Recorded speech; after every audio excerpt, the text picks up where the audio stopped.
Hey guys, Juju22 here, and welcome to Blue Toad Wrestling. And before I go any further, let's see who we have in the chat. We got Carlos Larry, we have Sly Cooper, and of course, Sly, you're in the first match. Then we have Aaron and Dakota, Alicia, and yeah, that was a great play, man. I got to give you credit for that, Aaron. And then, yeah, they changed it from wrenches to shields. And also hello to Patty and Tenu. Great to have you on the show. Well, without any further ado, since Sly's here, now I just need to get Golden Angelo, and then we'll be set. So let me start the show. And of course, this is a King of the Ring match, and it is. Oh, let me open a window here.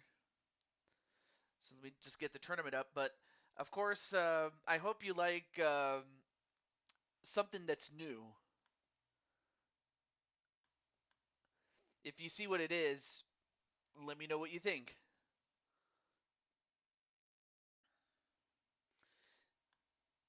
No, it's not Angelo's bow tie, although it does look cool like that. Okay, where is he?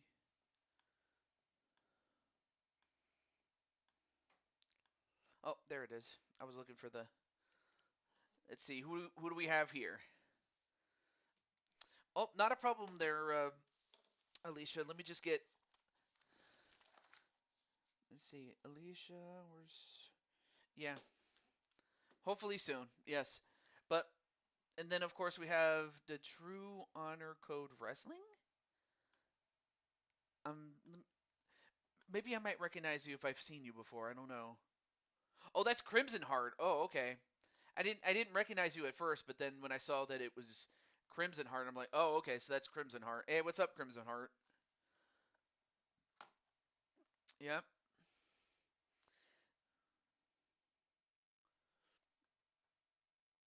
All right, now let me just get Mr. Angelo here.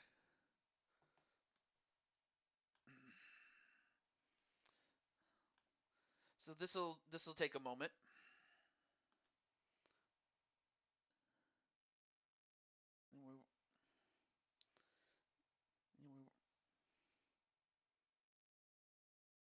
Oh, there he is.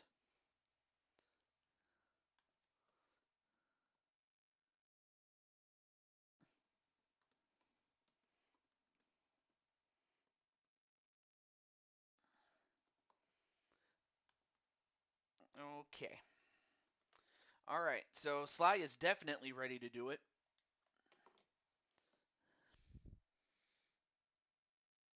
If you're let me check to see. Well, you're not booked, but I do have you on the the bonus match list, so I got you for that. Anyway, here is our first look at our good friend Golden Angelo, or Angelo, of course, on YouTube. He goes by your boy Angelo, and he's a content creator. And of course, he got the Golden Angelo surname by the fact that he did pretty good in the game GoldenEye 64, and that's kind of where he got the name from, and that's where he has that suit. Hey, what's up, Brandon Cornwell?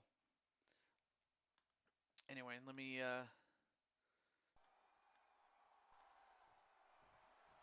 Okay, hopefully you guys can hear the game audio now.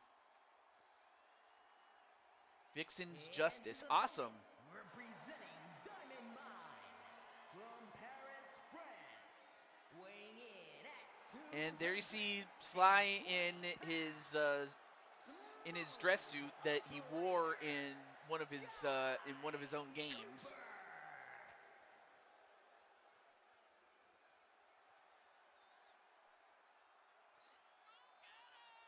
And it's so easy to forget that he has hair, but he's got some awesome hair.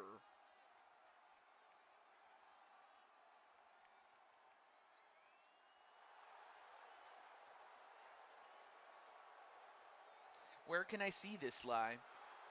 Only here, Blue Toad Wrestling.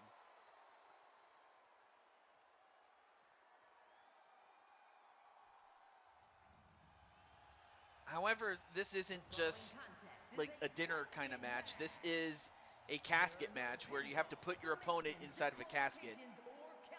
Oh, Vixen's Justice. Oh, okay. Force their opponent inside of the casket. After closing the casket lid shut, the remaining superstar. But aside from that, I hope you're feeling better pretty soon there, Joshua. Oh, it's on YouTube. I guess you just have to type it up and look for it.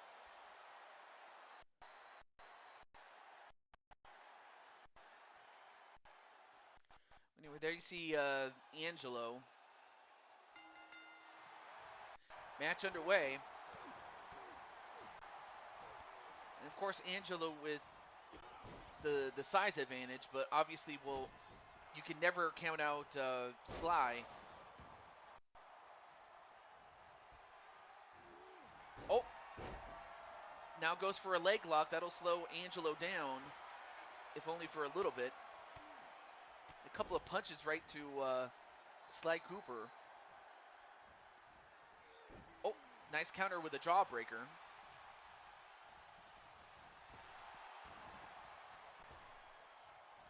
Oh, nice leapfrog. All right, there we go.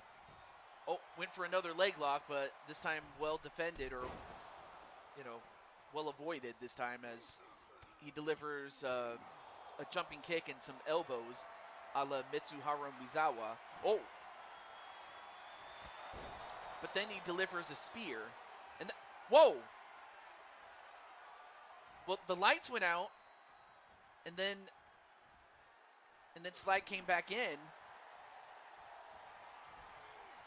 and then he throws him right onto the casket. All right, not a problem there, Alicia. Oh my God! Slammed him right on the casket. Oh my goodness, his back has got to be cracked. I'm doing pretty well though, Carlos. Had a nice lunch, and I was able to run a couple of errands before, getting back and setting up the show.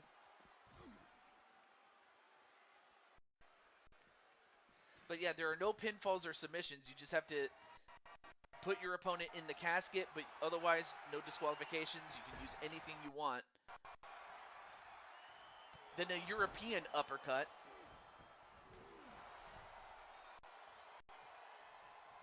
And then Sly picks him up and slingshots him right on the top rope.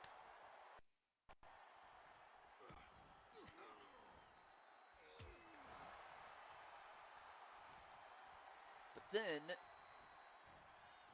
throws him right into the ropes and throws him into the casket. And now all Angelo has to do is shut the lid. But can he do it? Nope.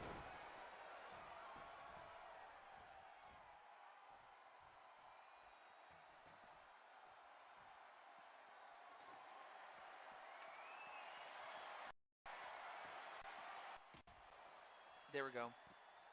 I had to turn down the sound a little bit. Hopefully that helps if I was not loud enough.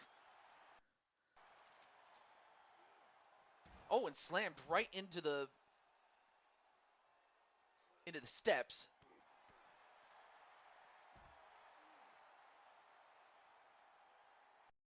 Now picks up Sly, but then Sly fights back. Okay, I'm going to have to turn off my notifications because this is going to get annoying if I don't do it. I hate doing that, but I have to. There. All right, back to the match.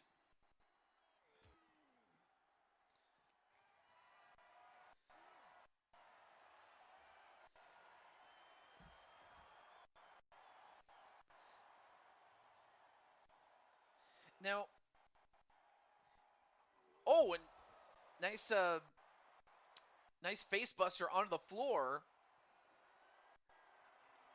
But anyway, there has been some developments in the sense of, usually we have our full staff, You know, not just the staff that puts together the ring and everything, but also the wrestlers and everything. Well, we have one that's missing, and that person is AJ. I'm not sure what happened or if his flight got delayed. We're still looking into that. Oh. Oh, is it? I hope not.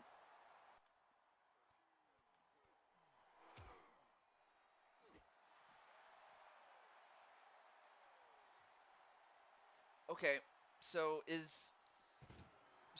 aside from Alicia, is anyone else having trouble with it? If so, then I'll fix that. Do let me know.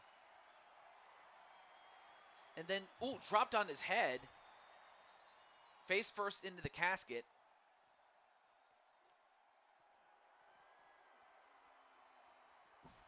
And then hit in the head with that bat by Angelo.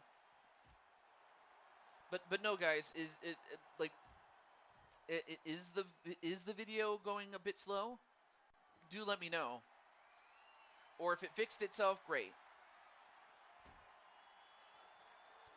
Oh, nice jumping knee onto Sly Cooper. Now opens the lid. And then I got to come up with a new finisher because I don't know why why these creators can't come up with a unique finisher, but it is what it is. Video is fine for now. All right, cool.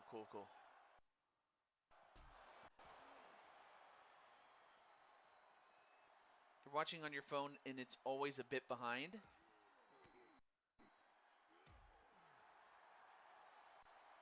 But earlier it was a bit laggy. Oh, okay.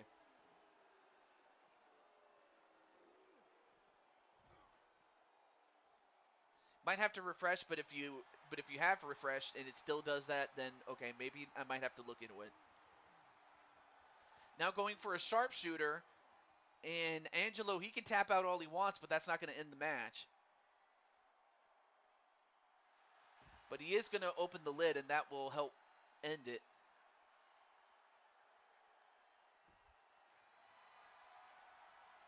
And yet he goes for another sharpshooter. I guess he really wants to make sure that Angelo can't move. But now he's going to pick up Angelo. And Angelo has been busted open.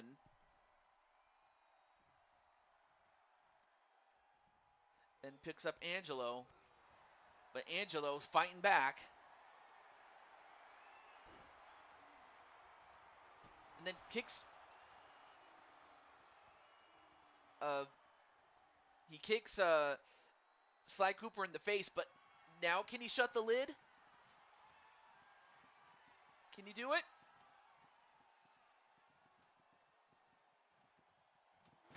No, not quite. He almost had it.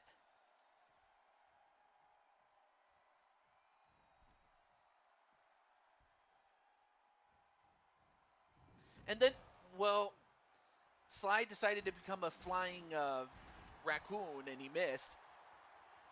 But Angelo did not miss that punch. Now is grabbing the other set of stairs.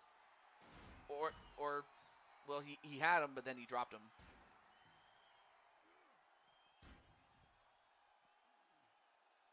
Anyway, now Sly Cooper trying to fight back. And he does fight back.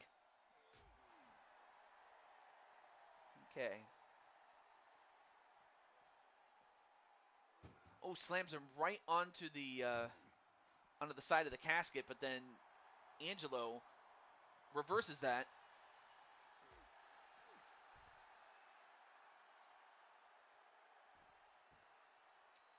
And now Sly has that kendo stick again. And this time he connects on it. Oh, and he breaks the stick on his leg.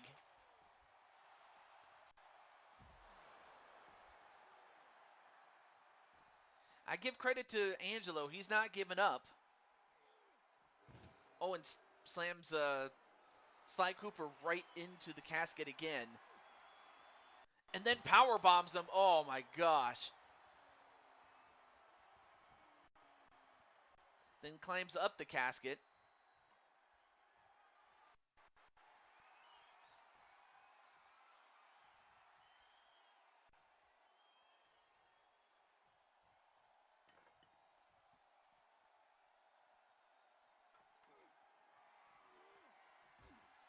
And then slammed right into the barricade. Opens up the casket again. But what a fight this is, folks. Now sends him right into the casket, does Sly Cooper. Nope, reversed. Reversed again. How's it going there, Jennifer? Or Grand Empress? But right now, Sly Cooper just fighting to get Angelo in the casket, but is having trouble as much as Angelo is having trouble doing the same.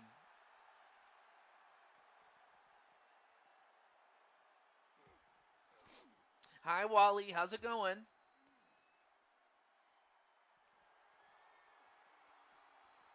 And again, I got to remember to give Angelo a new finisher.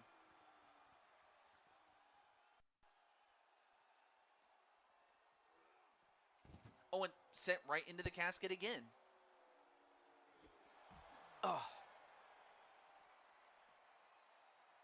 But then climbs over the casket for some reason.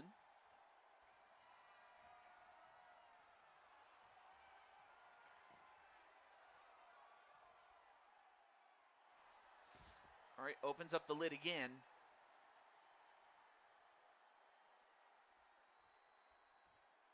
All right, now both guys get back inside the ring.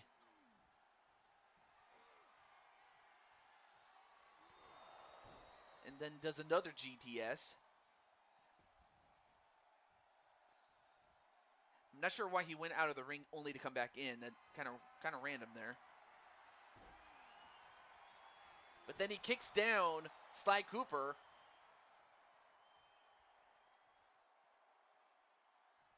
And now Angelo trying to close the lid. Can he do it?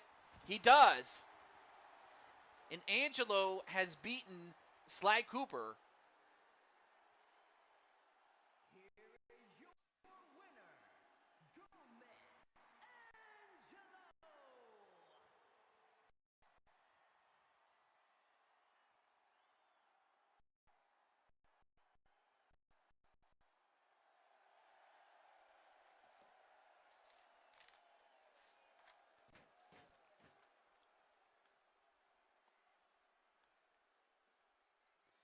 Well, congratulations to Angelo.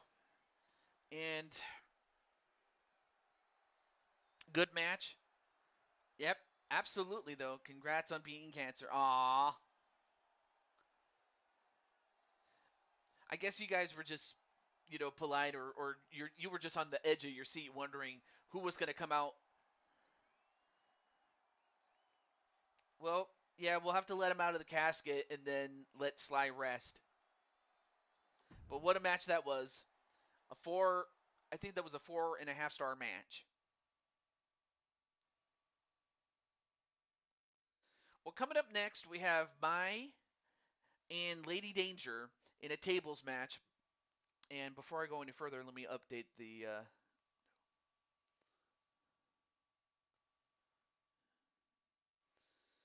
So, of course, with Golden Angelo winning,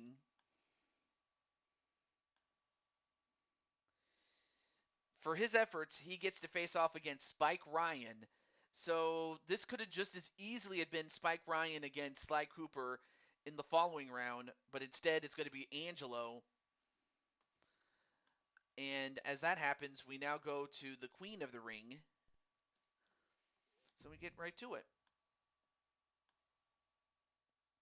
Now, of course, the first round is already done, but now we get to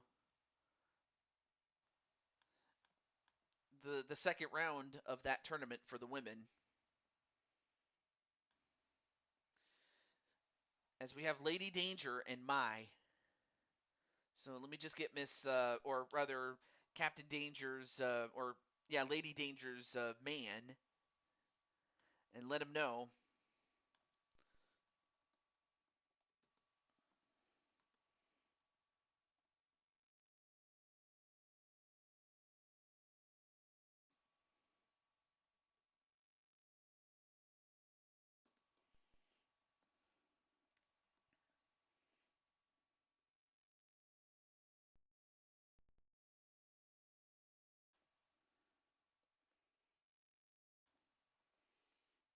right, let me see. Who do we have in the chat? Good to hear. I'll win regardless. Am I on the card tonight? No, no, not tonight. But I still have. Do I still have? No, no, wait. I have you on the list for bonus matches there, Wally. The following contest is a tables match. Making her way to the ring, But up next is Mai. from Japan. Of course, she is part of the King of Fighters series and only just made her debut in Street Fighter 6 as part of that roster. It's kind of funny how like characters from other games could come into the most popular series, and that would be Street Fighter.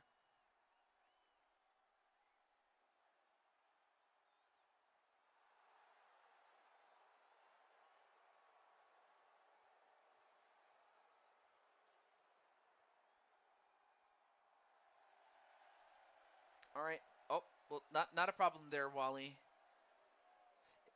Again, it's nothing personal. It's just trying to get through the darn tournament. Uh,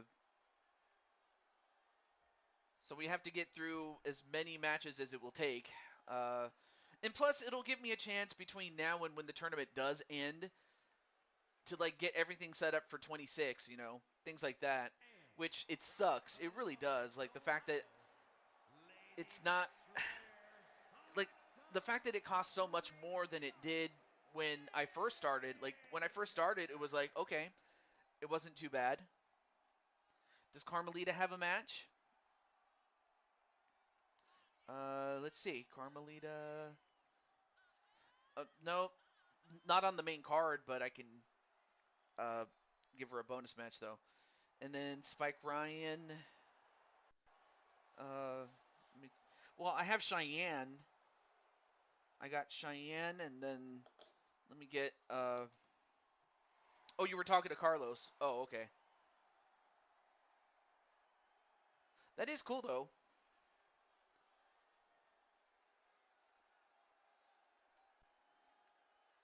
Oh, but yeah, but I think but really though, Jennifer just wanted to say hello to Carlos. That's really what it was though. Okay. Well, I have Sly on the list though, so that much I will say that. And hello to LD. And LD, you do have a match scheduled, and it is for the women's tag team championships. Yep, Alicia, you're still on the list. In fact, the person that's on the list first is our very own Patty Chase, and then we just work our way down. Oh, that's right. I think I remember you had a well, your master had a surgery in real life, and I just hope that your master is feeling better. Oh, so I got let's see,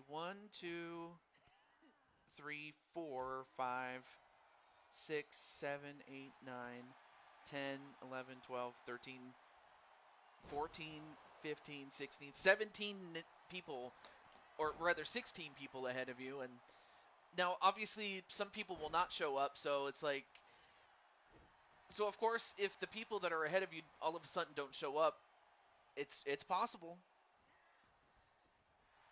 Oh, and Carlos, if you want a match, I can put you on the list too. The recovery's started. All right, well, that's great. That's good. Okay.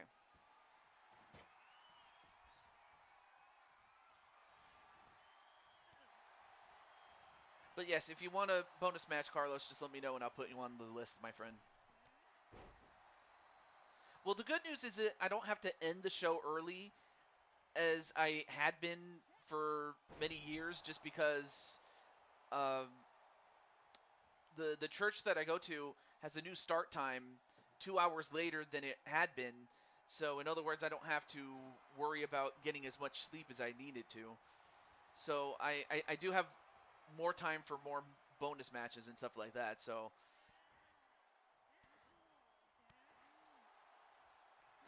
there's that. But for LD or her master, I hope it is a speedy recovery, my friend. Yep. So objective, of course, is to put your opponent through a table. And I forgot to ask, who do you guys think is going to win, or who do you guys want to win? Although right now, these two women are just attacking each other with all these tables, though. And I guess Mai was not too happy with having to get these tables thrown at her. Now picks up a table herself.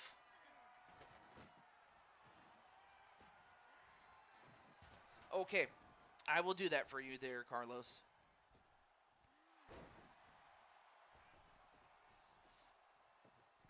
But really, just it's out of fairness for those who didn't get their matches, things like that.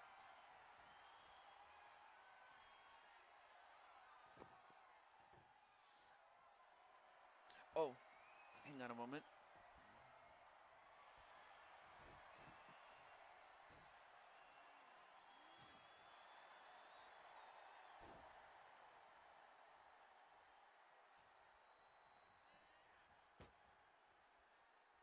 Oh, I was answering a DM, but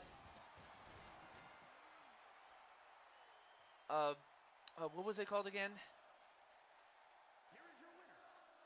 I forgot the name of the move. A flatliner, that's it. A flatliner right through the table, and Mai is eliminated.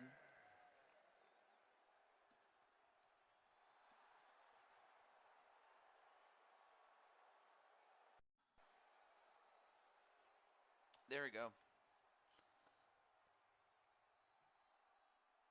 Am I still part of the tournament? Oh, let me check. Let me check that part. But first, let me update the fact that that Lady Danger has advanced, and we'll still await the winner of that match. In fact, and yes, to answer Alicia's question, yes, you are still in the tournament. In fact, you got a first round bye, so you just haven't had your match yet. So that's pretty much I will say is that you do have your match though. But hey, if you want to have that match as your bonus match, I'm perfectly fine with that. Hey, Galactic Wrestling Federation, how you doing, man? So Galactic Wrestling Federation has a collection of original soundtracks, I think. But he had like basically he has some videos on the soundtracks and and like how do I put this? It's one of those things you got to check out his channel to get what he has because he's got some wonderful material there. And then and then Carlos. Let me check Carlos there. Oh yeah, I got to go back to the men's tournament. As we go to our next match, the King of the Ring, we now have our friend Switch Gaming and Lucian Utaker. Wait, where's Carlos? Carlos. I'm looking for Carlos though. Yes, Carlos, you're still in the tournament, and you're going to be facing off against Dakota. But this match will feature Switch Gaming taking on Lucian for the first time, and that match is right now. Now, sadly, I don't have a way to contact Lucian, but I can contact Switch Gaming, and that's who I will contact. But who do you guys think is going to win this one-on-one match? It's a normal match, by the way. Oh, you do? Oh, well, let me put Carmelita's name on there. Slime. There you go, Carmelita. And as that happens, let me just get Mr. Switch.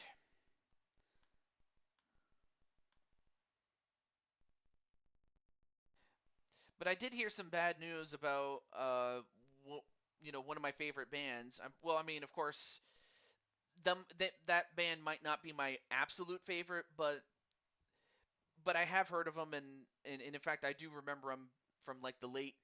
We're talking like the late '90s, early 2000s, and that's Three Doors Down.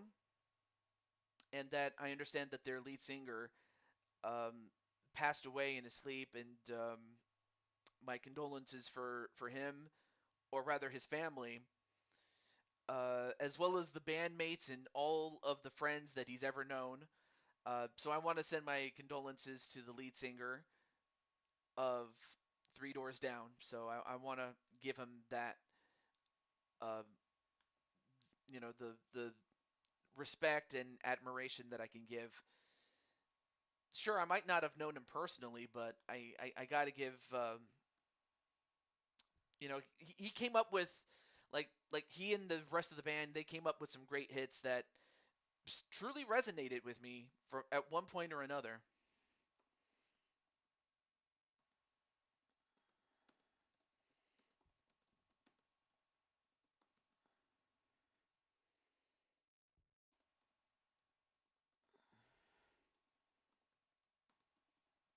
There we go. All right, let's get right to it. All right, let me see who. Let me catch up on the chat. And yeah, naturally, of course, Dakota's going to go for Switch Gaming. I do need to. Well, when we get to your when we get to your match, you can do that during the Queen of the Ring, or you could just have your Queen of the Ring match, or just have some sort of other match too. Absolutely, though. Yeah, I just said that Three Dog Night. Oh, they lost their lead singer. Yeah, I okay, that I didn't know. That's actually news to me. I did not know that they lost their lead singer too. That So you have Three Doors Down and Three Dog Night. The only thing they have in common is the number. I did not know that. I'm more familiar with Three Dog Night because I've listened to more of their hits because I have, and you know, Joy to the World, and then Easy to Be Hard. I've never been to Spain. One is the loneliest number.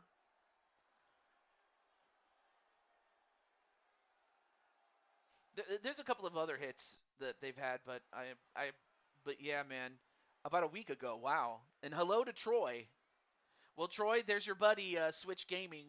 However, he's going to have a tough test against Lucian. Now, sure, Lucian may be new, relatively speaking, in Blue Toad Wrestling, but if his family lineage is anything to go by, Switch will have to be on his game. Yeah, Switch is your buddy, or is he your buddy? I know you sometimes tease him sometimes, but this is the guy that he has to fight. And this man is also the husband of Violet, one of the top stars here. Yeah, I know that you joke with Switch, so that's kind of why I thought of him as your buddy with those eyes.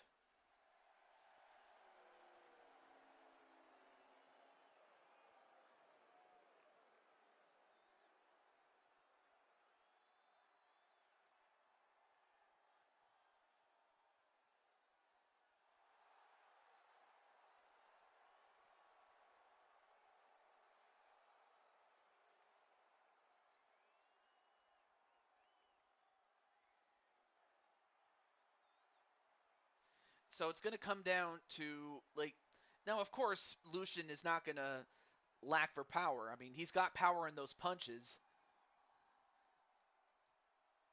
but of course, Switch Gaming definitely has power in his size. So we'll find out how each of these men are going to do. Although one thing that Lucian does have is the athleticism.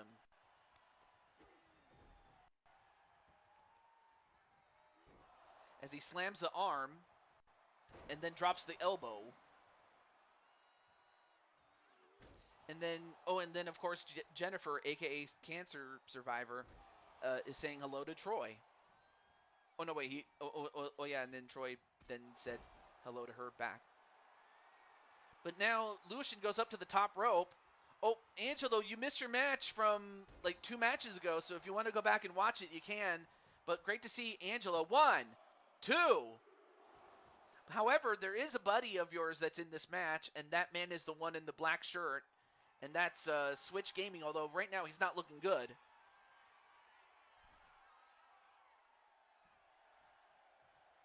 And now Switch getting up. Nope, he missed. And now Switch going for a neck breaker. A neck breaker onto Lucian. And another one. Well, that'll definitely soften him up. Only for him to get hit with the pyro strike. He definitely learned that from his wife. 1, 2. And by his wife, I mean Lucian's wife, not not Switch's wife. I mean, he could be married, but I don't know that. 1, no, kick out by Switch though. Well, you could watch the show until then, Troy. Oh yeah, and the call, yeah, Alicia's call or Endo Girl 1982's call is Warrior Empress. That's the name of her creation. Well, he can't stream the whole time there, Troy, and plus you got to watch other people stream, man. But right now you can watch him wrestle in this match. Whoa, what? I did not know that Switch could do a leapfrog. I didn't know he had that much athleticism. But right now, Switch. Uh-oh. Oh, he's going for a tombstone. But instead, nope, countered. It takes athleticism to be able to escape that.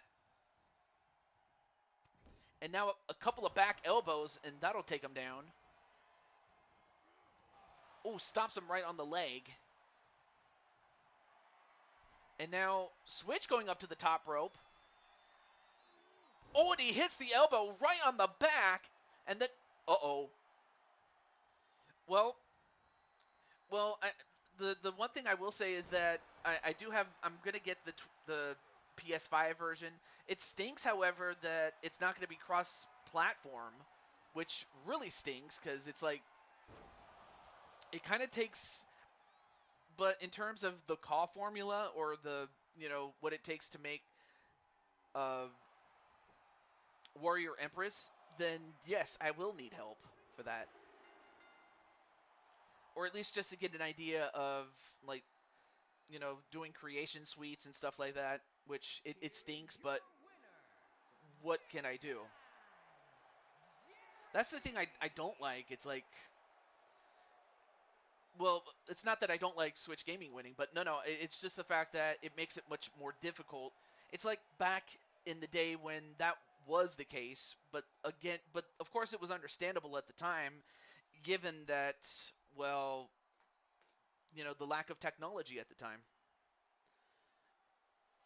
Of course, Troy, I know that I can play as myself, the Blue Toad. But congratulations to Switch as he takes out Lucian with ironically enough, the Tombstone Pile Driver. And let me just update it really quickly. I got an itch, man. Don't you just hate it when you get an itch? You have to scratch it? But anyway, Switch Gaming does win by a 3 count,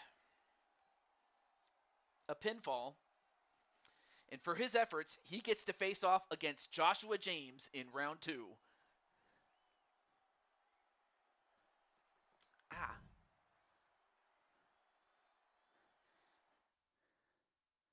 So now we go back to the women with the Queen of the Ring, and we get to have Chun-Li take on Maddie Sabin.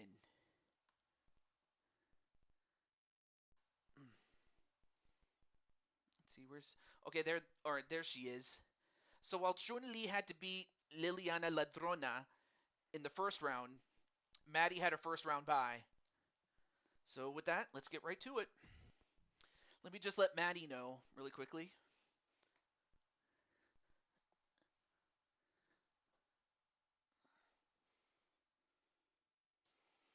Or Madison Sabin, because there was another Maddie who was I don't want to say too much, but there was another Maddie that was causing a lot of grief.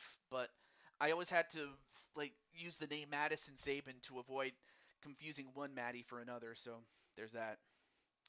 But I'll leave it at that.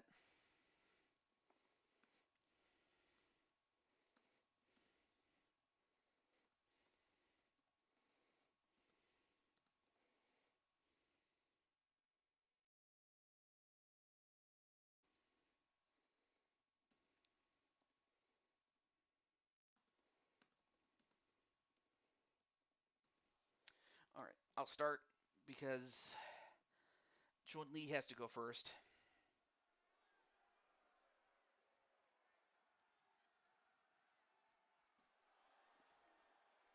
There we go. We got it.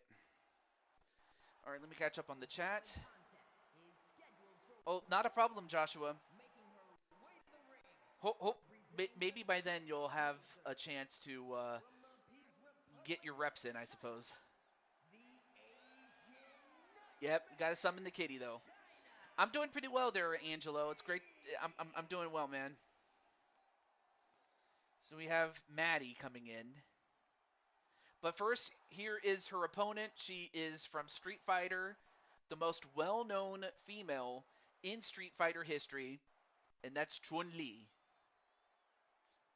Having debuted in the second game. Yes, you have been summoned.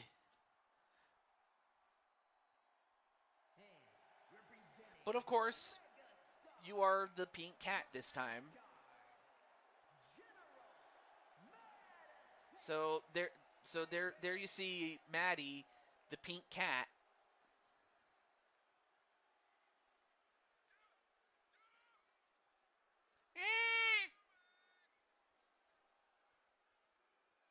Yep, there's Maddie, the commissioner.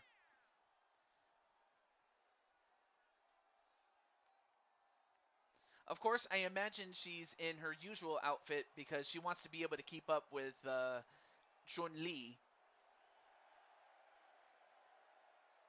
as that might not be uh, good to do if she was wearing her usual outfit against most other uh, women that might not move as fast.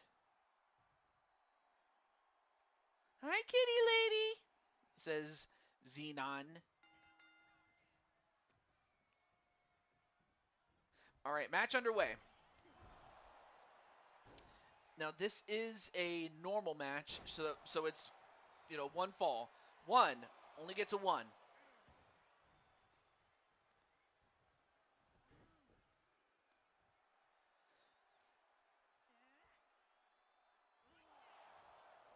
And now trying to take out the leg of Chun-Li.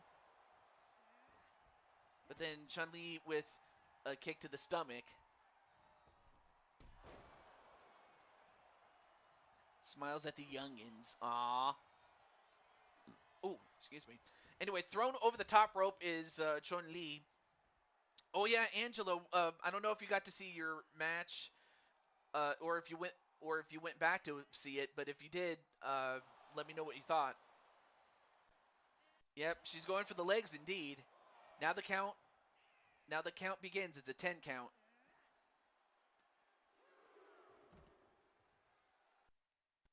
And then the next snap, shades of Mr. Perfect.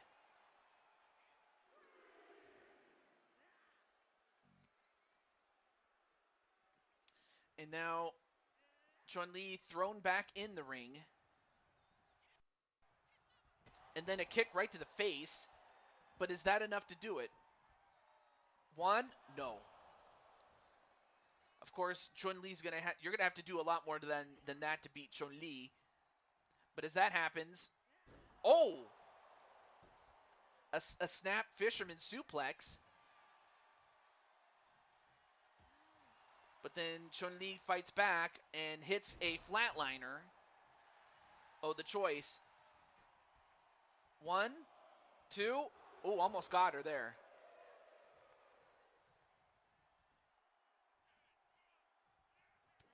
Then a punch to the face. Nope, back elbow. And then a poison Rana. Wow, what athleticism there.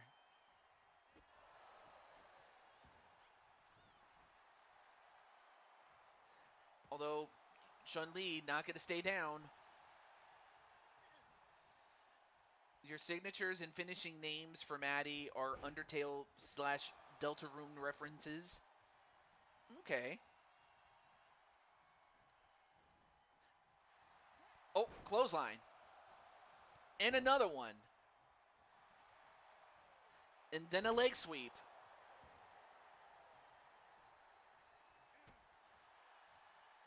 Nice block kick, or nice block to the kick. Now a kick to the leg, and another one. And now, once again, going right after the legs.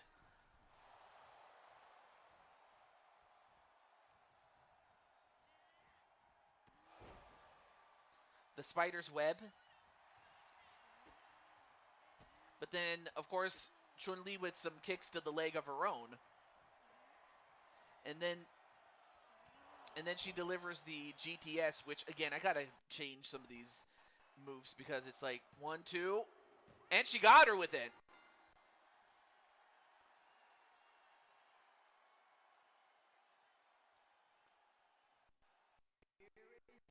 So while Mai was unsuccessful, Chun-Li gets another victory.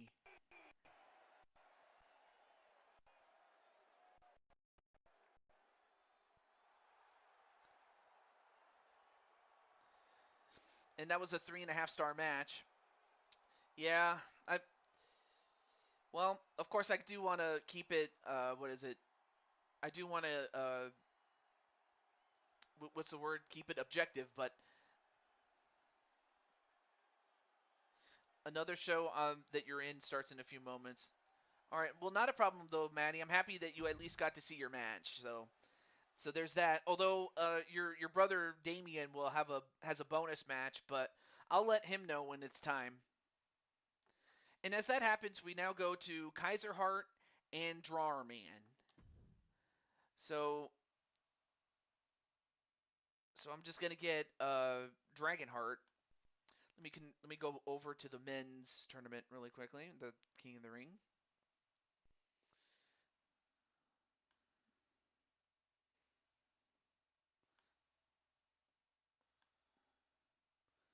Okay, where is he?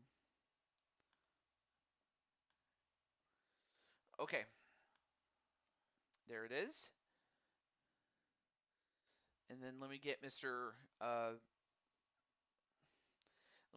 Dragonheart, or rather, usually wherever Dragonheart is, Kaiser Heart's not that far behind.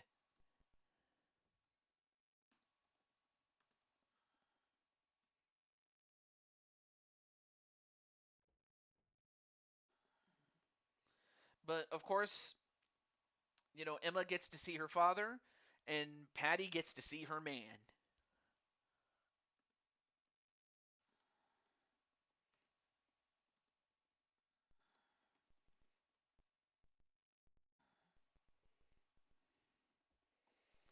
And by the same token, let me get V Win.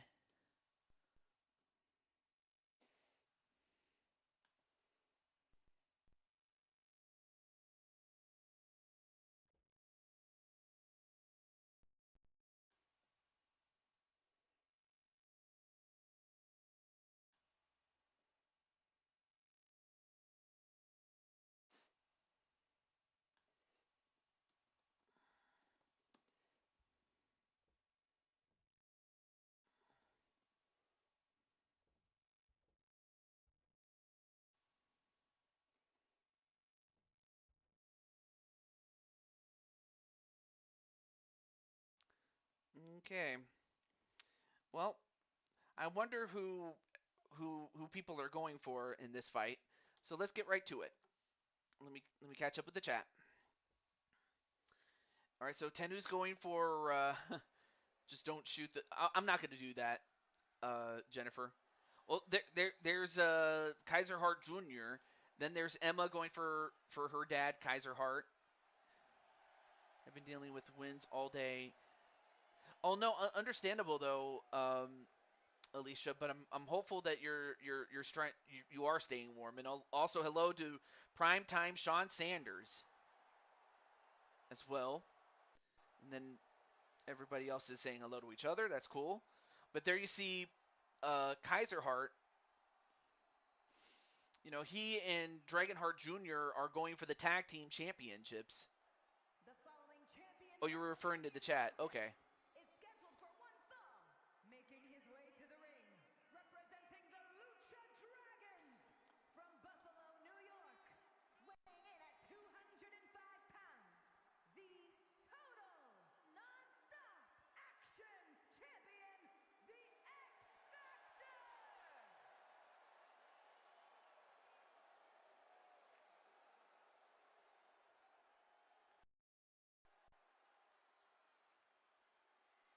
I mean, this is a.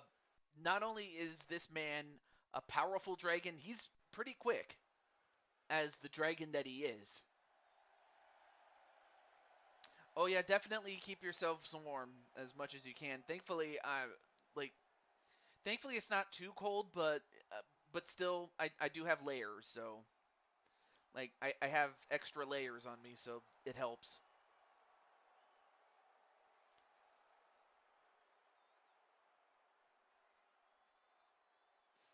Oh, absolutely there, Jennifer. Is Kaiser Glider.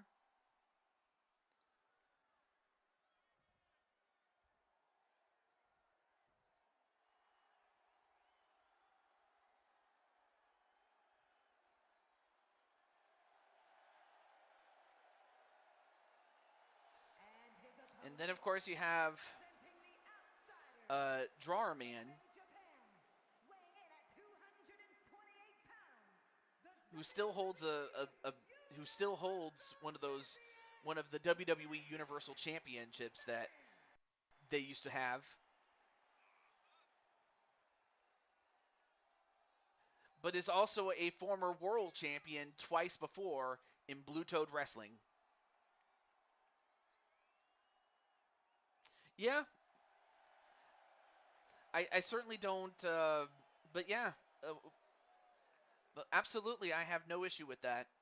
It then just becomes a matter of who do I let go, and then because I know that not everyone's going to be coming back for 26. That much is for sure.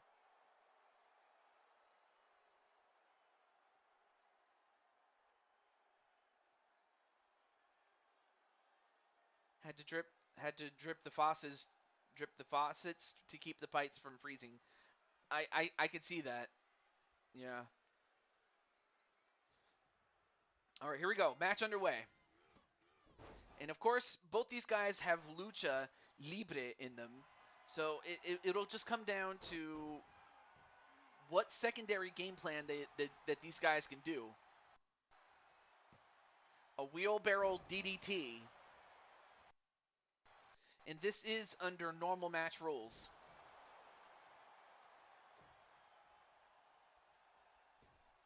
Oh, nice drop kick though. And a moonsault, but nope, missed. Off the ropes. Nice leapfrog. Then a drop kick off of a somersault though.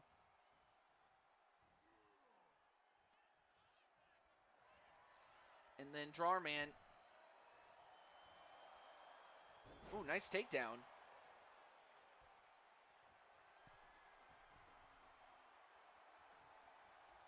Oh, absolutely V-Win. And oh, now going for a Hurricane Rana into a cover. One. No.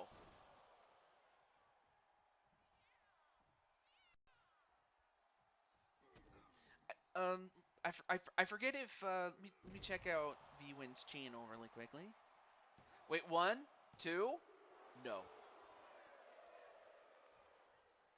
Okay, so V-Win doesn't have any content, but if you ever decide to make content, let us know.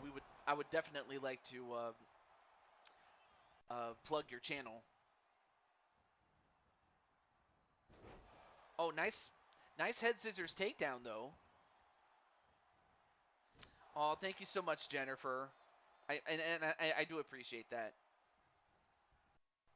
Oh, nice DDT onto Kaiser Hart.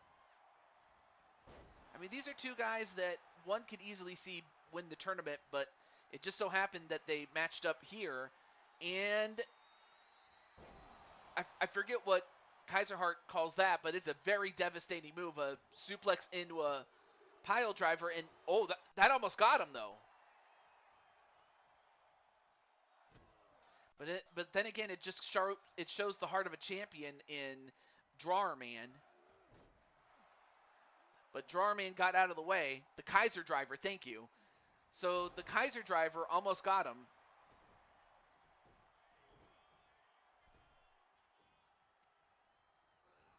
Off the ropes, and might have jumped off a little too soon and paid for it. And then a kick to the stomach. And then a couple of kicks right to the head. Then a knee to the arm. And then, well, unfortunately, Kaiser Hart decided to fly and crashed and burned as a result. And now Drawer Man going to do the same and work on his arm. Oh, now puts him in a tree of woe position. Oh, the backbreaker. Oh, that'll definitely crack his back. Thank you, Jennifer. And then turn the page. Or no, wait. Oh, draw your own conclusions. That's what it's called. I'm sorry. Draw your own conclusion. But now Drawer Man celebrating. And then a drop kick into the corner. Then a moonsault. Then goes for the cover again. 1. No, only gets a 2 that time. Not as bad as Bane. Wait, you fought Bane?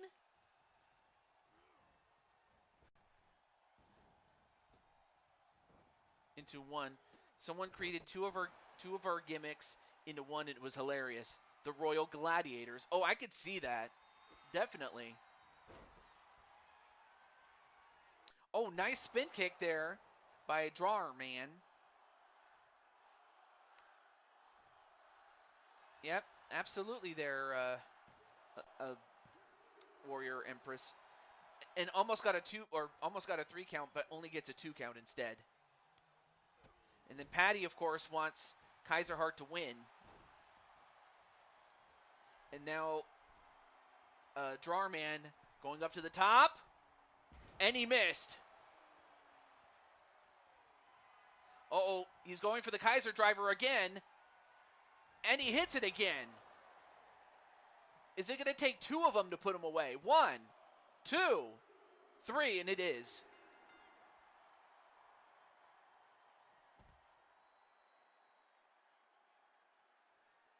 Here is your winner, the X Factor!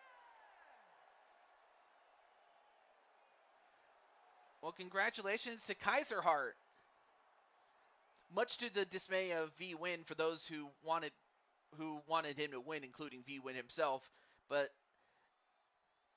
on the other hand, V-Win took Kaiser Hart to the limit. At one point I thought he had it won against Kaiser Hart, but Kaiser Hart managed to fight back and win the match.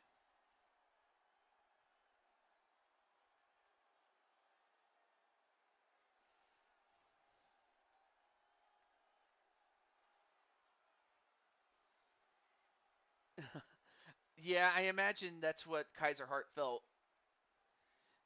3.5-star match. All right. Oh, where's okay?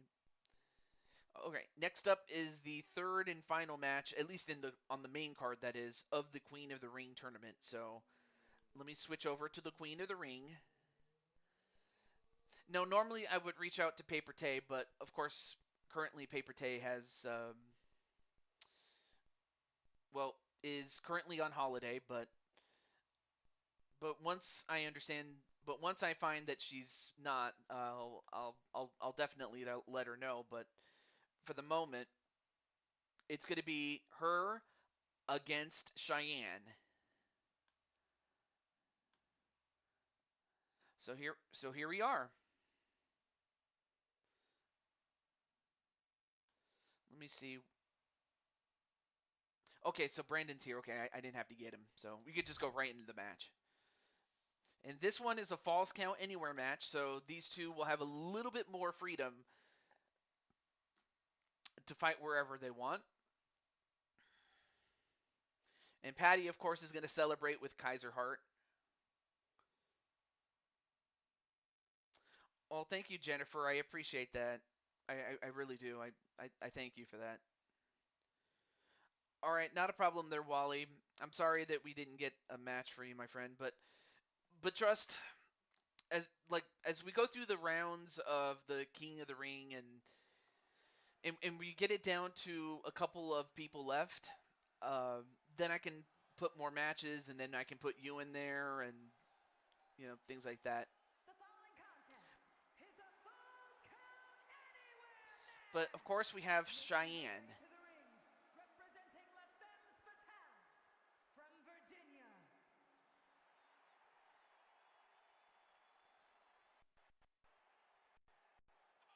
Of course, Spike Ryan gonna go for Cheyenne, and hey, what's up, Odds? Yeah, what's up, Odds? And let me check one thing. Okay, but it's great to see you there, Odds. Wait, odds, baby.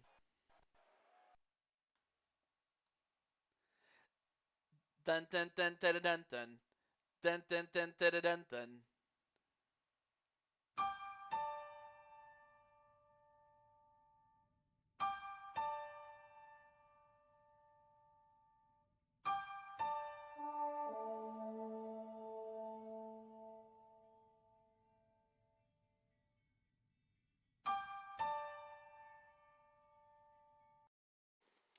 So yeah, that was odds, baby.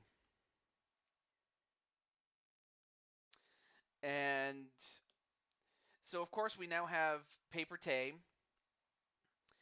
Of course she is now rocking the red, but that's not just part of the red versus blue show that we had not that long ago, but also because one of her favorite characters is Mario and he wears red, hence why she now has red.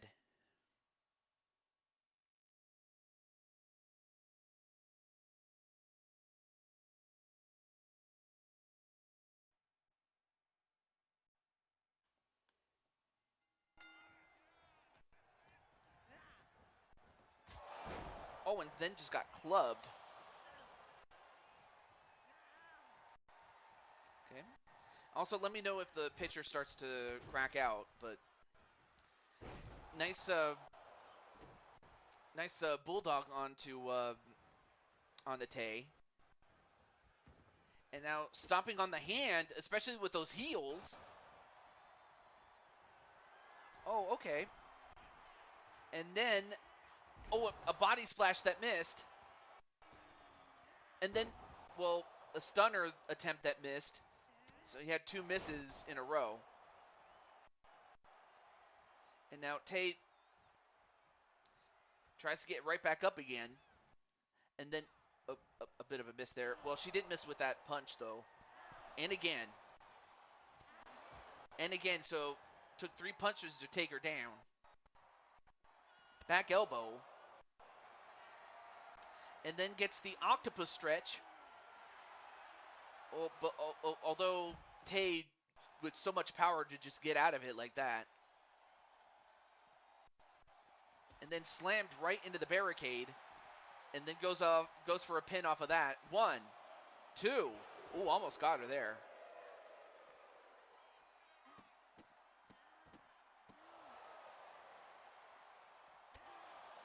No, that's not Medea. That's our friend Paper Tay.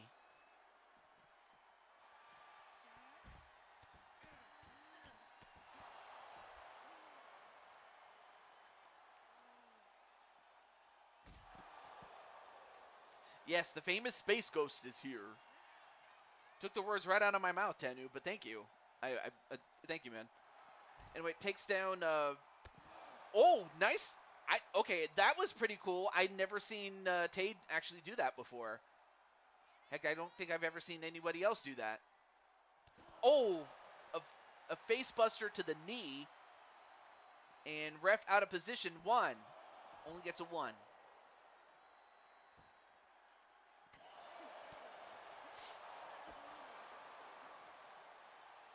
And of course, I mean, for Cheyenne to win this match, she would be beating a former Mushroom Kingdom champion. And now going for, I forgot what, oh, the paper cutter, that's it. She hits the paper cutter.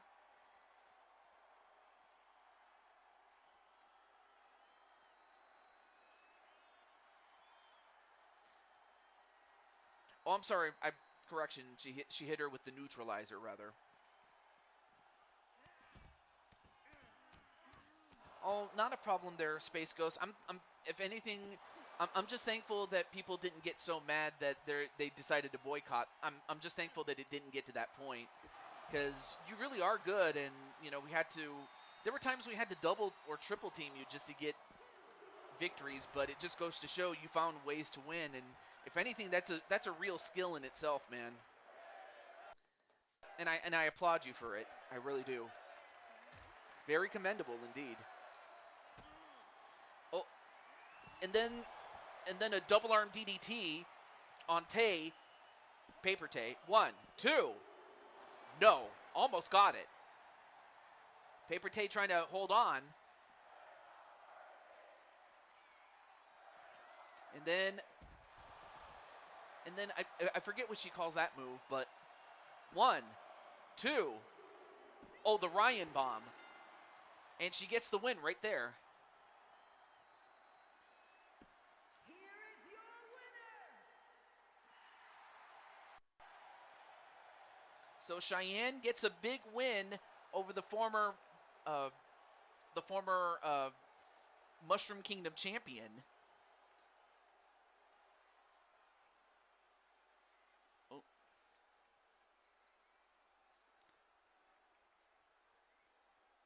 So Cheyenne beat Lin Han to win, and then she beat Paper Tay to make it to the 3rd round. And that was a 3-star match. All right, let me catch up on the chat. And then Brandon Cornwell very happy that his woman got it.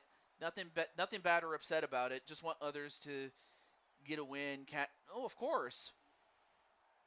And yet people still did find a way to win. So hey, more power to them. But anyway, congratulations to Cheyenne.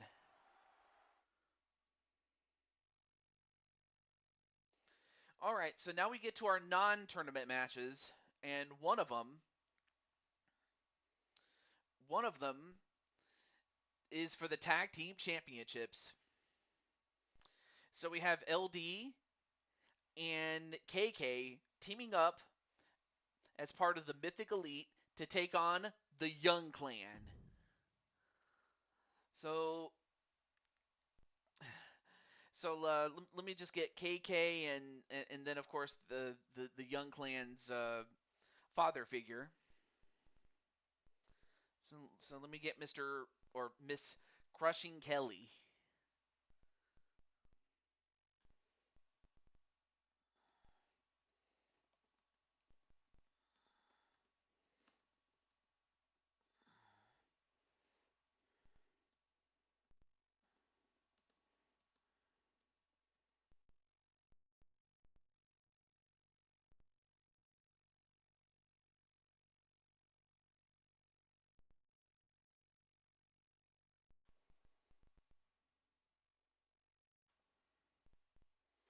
Yep, Mythic Legends.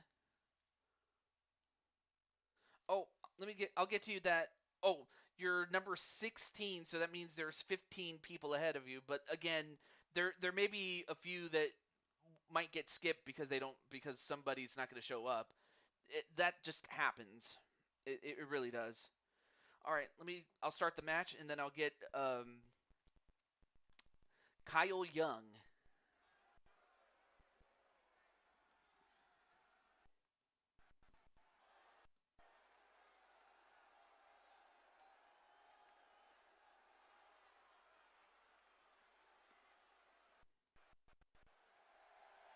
So introducing first the challengers, who just so happen to be the NXT and Cyberspace Federation Tag Team Champions. The following champion versus champion contest is a tag team Extreme Rules match and is for the All-Star Women's Tag Team Championship. All right, And let me catch up on the chat again. Women's Tag Team Champions and the WWE Well, Women's I'll see what I can do. Same thing for Wally to a degree, because Wally's also won at that too. Gives him treats. Aww. Of course, basically what I've been doing is also tying up loose ends when it comes to like championships and stuff like that. But understandable though.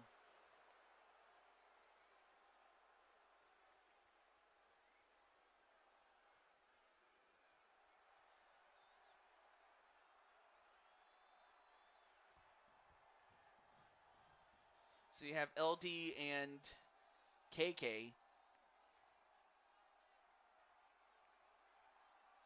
But now we have the Young Clan.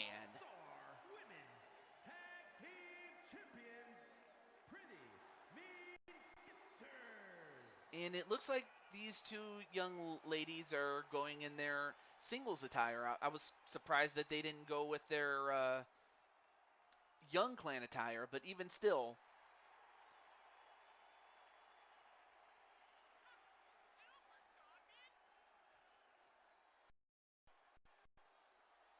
It should take nothing away from how talented these two are. I mean, these two have been successful in other promotions. And for Alex, she is a former Blue Toad Wrestling World Champion. And then there's the Proto Star, Rose Thagaya. Speaking of Rose, you're actually in the next match.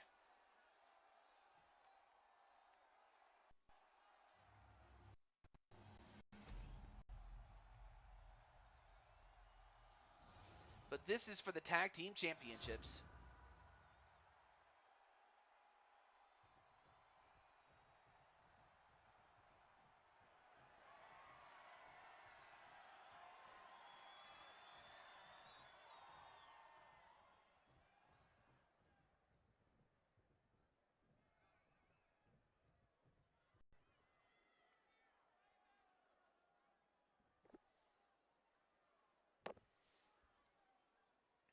And this will take place under Extreme Rules, meaning it's one fall to a finish, but there are no countouts and disqualifications, so it just comes down to getting a pinfall or submission in the ring against a member of the opposing team. So that's what it will come down to.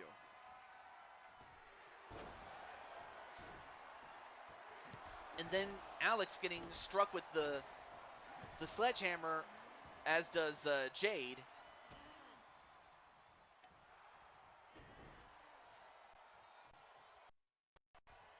And then, nice slam onto KK, but then a spear onto Jade. Oh, Jade manages to avoid the kick and delivers a drop kick of her own. And then a pump handle gut buster to KK. Nope, now switches off. And a ripcord clothesline onto Alex. And I'm not sure what LD's doing, but I can't quite see from behind. But then Alex gets right back in and delivers a judo throw on LD.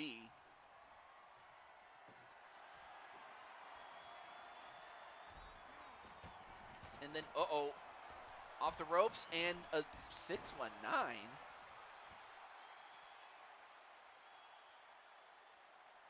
Oh, he did? Oh, wow.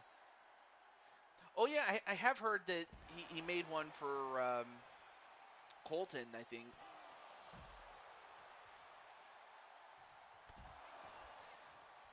Well, now Alex goes right after. Whoa! And then a miss by LD. I mean, of course, LD is still recovering from a surgery. Oh, no, wait, that was her master. Never mind. But she went for a flying move and missed.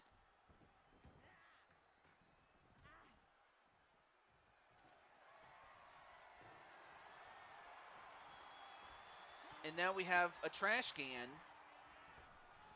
But then it gets introduced to Alex instead. Yep, there's the Second City Soldier who is clearly rooting for his girls to win. And by his girls, I mean daughters, rather. Jade Young, who is the one with the blue attire. And then Alex, of course, is the one with the short hair. Yeah, that's Kyle Young, by the way, Jennifer. I should mention that. Then a neck breaker.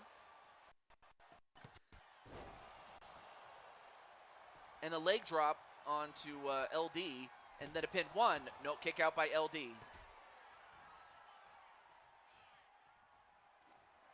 And now Kelly is going to bring in a ladder.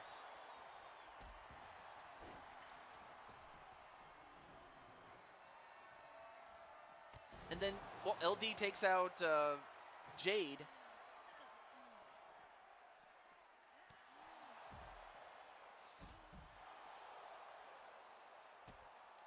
So it looks like Alexandria, Alex Young going after crushing Kelly, and then Jade going after LD, trying to take out LD's arm. No worries, no worries, Jennifer. And then, oh, slammed right on the floor was LD.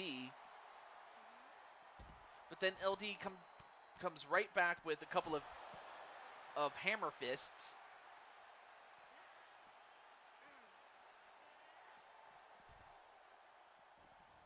And then, ooh, a Dominator-like slam onto on Alex.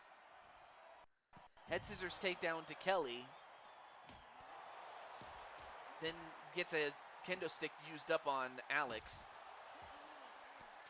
Hey, what's up, kid? What's up, AJ? But of course, we're still looking for your actual character, like not AJ, like the real guy, but rather AJ, the character that is. But there's AJ, the real guy.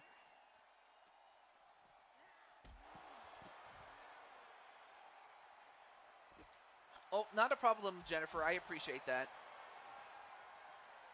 You're well covered. And then KK gets hit in the head with a chair. Yep. And then Diamond Sky, of course, has the next match.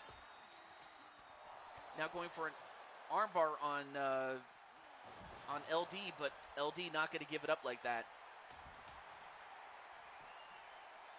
Now goes for the cover. 1, 2. Oh, and crushing Kelly was too slow to break up the count.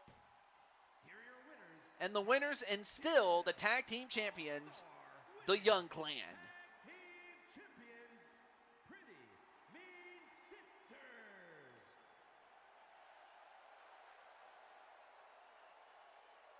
So the Young Clan are still the champs.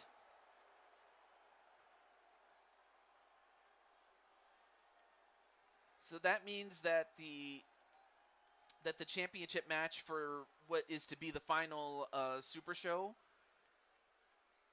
or maybe the next Super Show, maybe.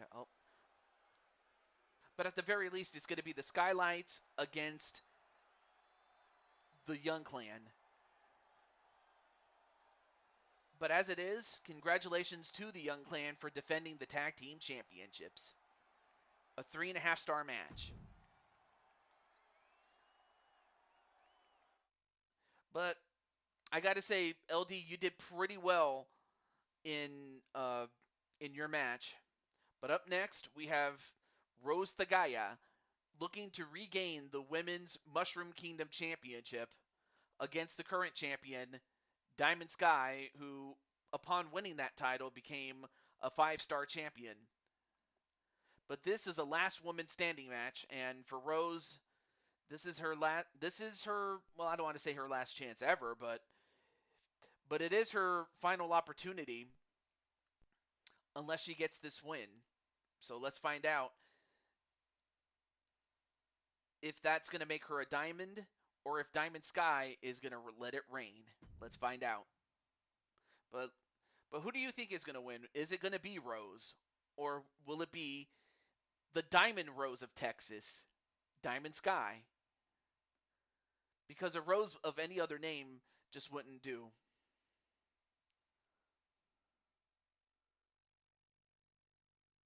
Oh, absolutely, Jen. That is absolutely true. And then Alicia says hello to AJ the dude.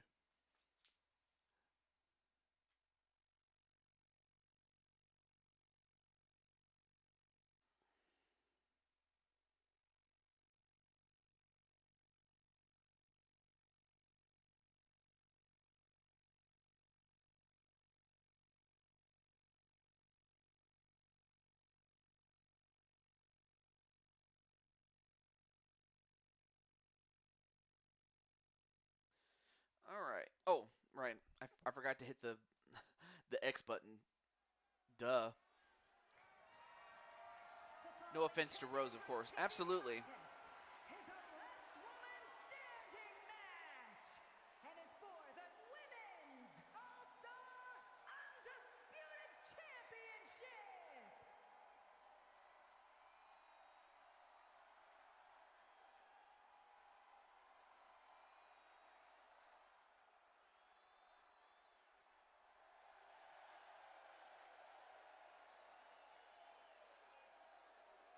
Yeah, I've noticed that Uncle AJ has gone missing. I'm not sure what's gone on, but so while I'm gonna reach out to anybody else who might know where he is. In the meantime, I give you the Proto Star, Rose the Gaia. Of course, this young lady is a world champion in, if I'm not mistaken, uh, Cyberspace Federation. In fact, she's won a number of championships elsewhere. And as that happens, let me reach out to a couple of other people while this is going on. But I give you 1/4 of the Four Queens champions, Rose the Gaia.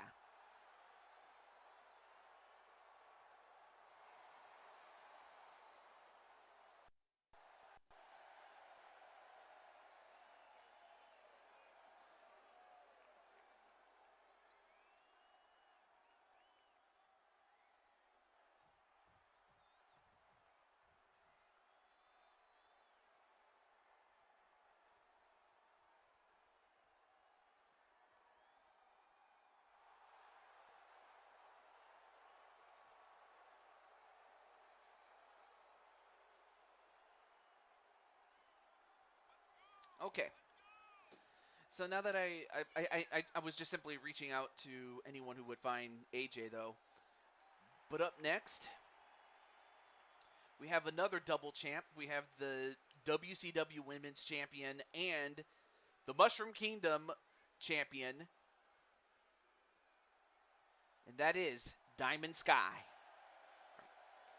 Out of character fun fact: in Animal Crossing New Horizons Nintendo Switch Game 1, of my bugger rooms in my house is all Super Mario's. Wow. Hey, Griffin Gamer, what's up, man? How's everything going in Griffin Land? Introducing the challenger from Tokyo, Japan. In Bowser Land, rather.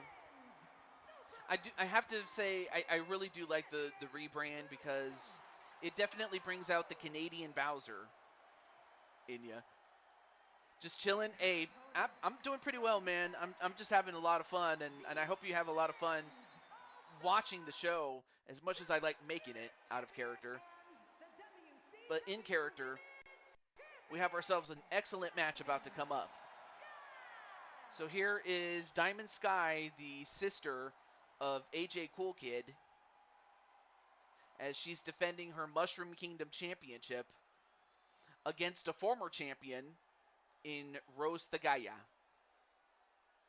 Of course, Rose is looking to become a two-time champion. But of course, these two are no strangers to each other. They fought each other in tag team matches, 4-on-4 tag team matches, and have fought each other one-on-one. So that's what it's going to come down to. Glad to hear you're doing well. Absolutely. Also, welcome to the Shield Squad. I'm still trying to get used to the fact that it's not, wrenches anymore, but now it's the shields. So I'm still getting used to that. And then, whoa! Look at the height of that moonsault, though. Although, just like that, a slam right to Diamond Sky. And this is a last woman standing match, meaning it's a lot like boxing where you have to knock out your opponent for the count of 10. And that's all that this match is, but there's a lot more to it than that. But right now it's still early. The Rose Bomb. Although Rose is not done with her yet. Nope. Caught. And then, nope. Ooh, nice Pele kick.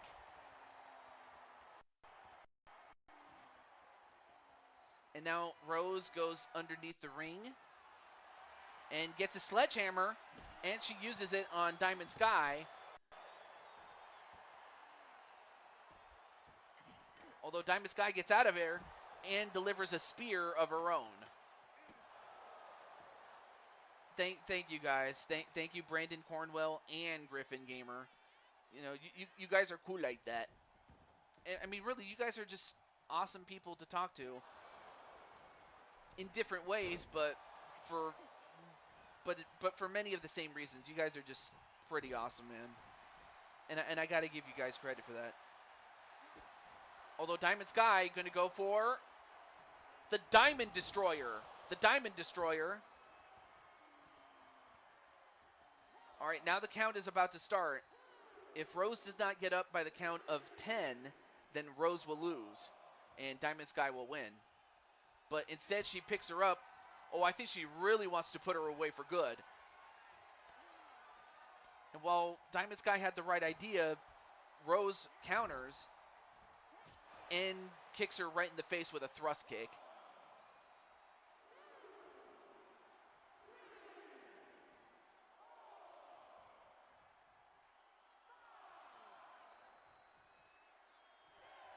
But Diamond Sky gets up at 6. Ooh, nice punch. And then one right back. And now both these women are going to strike each other.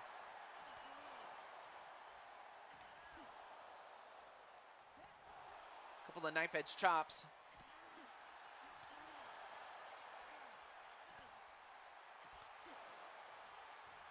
And then another super kick right to Diamond Sky.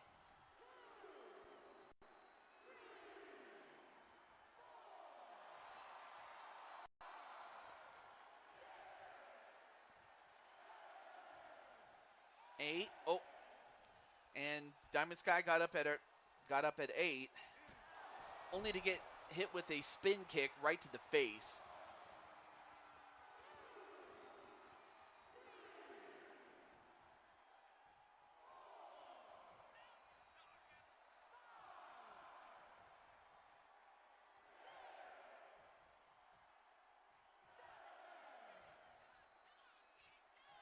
Eight,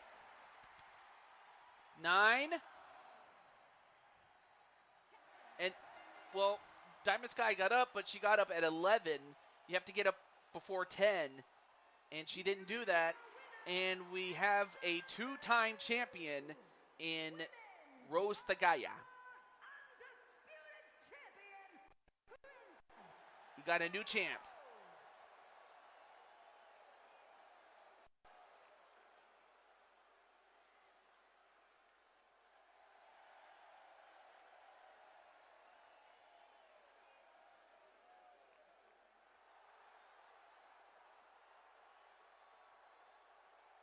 Well, Diamond Sky, of course, does have a rematch. But, of course, someone else will be facing off against Rose before then. But even then, a 4-star match. And, okay, hopefully the... Okay, cool. For a moment, I thought it froze or something. But no. Congratulations to Rose on becoming a 2-time champion.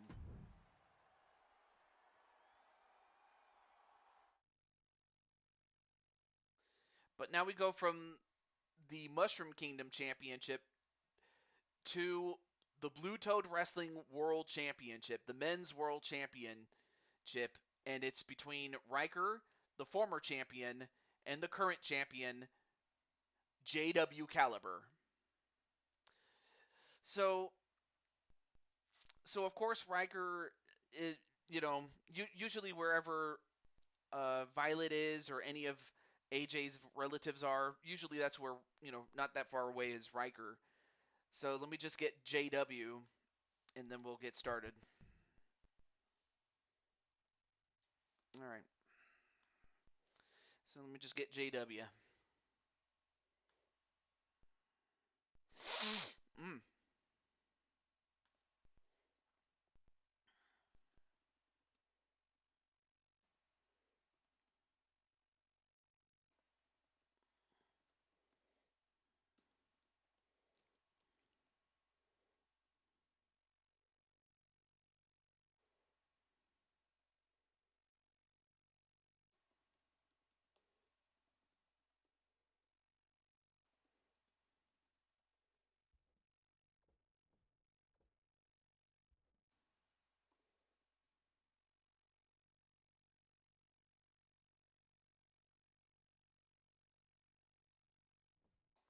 All right. I just had to get Mr. JW in, so let's get right to it. But I hope you guys are doing pretty well. All right, here we go.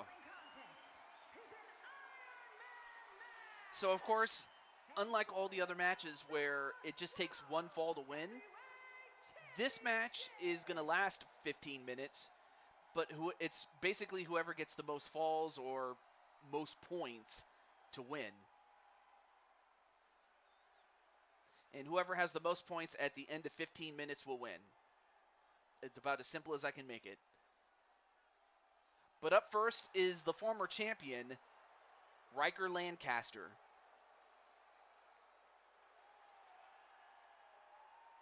Of course, he rose through the ranks of the Knights of the Knights of the Fairies, and by fairies I mean the ones from Wings Club, or the ones akin to Wings Club.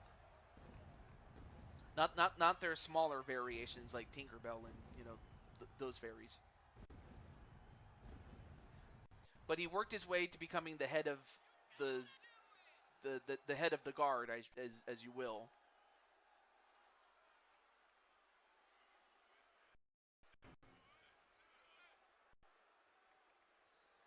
But for Riker, this is his opportunity to become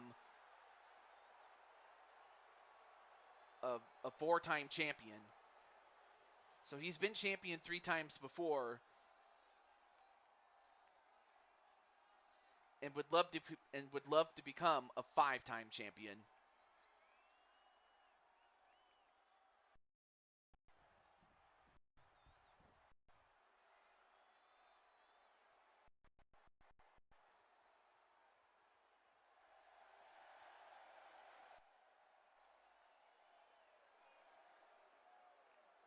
Okay.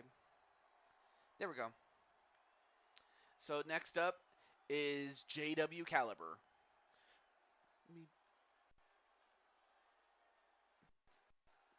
Let me see. Okay. I just want to make sure that the chat didn't freeze or anything like that. But there you see the current champion in his second reign as champion. Of course, he also has the WWE Undisputed Championship to boot as part of his collection of championships. But of course, the top prize is right there, and that's Big Blue.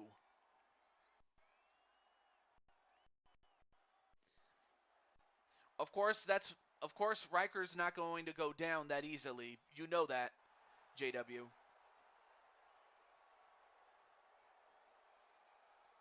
But this one, it's a little bit different because this is an Iron Man match.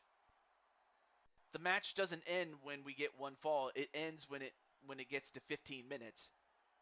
But but but of course these two do know each other. And we're going to find out how far or how deep these guys can go. So there you have the former champion 4 times, Riker Lancaster. But then you have the champion, the Dirty South Outlaw, the South Texas Stallion, whatever you want to call him. And that man is JW Caliber. So anyone who thinks that JW just is a barroom brawler doesn't know that he can wrestle and can go in that environment of being an Iron Man, and that's what he has to be. Now, the time limit is 15 minutes, so he doesn't have to pull a Shawn Michaels or pull or a Bret Hart, because those two guys are well known for the first ever 1 hour Iron Man matches, but Iron Man match, I should say, against each other, but still. Oh, and before I go any further, let me do this. I always got to do this for these matches, for these match types, that is. Have the score up. There we go. Match underway. Here we go. Now, it's under normal match rules in terms of, like, countouts, disqualifications, and then pinfalls and submissions in the ring, things like that. And right now, JW throwing hands, but then Riker using his judo background. I mean, of course, when you're the captain of the guard, I can't even talk. When you're the captain of the guard, you got to know how to use judo, especially when you go up against somebody who, and a stunner. Well, obviously you don't train for that. 1, 2, no. Title matches in the glory days of the NWA routinely went to a 16-minute draw. Yeah, they did, but that was just by design, really. It was by design, but it was never advertised as such. Sure, they would advertise the time limit to be 60 minutes, but yeah, they would often book a draw is how they would do it.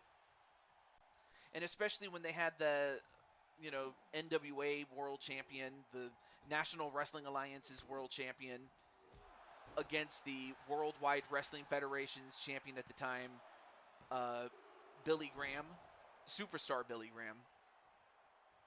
Not to be confused with the televangelist of the same name. Although that Billy Graham was definitely genuine. He was a genuine article.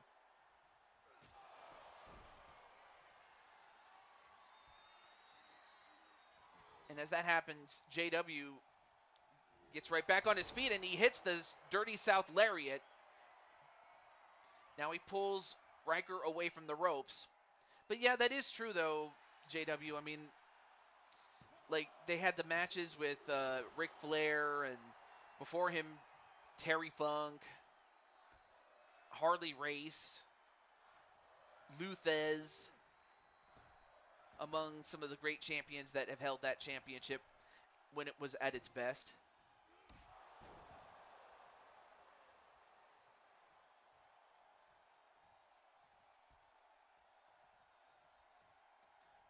Wait, who did this to AJ?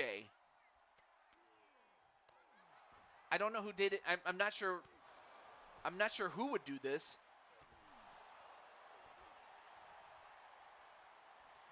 Although, oh, wait a minute. Big Iron. Big Iron, which is that iron claw that he has. Of course, Big Iron is also a double reference to, like, what men in the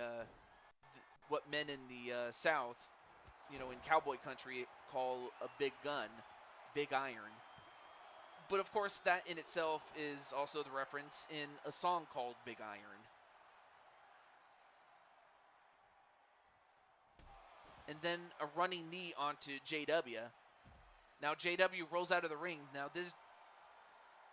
what's Riker gonna do? Delivers a tornado DDT on the floor. This is I think you meant to say so confusing, right? So confusing, even Vi didn't spell it right, but I understand what you meant. Oh, because the G is too close to the F. Okay, I see.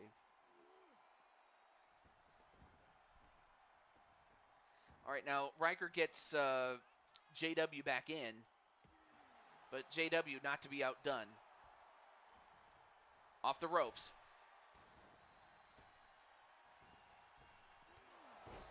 Then delivers a kitchen sink, only to get kicked in the head.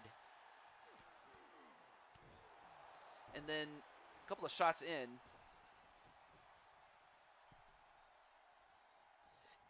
Oh, absolutely, JW. But we're talking about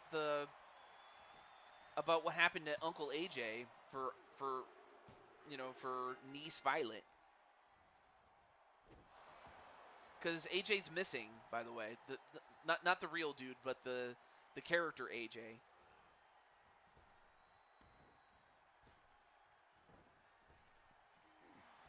Oh, nice counter there by Riker, though. But right now, JW has a 1-0 lead over Riker. Now Riker looking to tie it. 1, 2. And he does. Now it's a tie. 1-1.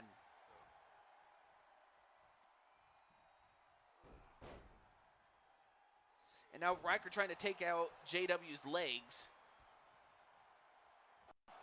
Knife edge chop. Nope, back elbow. And then a Dirty South Lariat from out of nowhere. 1, 2. And JW regains the lead 2-1. And then a running knee.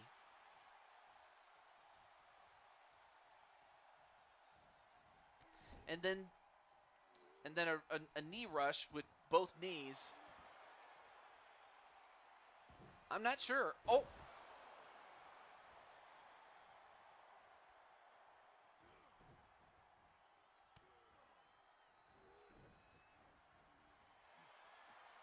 And then, oh. And then JW got kicked, only for him to give one right back to Riker.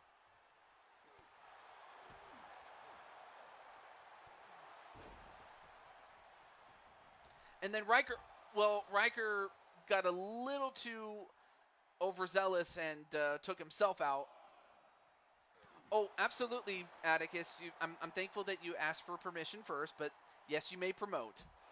I know you can promote, but yes, you may promote. So go for it. Go for it. And as that happens, JW with a gut wrench suplex onto Riker.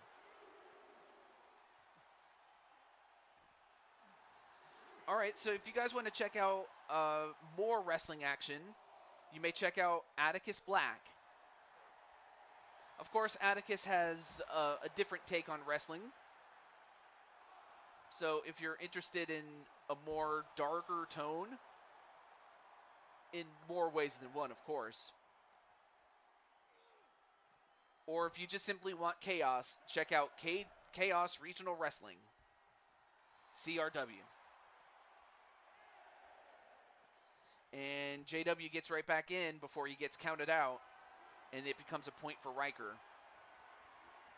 And then clothesline on the top rope.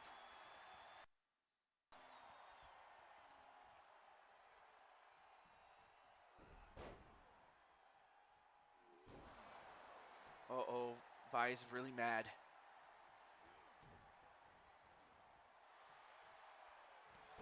And a clothesline right to Riker.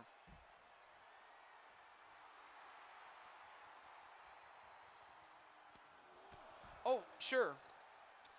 Well, I mean, of course I have Dulmada on the list, and I have Lissa, but I guess you mean like Atticus himself. So let me put Atticus on there. Let me get Atticus there. All right. There you go, Atticus. I got you on the list, man. In case, so I can message when it's your turn or when one of your family members comes up. All right, awesome. 6 minutes and 30 seconds to go, or less than that, I should say. Excuse me. Now both guys going back and forth with the punches. Although Riker, nope. Both guys are. Oh, and Riker just threw himself a headbutt. I mean, I guess what Lily, what Lily said about her man or her husband Riker is true. He really is hard-headed. And now it's going for a figure four on the on the post, just like Bret Hart did to Stone Cold Steve Austin back in the day. But then an enziguri, or a jumping kick, and now delivers a couple of kicks right to Riker.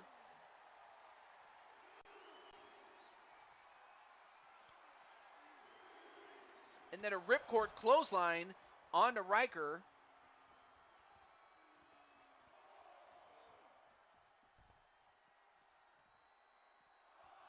All right, well, JW gets right back in. And Riker, no wait, JW gets out. That resets the count.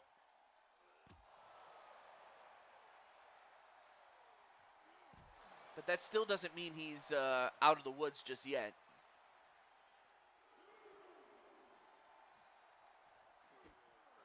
And then a stunner right to Riker.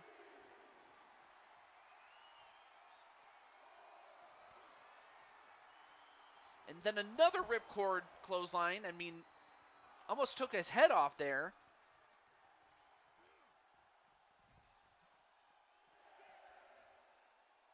I mean, this is just an absolute war, man. 7, 8. Riker's got to get back in, or else he'll lose a point to JW, or JW will get a point, I should say. Well, unfortunately for Riker, JW gets a point. And then a zigzag, or I forgot what Riker calls it. 1, 2. Well, he gets it to within 1 again. And now JW has been busted open. And now he's got that inverted figure 4. And he taps out, so now it's 3-3 now.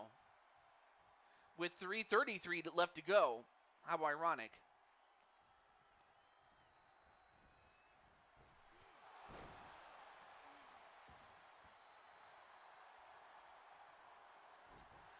But then JW with a dirty South Lariat from out of nowhere in a pin. 1, 2, 3.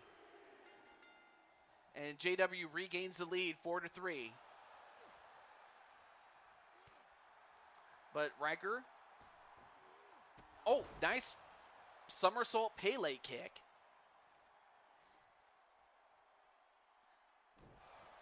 And then Cornwell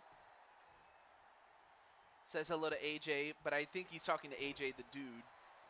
And then Tomura is going for his buddy, his friend Riker. I mean, given that both those guys married the Flower Twins, or Rose and Lily as we call them. Oh, nice leg drop off of a slingshot. 1, 2, and Riker ties it up.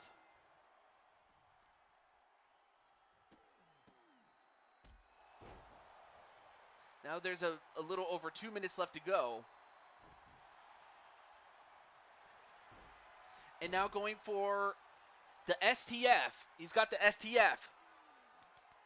And Riker taps out there. So now JW regains the lead again and goes for a pin as well. 1, 2. All right, now it's 4-6 in favor of JW. And JW takes down Riker with that forearm.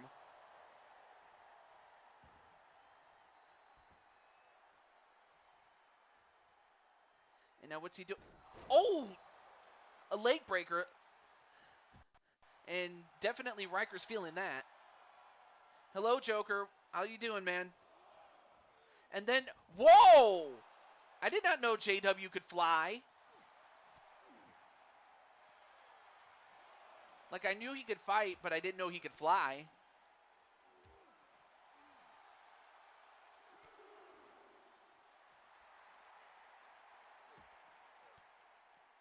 Well, we got about a minute left to go, but Riker's got to get him back in the ring and get 2 quick ones if he's going to have any chance. But with the clock running down, this might have just fallen into JW's trap.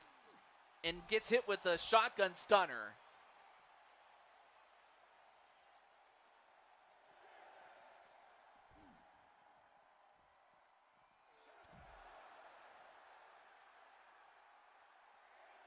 Eight, 9. Guys, get back in. 10. Well, so what happens if there's a double count out, then that just simply means that nobody scores a point. And then, okay, so the referee starts again. Okay. Good to know. Another ripcord lariat, and that takes out Riker, but the final score, Here is your winner, and still the final score is, I had it backwards. 6-4 for JW Caliber. Of course, JW didn't get out of that match unscathed, but he still is the holder of Big Blue. But for Riker, he has nothing to be ashamed of. He took it, or dare I say it, he had to take it to the limit one more time. Yeah, I took that off of the Eagles, the band Eagles, not the not the Philadelphia Eagles. However, this does set up a first ever matchup between JW Caliber and the man that holds the Koopa in the Bank briefcase. That man being Star Gamer. So that confrontation will be upcoming when we get to our final show of 2K24. So between now and then, Mr. Koopa in the Bank is on the prowl. And that's something that JW will have to contend with. But that was a 5-star match. So that's the end of our main card. So now we got through that. And aside from changing any championships, mainly with Rose.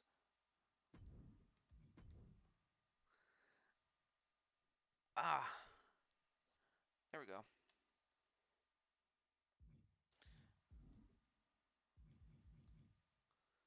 Or actually, or I might try. I might change my mind. You never know. But I still have a few more shows left to go here.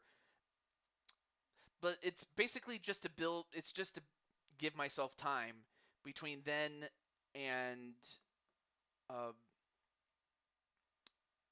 and when I do get 2K26 and I get that thing set up, which is going to be a pain in the butt.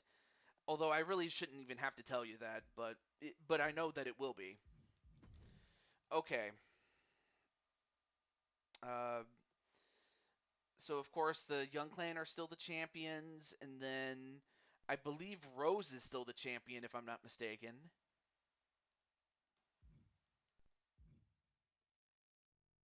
Oh, that's right. She did. Okay, so that's the only championship that changed hands was the Mushroom Kingdom Championship. So let me put this on Rose now. Where's Rose? Oh, there she is.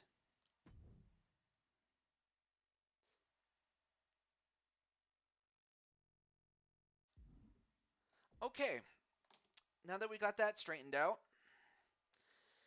all right, so we're going to start from the top of the list all the way to the bottom. And then of course anyone who doesn't show up, well, I'll have to eventually skip and then continue until we get to somebody who is in the chat. So with that said, our first contestant is Patty Chase. So Patty, if you're in the chat, let me know and we'll have your bonus match right now.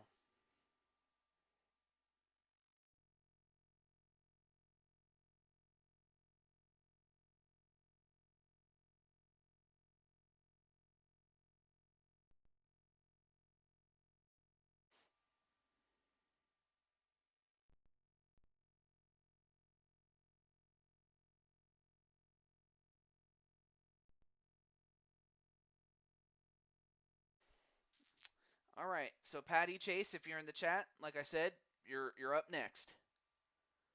Or maybe she's typing it, I'm not sure. Oh, there we go. It's you and Emma, false count anywhere. All right, we got it. And oh, you know what? They did have a false count anywhere match at WrestleMania 10. You know what? Let's go to WrestleMania 10. Why not? Okay, where's false count anywhere? Oh, there it is. So let's go to Emma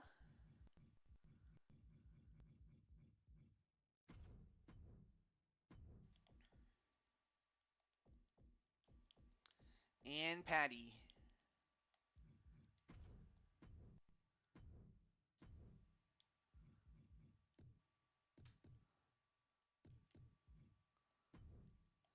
And then let's get oh yeah, we'll get this referee over here.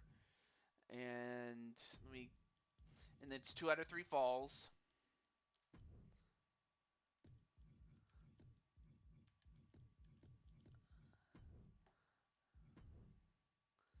And then let's get some other weapons like no, not a shovel. A guitar and then um a stop sign, a microphone,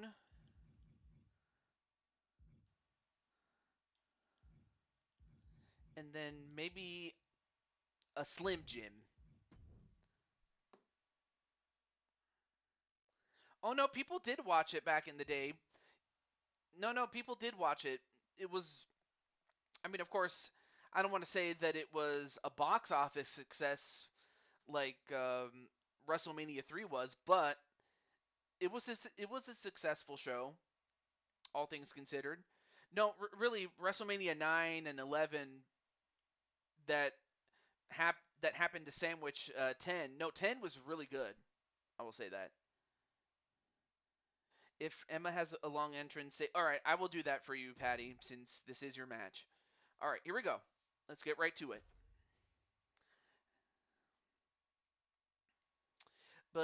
but no, people did order it. It was just not as well, or it wasn't as heavily ordered as it was in years past, and it would remain like that until WrestleMania 14. And at WrestleMania 14, that's when it all changed, especially with Stone Cold Steve Austin, and you had the intrigue with Mike Tyson, who was there. But it was really, that was just part of the reason why that kickstarted a new era for the WWE, a successful period known as the Attitude Era.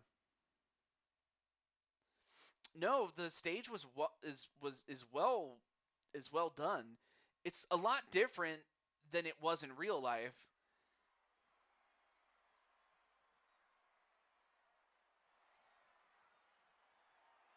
But for some reason they used two entrances, which actually was not the case. But I think it was done in such a way to I don't know how else to say it. Yeah, yep, she has that long entrance. But yeah, Patty, if you want me to change it to something more shorter, I have no issue with that.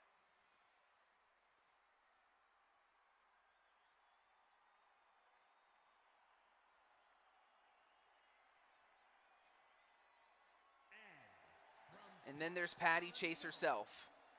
So we have mother and daughter, or rather daughter and mother, as Emma's in the ring already, and Patty is about to enter the ring.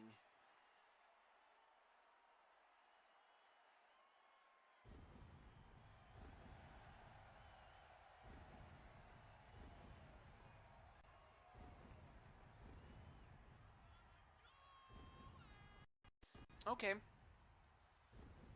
I mean, of course, I understand that Emma's also partly you know uh,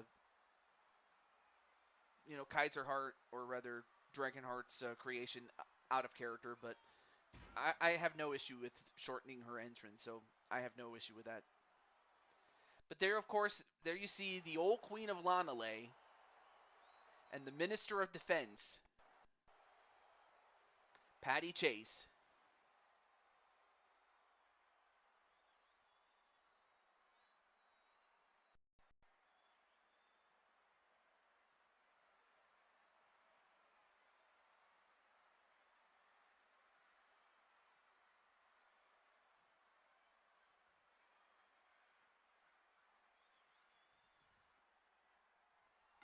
All right, match underway. Here we go. Oh yeah, and because it's a 2 out of 3 falls match, let me put the scoreboard up. But all right, now I can finally. I mean, Patty, you've been on the list for a long time, but I'm happy that you finally got your match. So after this, we'll have Damian Shelley, but I'll see if he comes in. If not, then Jose will be up next. Oh, so this is Jose's Emma. Oh, I see.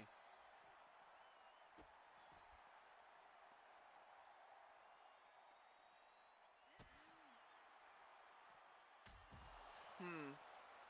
Well, let's find out what happens if Patty, teaches Emma a lesson.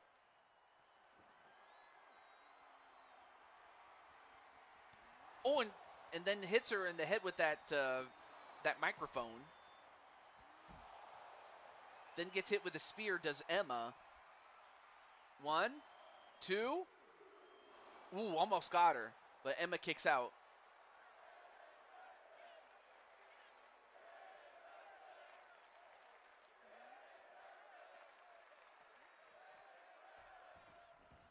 So Emma gets thrown back inside the ring.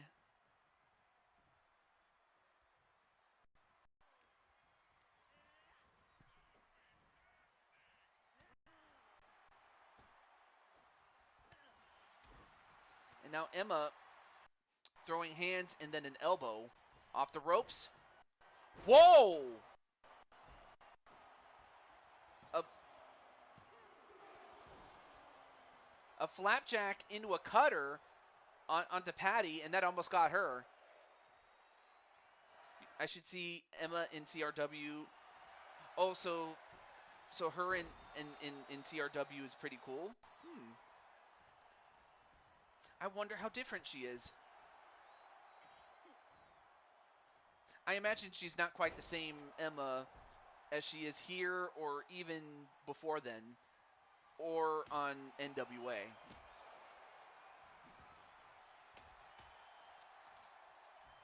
Oh, clothesline.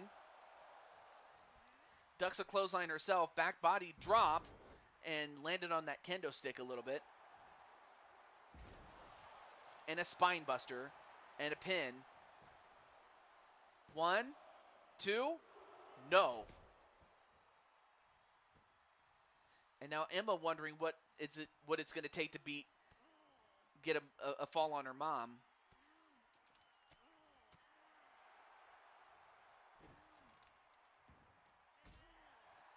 Of course, Patty taught Emma everything she knows. But she didn't teach everything Patty knows.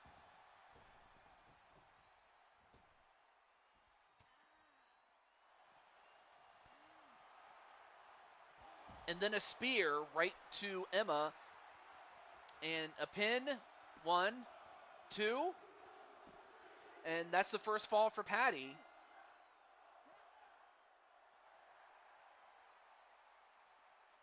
And then a T-bone suplex right to Emma.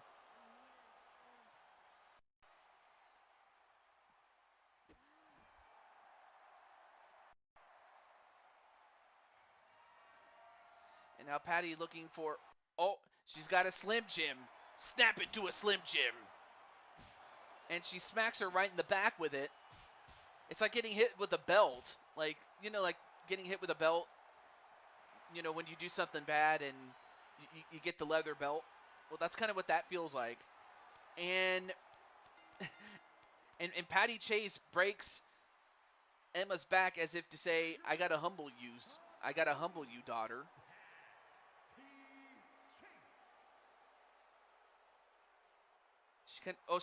So she takes on Jose's look.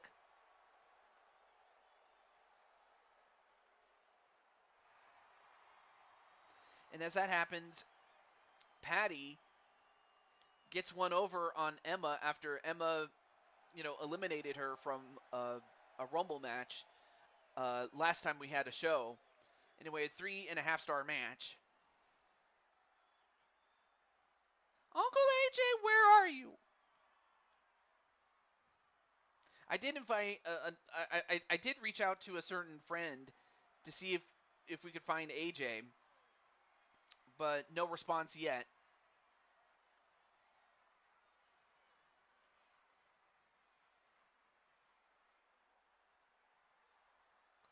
Well, in any event, we'll move on.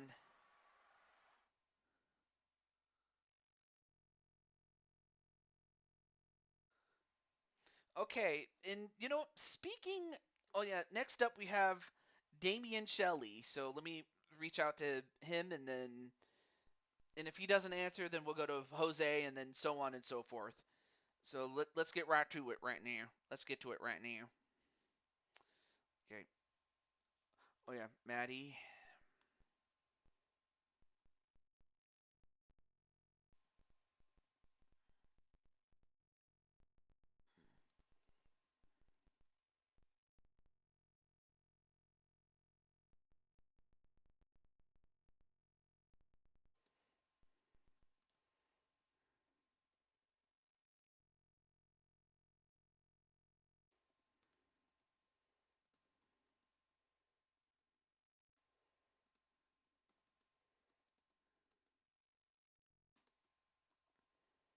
Okay.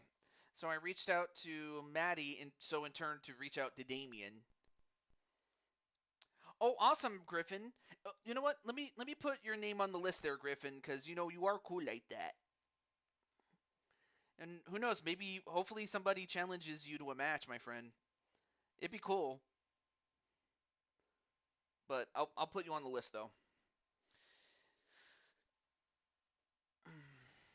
But you needed a lesson in humility. Yep, absolutely. I could use this as a way to bring in, short-haired Emma, or, NWA, you know, WWE 2K24 Emma, but of course I understand if it's fine. But yeah, Vera is definitely worried about her uncle AJ. But anyway, I reached out to Mr. Damian Shelley, so let me get my timer out, just so I know how much time has passed. All right, so here we go. So he's got a little less than a minute to go to accept. If not, I then have to go to Jose himself, and so on and so forth.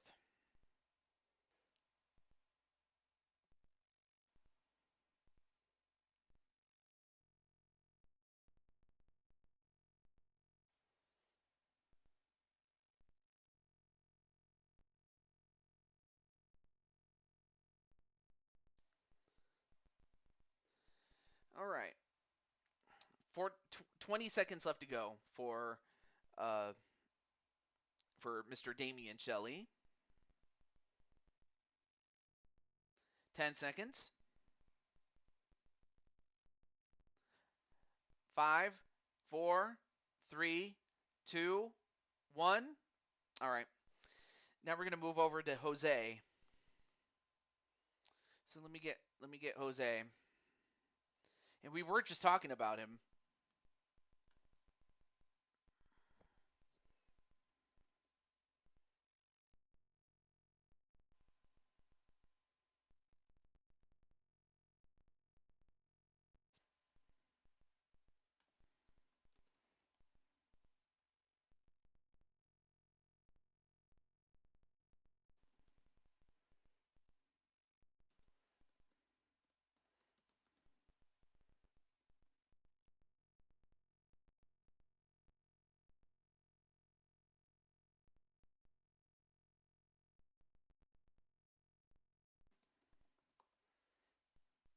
Okay, we got that.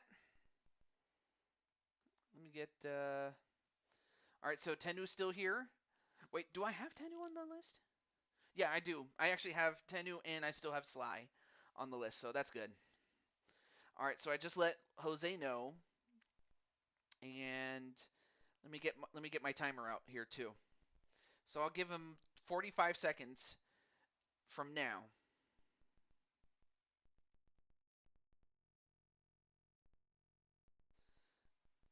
So we'll try to go through these as quickly as we can so we can get through all the names. So this will continue until either time runs out or until I get to the end of the list and everybody's had their match. Things like that. Oh, let me see. So, all right, so we have, well, I'm going to skip over the people that we just skipped over. So we have 1, 2, 3, 4, 5, 6, 7, 8, 9, 10. So you're the 11th person on the list currently. Although 2, 1. All right. So Jose. All right. Well. All right. So now we have to go from Jose to Blaze McCoy himself, and I think Blaze is now done with his show, so I can just contact him to see if he has his bonus match or if he's willing to have it. But let me get Mr. Blaze McCoy.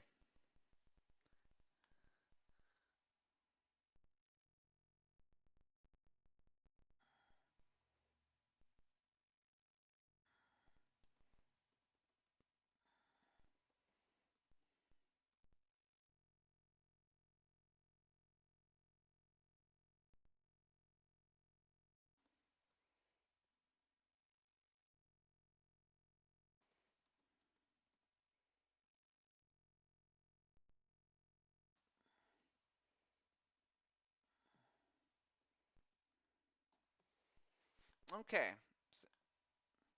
Let me see. Let me check and see who's in the chat. And Troy is still here. Hmm. One of these days, I got to consider bringing in like Troy and then Jennifer. I mean, Jennifer, of course, for the women, and then for the men, bring in Troy. Emma has different looks on some shows. On CRW, BMWF. LDW, she matches Jose's attire. On NWA, she looks totally different and is a bit smaller. Yeah, I suppose. Yeah. Oh, that's right. Because dragons can come in different sizes. You know, like like some are small and then some are small and fast. Others are big and powerful, and then you have the ones in the middle, and they can do a little bit of both. Like middleweights, they can do a lot of damage and they can do it quickly. Maybe that's why middleweight fights are pretty cool. All right. Oh, let me go back to the timer here. Okay, cool. All right, so the timer's done, and so unless any of the people that didn't come in yet all of a sudden do, then great. If not, oh well. But next up is Crushing Kelly herself, and I already reached out to Kelly, but yeah, I already reached out to Kelly, and I'd have thought she'd be here, but then again, she is probably helping out with Atticus's show, so understandable. Well, in that case, I'll keep her on the list, but I'll just have to move on to the next person, and that is Lissa, who is of course a member of Atticus's side of the family. So let me get Mr. or not yeah, let me get Mr. Atticus, who in turn will get Lissa. So let me get as Atticus for that.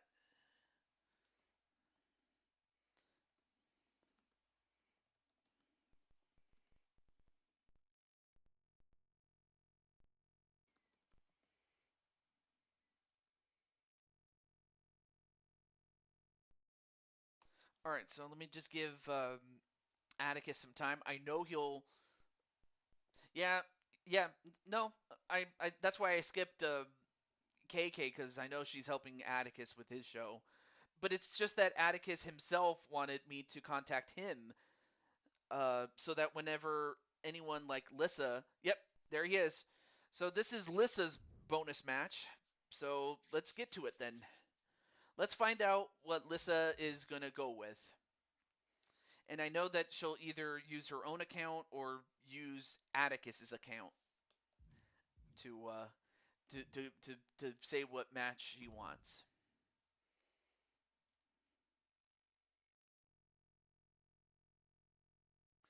Who has the women's four queens?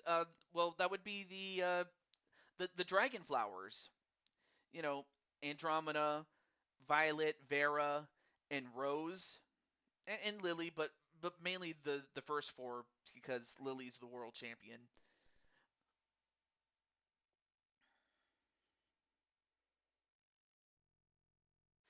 Although currently we don't have anyone challenging for the Four Kings championships. Lissa has a team, right? Mm, if I remember correctly, she doesn't really have a team, but she can have a team. Like,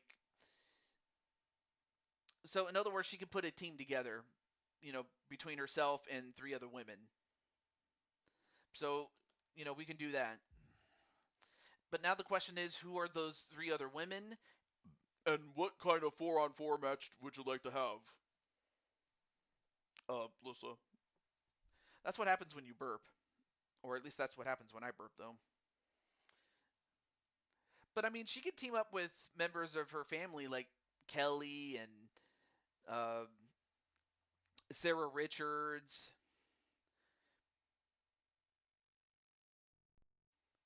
Um, maybe even so really it's up to Lissa to pick three people that she trusts to fight for those championships. LD Sky, oh Diamond Sky, and Sarah. Okay, but then what's the match type, my friend? Uh, let me stand up. I gotta. Oh hey, what's up, Riley? How's everything going there, Mr. Riley?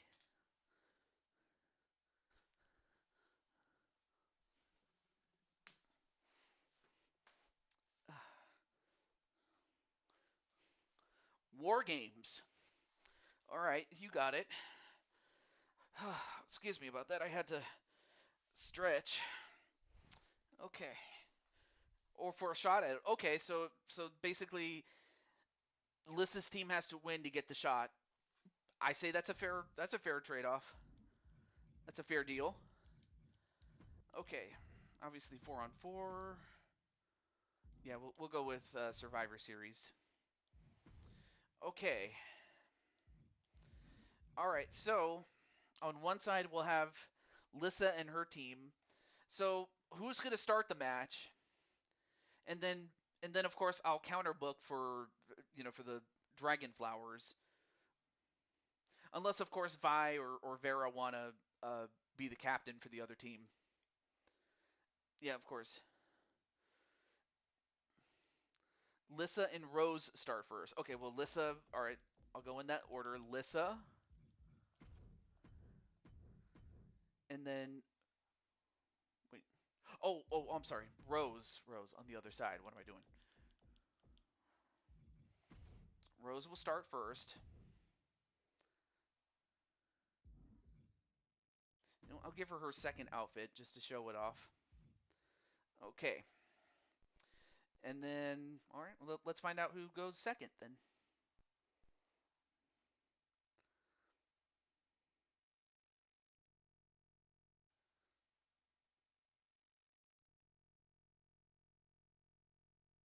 But how's everything going there, Mr. Riley?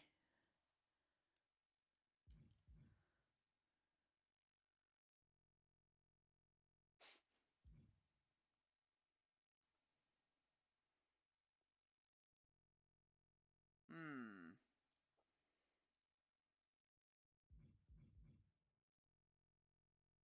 The rest can be in any order. Okay. Let's see.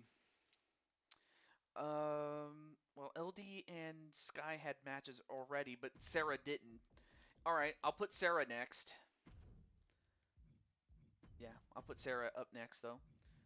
Oh, absolutely, Atticus. I'll let you get back to it. Absolutely. So then I guess I can put in um hmm. I can probably put in Andromeda. Give her some action.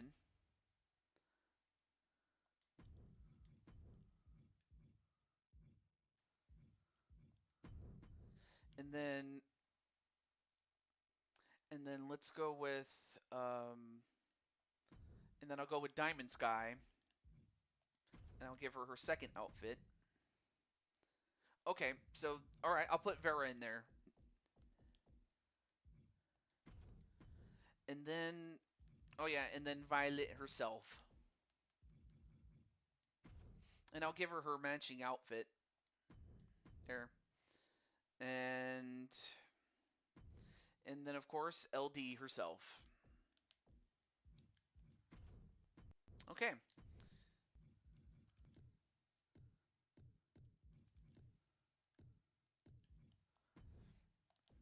and then the referee for this will be Jessica Carr. Okay, well, match underway. Here we go. So we finally got Lissa's match, and unless any of the people that I reached out all of a sudden show up, the next person on the list happens to be Joshua. I didn't think we would get to Joshua, but I'm happy that we are. But I'll let him know if he's still up.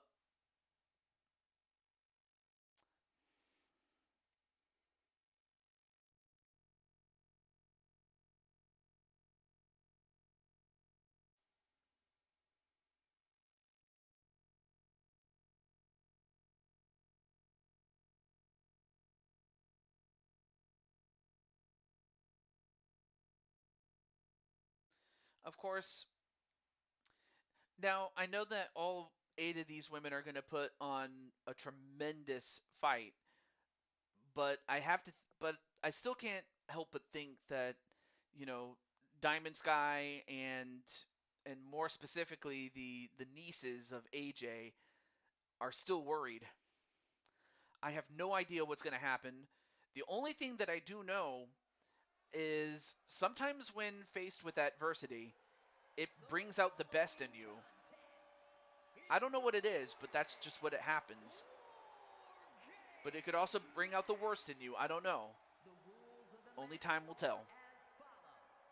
Two teams will be contained in separate cages, with All one right. member of each team starting the match. At regular intervals, alternating members from each team will be released to enter the match. The first member to enter the advantaged team. Once all competitors have entered, War Games officially begins! The match can be won by pinfall or submission. Exiting the cage will result in a forfeit. And now, let the War Games begin! So there you have the rules of War Games. And of course, we're going to go with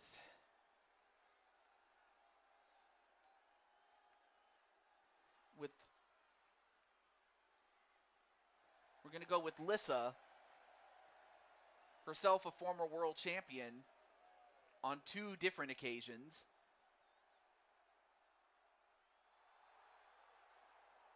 Introducing first, from Transylvania, Romania, the Dragon Goddess.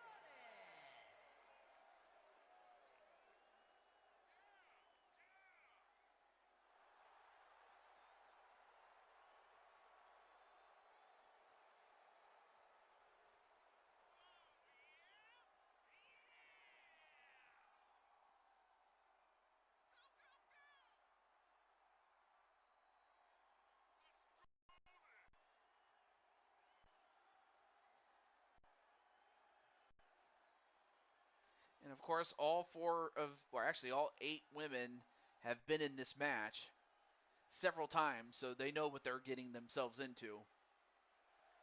You know, these ladies know what they're in store for. And it starts with Lissa.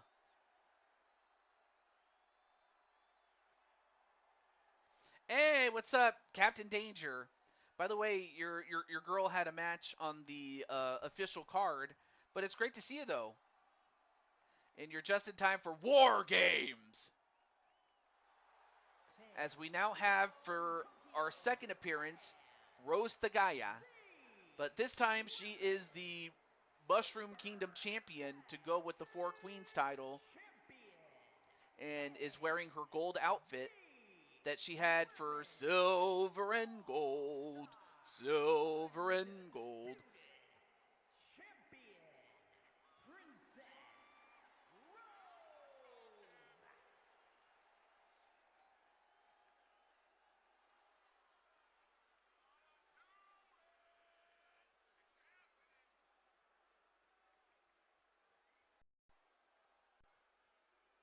And of course, the official will help out with the championships.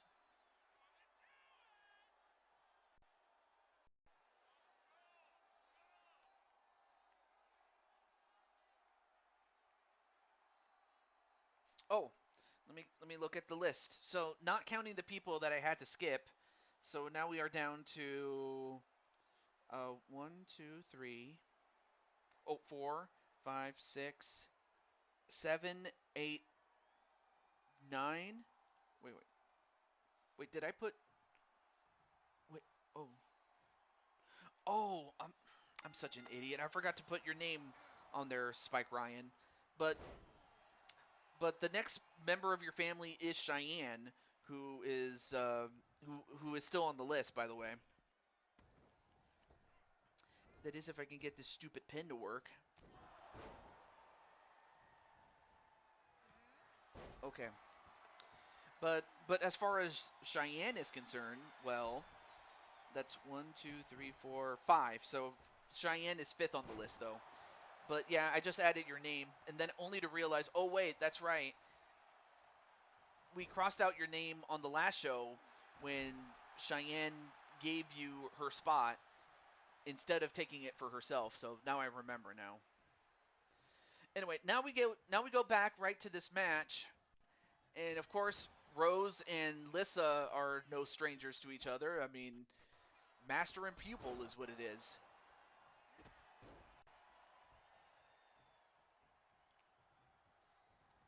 Although Rose sends Lissa over the top rope and into the next ring in ring number 2. Off the ropes. And a pop-up punch right to Rose.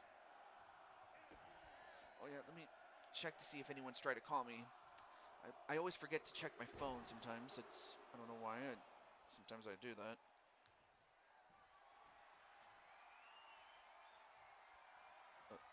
Okay, not sure what that's all about.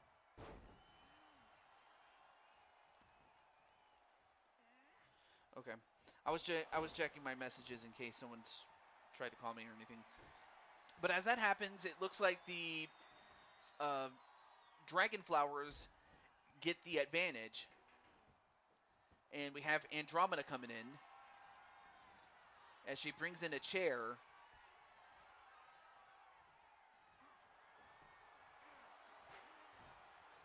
And then gets hit in the head with a chair. Does Lissa.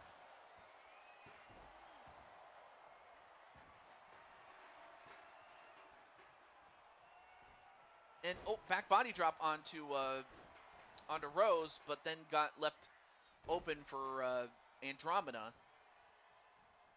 So Lissa's going to be in a bit of trouble for the time being. And then hitting the head with that chair.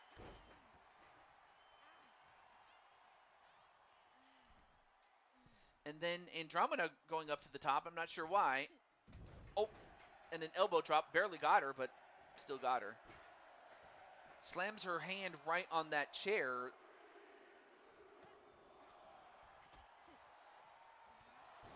And let's see. I believe that is... Oh, that's Sarah Richards.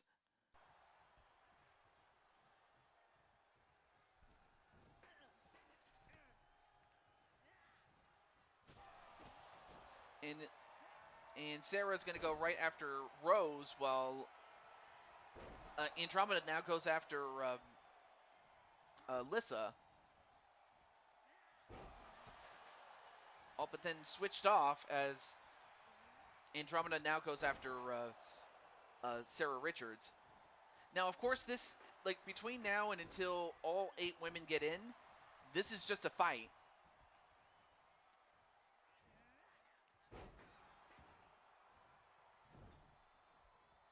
But really, at stake is the opportunity to challenge for the 4 Queens Championships, mainly with Lissa as leader of the group.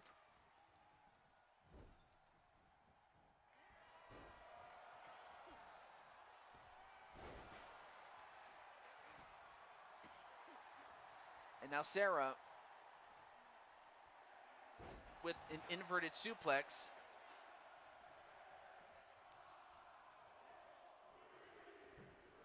As Andromeda gets set right into ring number 1. And as that happens, Vera is about to come on in.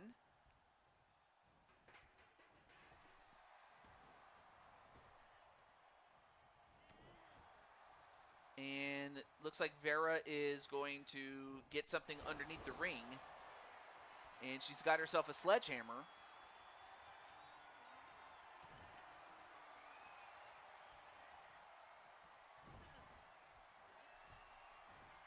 And a stop sign. Look at this. I mean, she's getting some more toys. And now finally enters the ring. And then a Vera stunner on Alyssa. And now the Dragon Flowers, of course, taking control. Nice spin kick there onto Sarah Richards in ring number 2.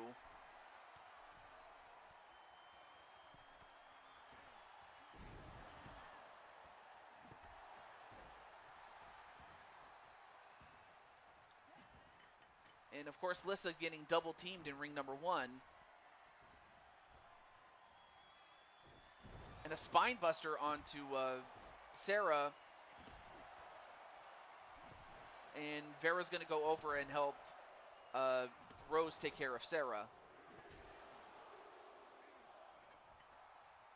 And now we have Diamond Sky coming down. I'll be interested if she goes after her own daughters, or if she goes after Rose or Andromeda. Meanwhile, Alyssa going up to the top. By God! Lands on her back, or lands on Andromeda's back after that dive. I mean, how crazy is that, man?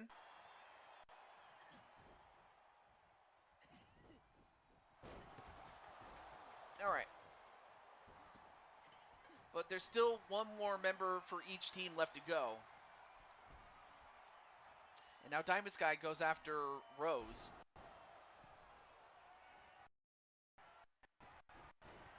So it's a one-on-one match between Rose and Diamond Sky, and 2-on-2 in ring number 1.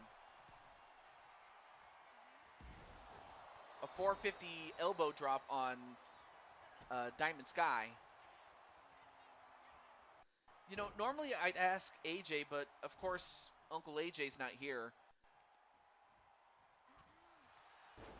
I can only imagine that Sumide is as much concerned as the rest of the family is, mainly because, well, that's her man. As well as Amy Rose, who's a friend of the family. Well, up next is Violet, the one who has been the most worried out of anybody in AJ's family.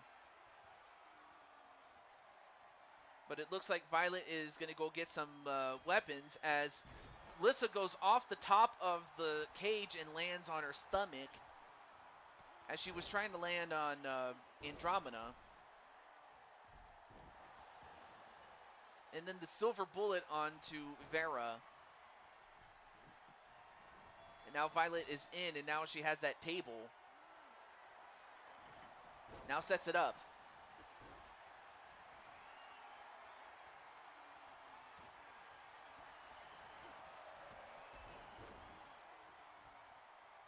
So it looks like 3-on-1 in ring number 1 and 2-on-2 in ring number 2. Oh, and a curb stomp right to Aunt Lissa.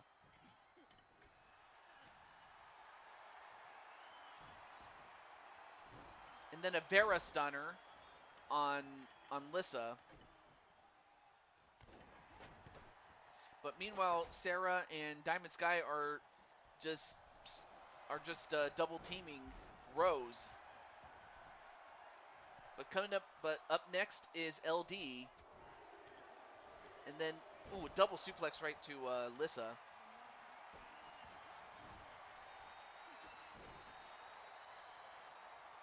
And now LD goes right inside the ring. And the match beyond officially begins.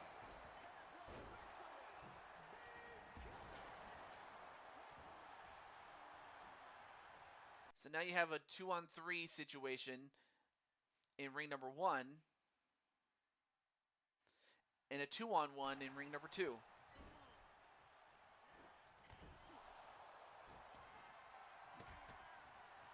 Oh, now going for the sky bar on Rose.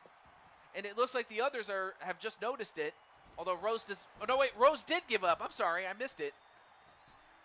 But it looks like Diamond Sky was able to isolate Rose and get the win.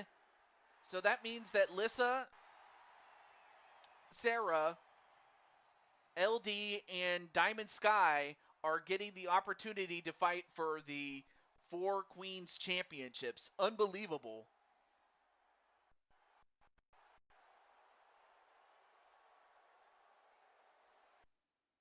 Well, now I need to make a note.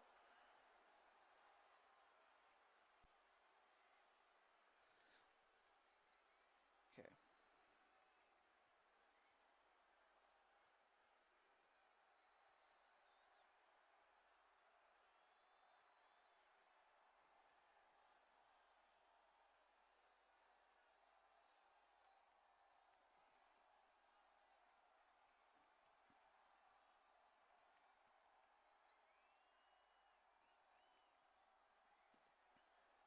Sorry if I'm not talking. I'm just typing this stuff down.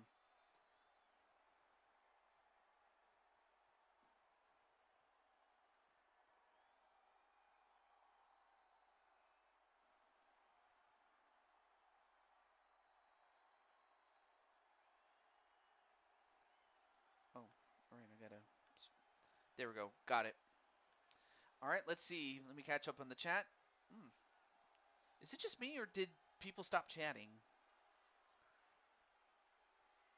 I hope it's nothing I said, or I'm hopeful that the. Uh, okay. Cool. All right. Well, anyway, that was a 5-star match, and so now the Dragon Flowers will have to look over or look forward to the challenge of Lissa, Sarah, LD, and Diamond Sky.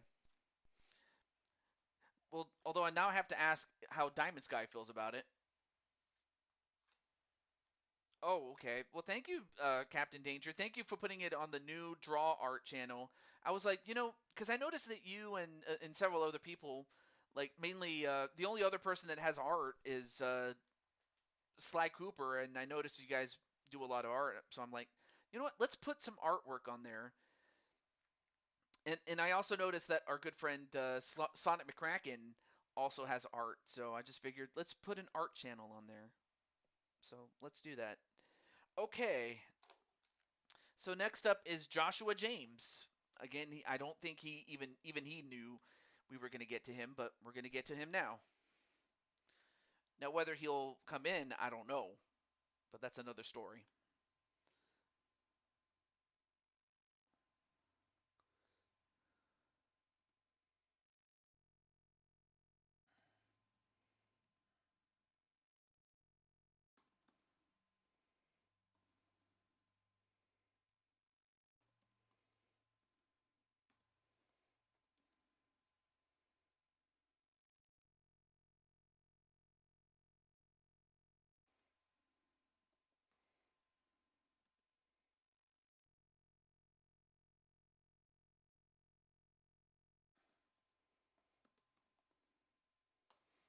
All right, so I just let Joshua know, and okay, sorry about that. Brian and Sonic, we all draw. Yeah, absolutely. So, oh, who's up next? It's Joshua James. I just let him know. I just reached out to him. So, all right. Let me take a look at the timer. Oh shoot.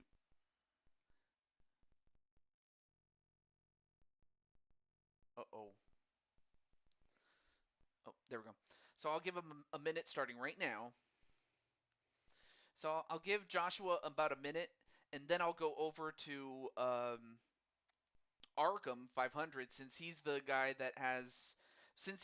behind the characters of Chun Li and Mai, because of course he created the characters, and thus I have to ask him on on on the two girls' behalf there. But anyway, all right, a little less than 30 seconds to go for Joshua.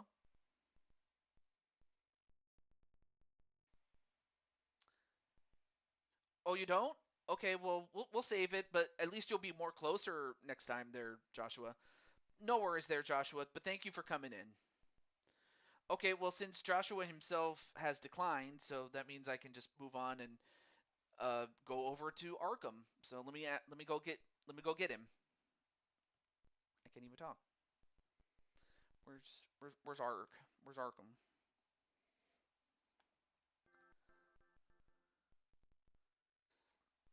Okay, it looks like he's playing Fortnite, but I can at least contact him there.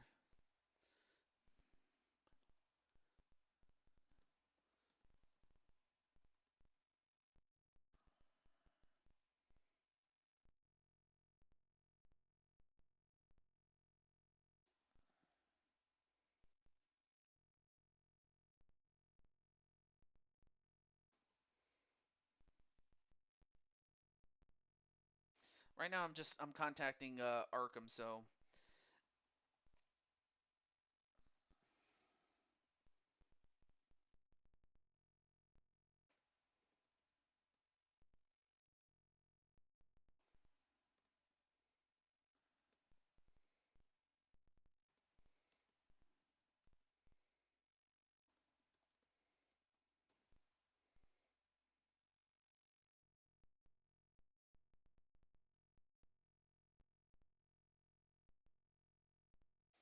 okay. So I just reached out to. Oh, forgot to include the. There we go. So I just reached out to Arkham. So all right. So let me get my timer ready, and let me get the. Okay, so Captain Danger's watching the Lady Danger match, especially since we do have a lull in the action. So, all right, not a problem there, Captain. All right, so I'm gonna give him the next minute to claim those bonus matches. So here we go. And if Arkham doesn't come in, the next person up is Jesse Jackhammer. Although sadly I don't have a way to contact Jesse, but if he does, but Jesse, if you are in the chat somehow, let me know. Oh, there you are, Arkham. All right, cool. So Arkham, this is so you have a match for Chun Li and a match for Mai. So let's find out what matches you have cooked up for Chun Li and Mai. Oh, so you want to do it for both, right? Okay. For the Asian Alliance. Hey, you got it, my friend. Hey, if you want to take out two birds with one stone, I'm cool with it too. But then who's going to be their opponent and then in what kind of match? Let's find out. Ooh. It kind of looks like we're close to the Asian theater, or at least the the the the the entryway kind of looks like the entrance to the Chinese theater. And then of course Sly and Tenu say hi Arkham. Oh, right. Let me show the match types that we have. Oh, I can decide the opponents. All right. Well, I'll show you the match types. I have more under custom, but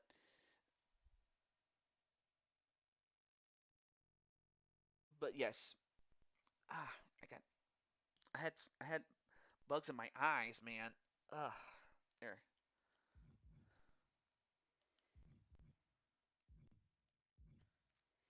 Let's find out.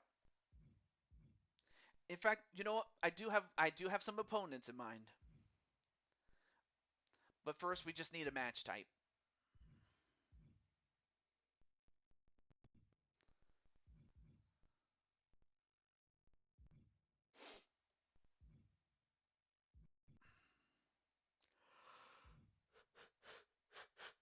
Ah.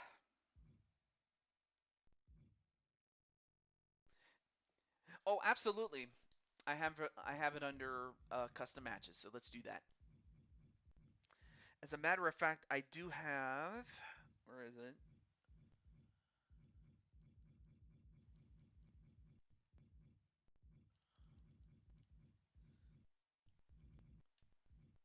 Oh yeah, right here. And we're gonna go to WrestleMania 39.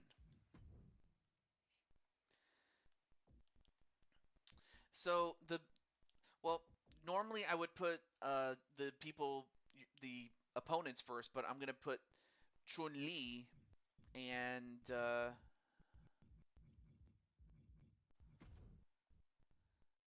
Mime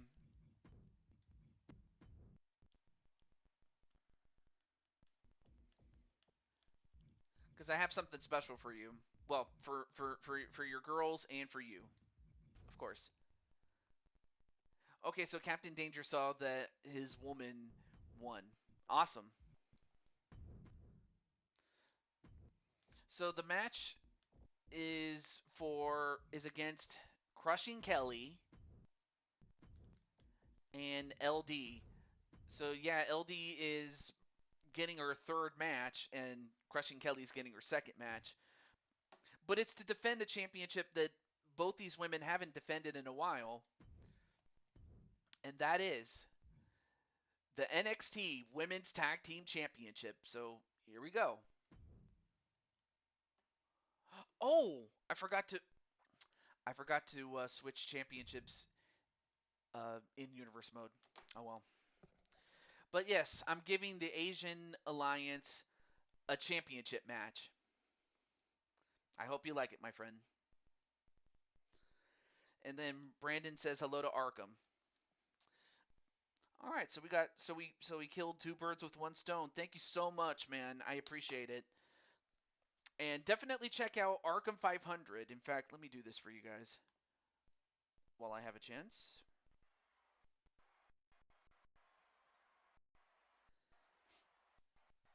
As we are live in Los Angeles, California.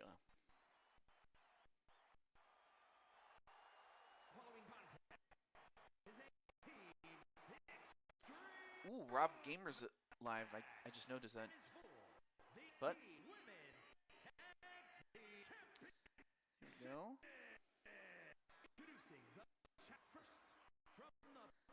So you can check out my good friend Arkham 500.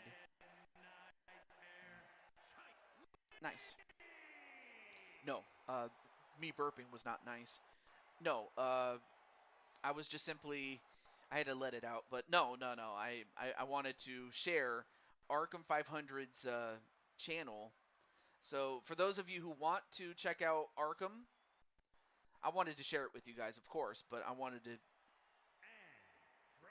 share it with you. And then, of course, we have my.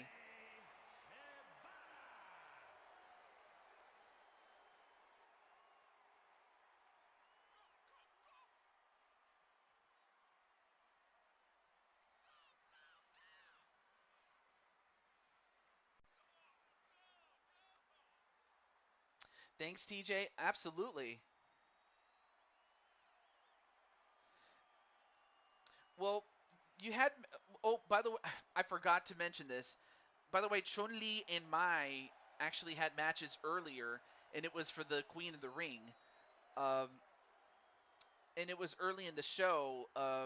But I was gonna ask, do you want me to spoil it, or do you want me to, or do you want to go back and watch it after you watch this match? Obviously. But yeah, they actually had matches early in the show, albeit in singles competition. I forgot to mention that. How stupid of me. But there you see the Asian connection. And there, of course, you have Crushing Kelly. From Milwaukee, Wisconsin, one half of the NXT Women's Tag Team Champions and the WWE Women's Television Oh, I forgot that Champion, Kelly's the television champion. How stupid of me. Kelly There's a couple of errors I need to correct before I continue, because I did forget to switch the Cyberspace Tag Team Championships in Universe mode, amongst other championships. So that's my fault there.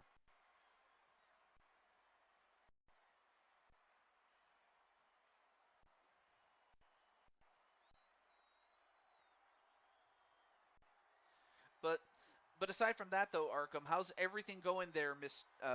How's everything going in Arkham Land?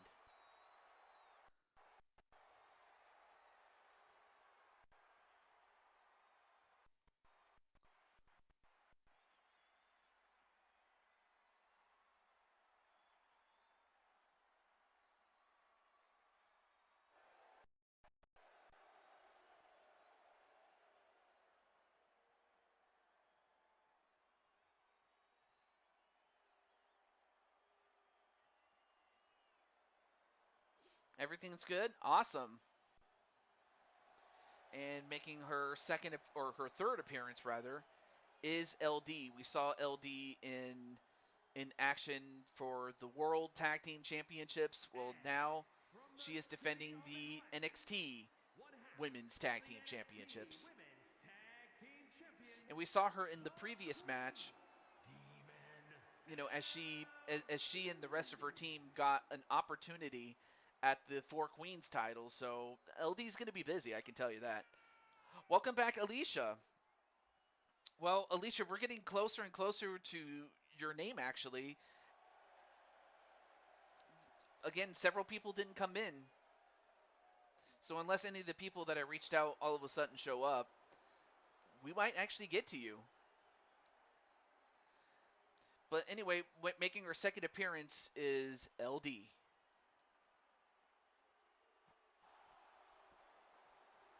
Oh, sure.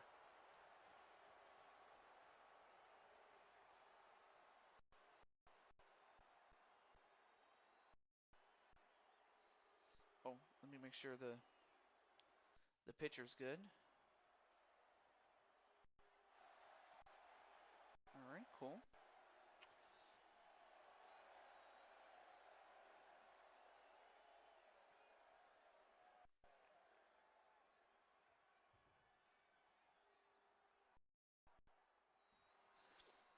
So, it is for the NXT Women's Tag Team Championship.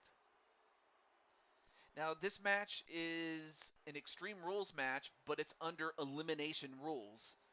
So, as soon as somebody gets pinned or forced to submit, it then becomes a 2-on-1, and unless the one gets rid of one of the two, then it will become a tag team match. Otherwise, it's over.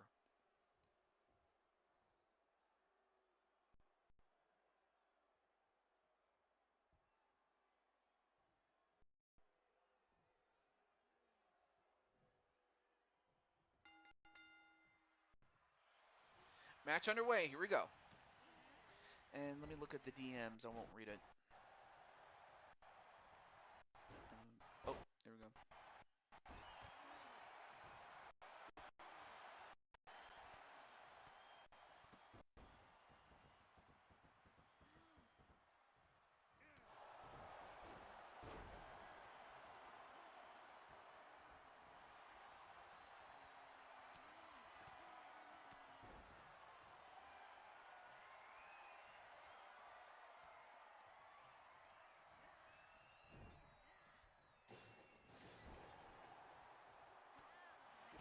Okay, so I I had to respond to AJ in the DMs really quickly, but back to the match.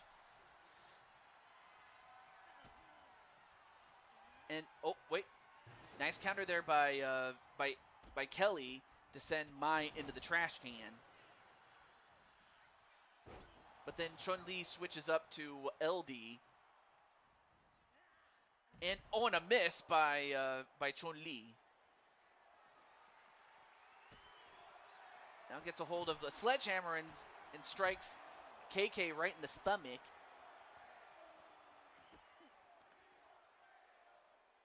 And a double arm DDT on Amai. And a snap suplex on to Chun Li.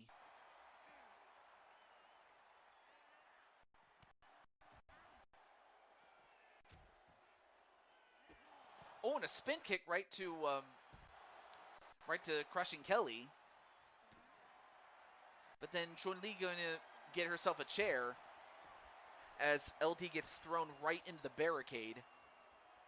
There's not much give on that barricade though.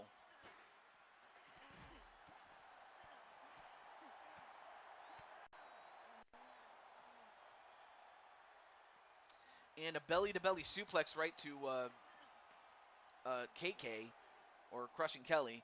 Ooh, went for a spin kick of her own, but missed. All right, so now we have LD and Mai, and Chun Li and crushing Kelly. And Kelly gets gets dropped on the apron, the hardest part of the ring.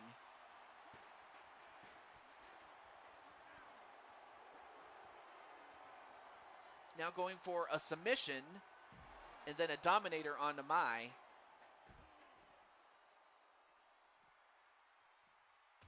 And a superwoman punch.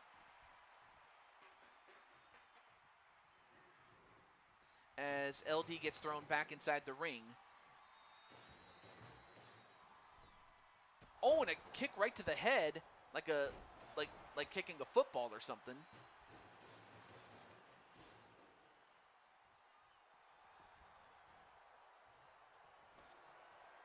And now KK taking down an announce table.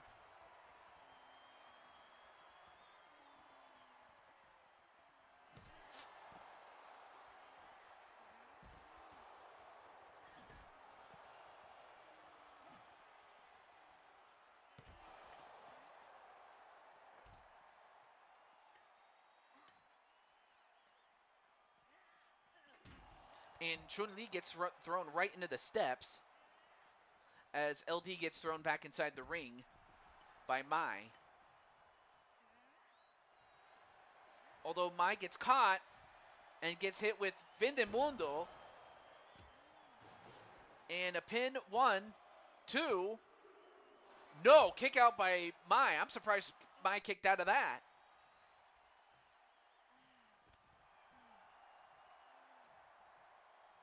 And now Mai getting a muddle stomped on her chest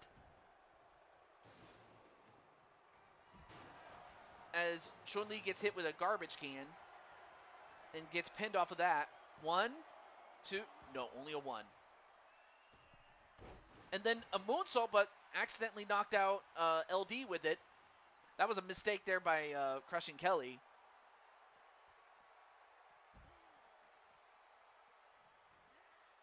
And then a dive that misses on the part of Chun-Li as well as KK, Crushing Kelly. But then Crushing Kelly gets thrown back in, as does LD. All right, now all 4 women back inside the ring as Crushing Kelly gets struck from behind with that kendo stick. And again. And then LD gets a kendo stick several times. But I think that only just made her mad. Although LD might have just gotten struck by the cane a couple of times, was not able to finish her off. Although the silver bullet right to Mai and broken up immediately by Chun-Li. All right, let me catch up on the chat. I hope, just making sure that the, oh, once again, dropped on her back. Can I get this thing off, please?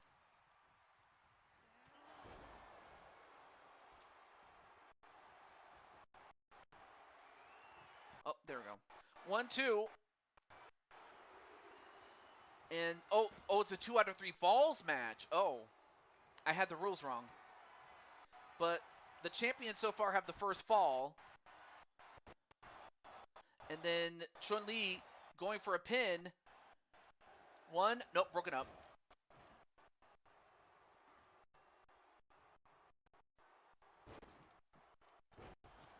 Okay, there we go. Let me check on the chat again.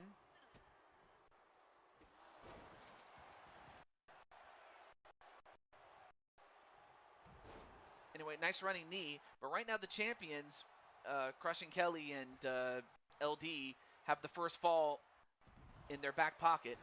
Oh, it is? Oh, shoot. My video is breaking up badly. I hate it when it does that. It's like, come on. I know that my OBS isn't perfect or anything like that, but I would think by now they would have fixed this damn thing. But anyway, hopefully it's coming in much better now. But I always hate it when it does that. It's just so stupid. Okay, it looks better now. All right, cool. All right, well, I'm gonna try again. So here we go.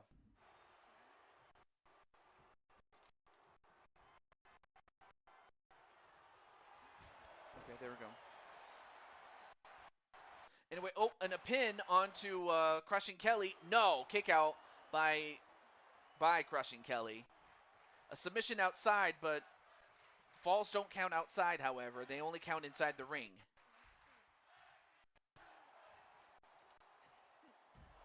But yeah, just let me know if the video is back where it needs to be or if I need to do anything else.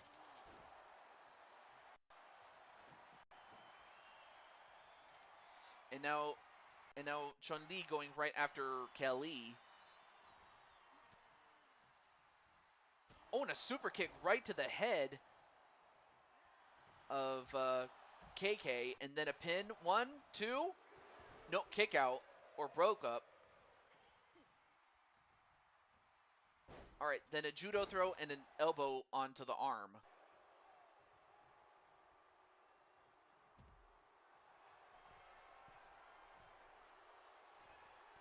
Oh, and Kate Crushing Kelly takes out Mai as LD takes out Chun-Li. Okay. Just let me know if it's all right. Hopefully that works. Again, just let me know if it's back up or if it's not. If it's not, just let me know. Now in the Reaper's Grasp is Mai, and Mai has to tap out. And the winners of the match and still the NXT Tag Team Champions, Crushing Kelly and LD.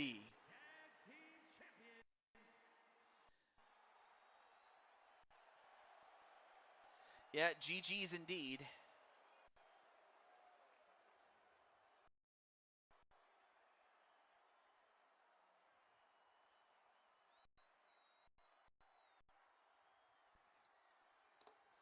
But I want to say thank you to Arkham for his help on the bonus matches, my friend. And then, of course, Violet is very happy. But now we go from that. So our next contestant would have been Jesse, but again, like I said, since I don't have a way to contact Jesse, unless Jesse's in the chat and he's just lurking, Jesse, if you're in the chat, just let me know. But if not, the next person on the list is Cheyenne Ryan, and of course that last match was a 5-star match.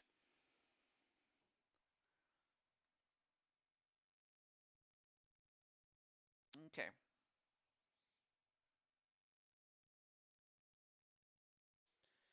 All right.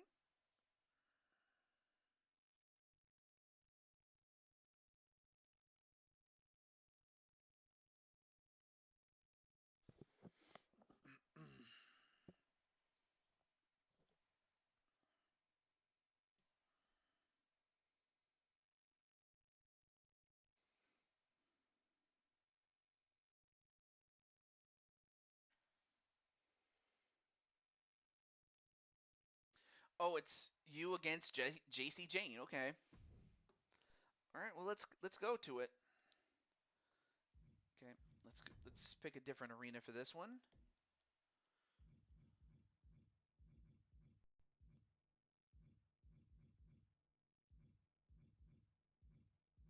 Let's see.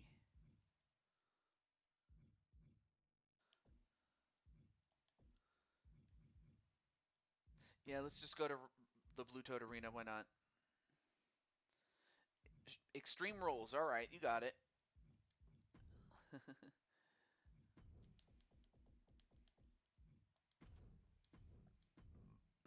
Excuse me. And we have Cheyenne making her second appearance. And of course, she's now a little dressed up. But otherwise, she's ready to go.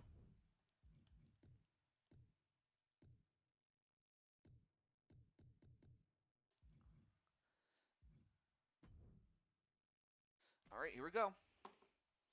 So we got Cheyenne. So next up on the list would be Tomara, unless, of course, any of the people that aforementioned all of a sudden show up. But anyway, let's find out how Cheyenne is going to do.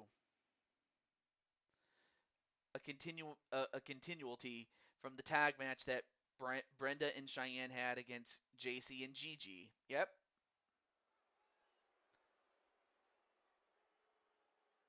This time we are live in El Paso, Texas.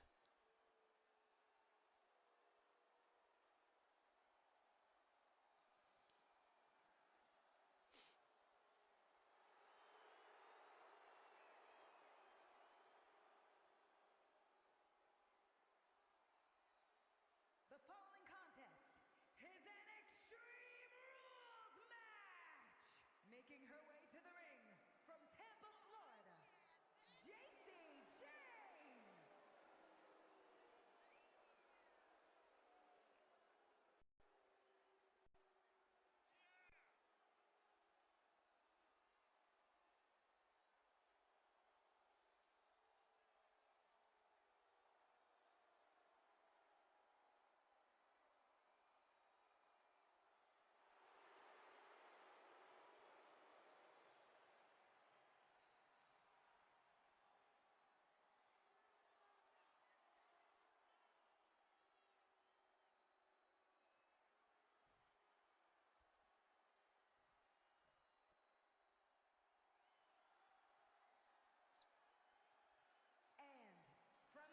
All right. And making her second appearance is Cheyenne.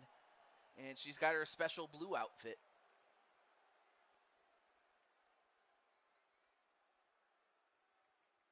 Well, I imagine like after Cheyenne has a match and then Spike Ryan has a match, time permitting.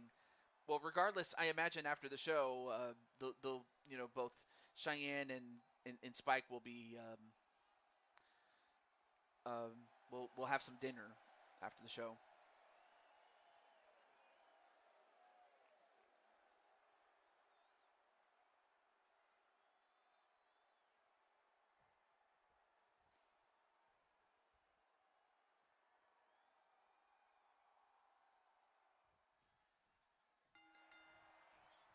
All right, match underway. Here we go. So last time we were in NXT. Well, this time we are in Blue Toad Wrestling. And she definitely has the blue to match that of the ring.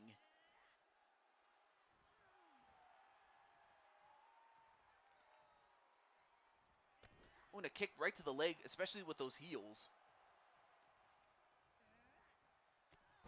Back elbow.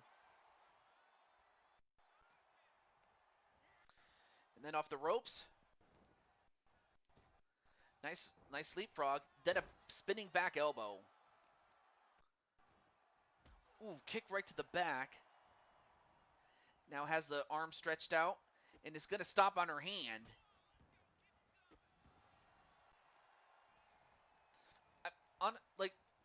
Remind me, was this revenge over what JC and Gigi did to Brenda and Cheyenne in the past, like when they were rookies or something?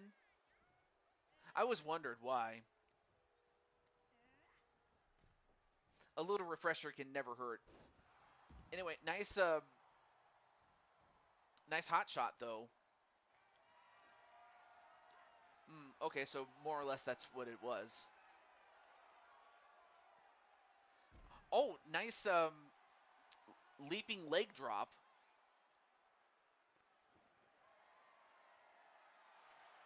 Oh, now we got a ladder. And then for some reason she sets the ladder up. I'm not sure why. But well, we have one ladder on one side, and now we have another ladder as a bridge.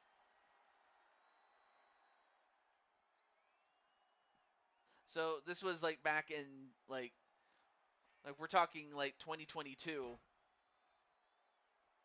Because I imagine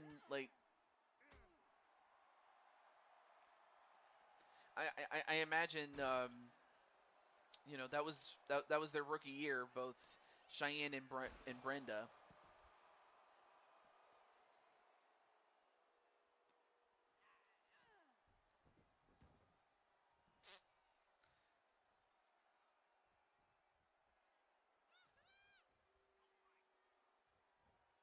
And then, well, Cheyenne timed it, and she ends up getting her hands on JC. Okay, so that's really what it was. Although, wait a minute, JC, nice counter onto Cheyenne. Now, of course, this is not a falls count anywhere match, so these women can fight outside all they want, but they got to get back in the ring.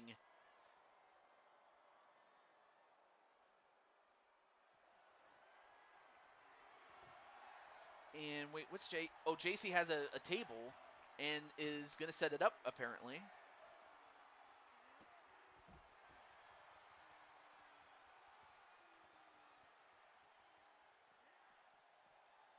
Oh, sent right into the table.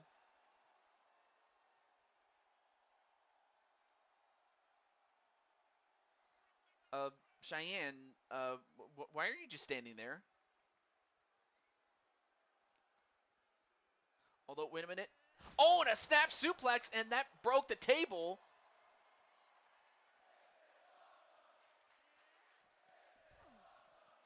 Broke the table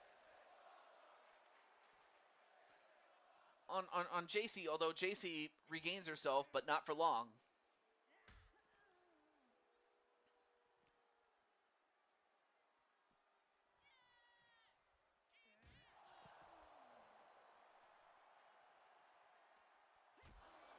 and an uppercut right to Cheyenne. And then Cheyenne ended up tripping on on one of the broken pieces of wood and then fell. Ah. Although Cheyenne not moving very easily for JC, but neither is JC. Oh, and JC just got slammed. The back of her head just landing like a basketball. Hello to Tekken Lore 25. Oh, so unless someone else comes in that I had mentioned previously, Tomura would be up next, Carlos. But who's Tekken Lord? Or maybe I might recognize him from his, especially after the whole, you know, YouTube now using. Oh, okay. So Tekken Lord. Okay, so he's got some wrestling matches. Not a lot of videos though. But hey, it's all good. But nice to meet you there, Mr. Tekken. Oh, you're one of Odd's friends. Okay, so that's well, nice to meet you. And it was also nice to have Cheyenne get a victory after the Ryan bomb. Or the Shy bomb. That's what I'll call it. The Shy bomb from here on out. But the winner and or not and, but the winner is Cheyenne Ryan. So Cheyenne got the win. And that's a 3-star match. Well, all right. Well, thank you so much there, Tekken. I appreciate that. But yeah, definitely sit back and relax. And the best way to describe this company is this: it's like a run-in at Let's. It's like a riot at Let's Make a Deal. Is really what the Shy Bomb. I like that. I like that better. Yeah, it just goes. All right. So next up is going to be Tomura. So Tomura's up next. So again, I got to go over to Uncle Atticus. And yeah, let me get Uncle Atticus here. Where's Uncle Atticus?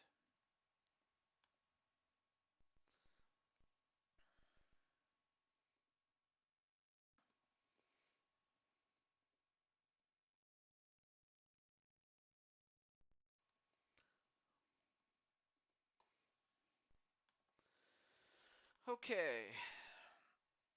So let me get my timer out for Atticus. So I'll give him a well, since I know he's doing the show, I'll give him a minute and a half starting right now. And if not, the next person on the list after that will be Amy Rose. And of course, Amy Rose is a friend of AJ's family, like a friend of the family of AJ.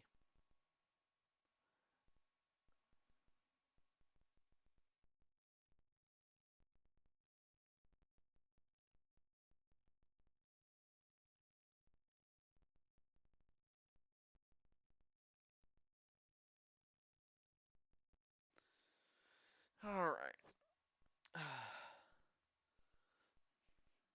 Hmm. I have a feeling, but I just don't know where to begin. Welcome back, Brooklyn Joker.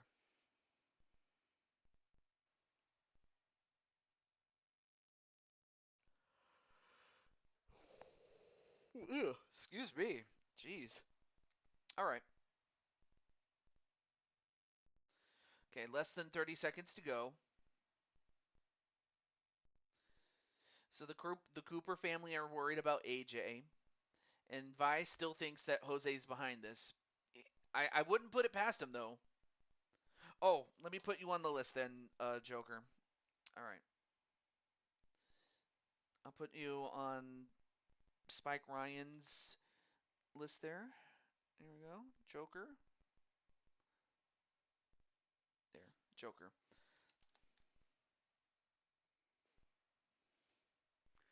Oh wow. And now it looks like Bailey wants some of Warrior Empress. I don't know if that's a good idea. Oh, and then the time limit just expired for Atticus, but well, Atticus on behalf of Tomura. But I mean, so yeah, between now and when the show's over, he could still get the bonus match. He just has to come in. All right, well then, Amy Rose, you're up next. So Amy Rose, you ding dong.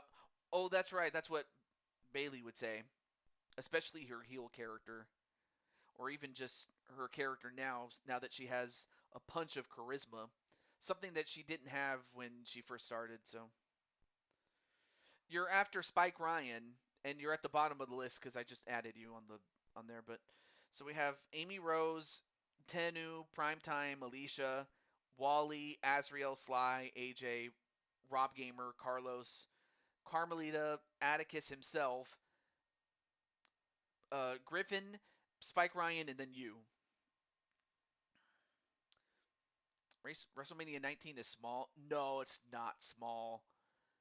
It's a pretty big stage. I can tell you that though. Okay, so Amy Rose, are you in the chat?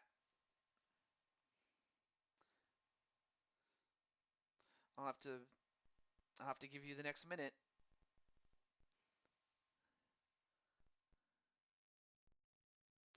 No, you were not already on the list. In fact, like you had your bonus match not that long ago, but no, you weren't on the list. If you were, I'd have told you.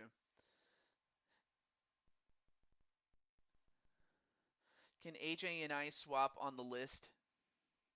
Uh, well, hey, Amy, that's your choice. If you want to swap with AJ, you are more than welcome to. It's just that if yeah, yeah. So yeah, we can swap you.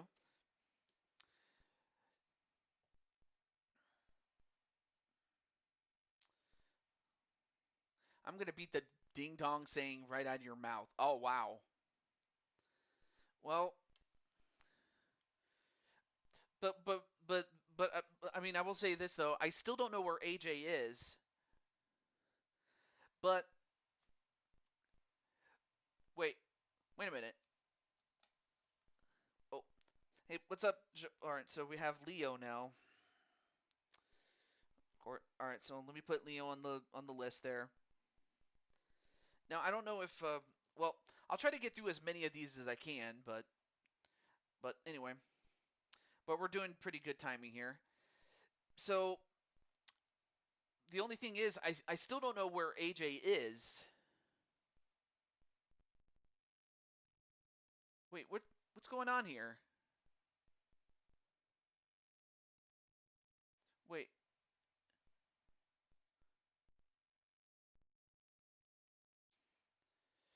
I'm looking at a monitor and I'm looking at AJ. It's like something or someone just someone snatched him. I'm looking at the monitor. Of course, you guys can't see it, but I'm looking at the monitor and I'm looking at what happened to AJ, and it looks like he got knocked out, and then someone or something grabbed AJ while AJ was on the floor. Like it just dragged him, and then just before we could get a camera to find out who or what or why this happened, like the like AJ was gone.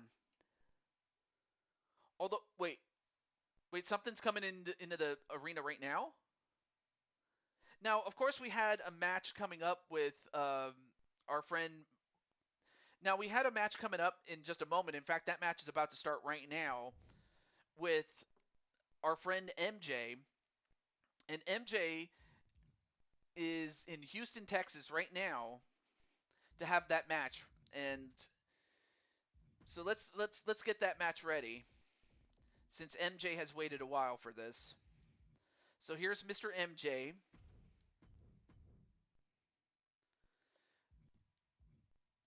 And from what I understand, one of his opponents that he was supposed to fight was AJ himself. But it looks like wait, someone's gonna or someone or something's coming over. It, what is this? What's going on? Who is this? What the hell? Who is that? Who is that? That's Cameraman.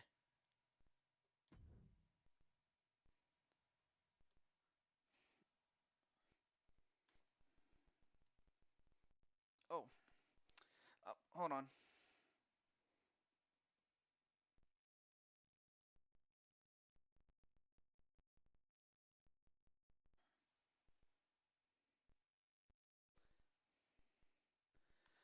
Okay, looks like I'll have to.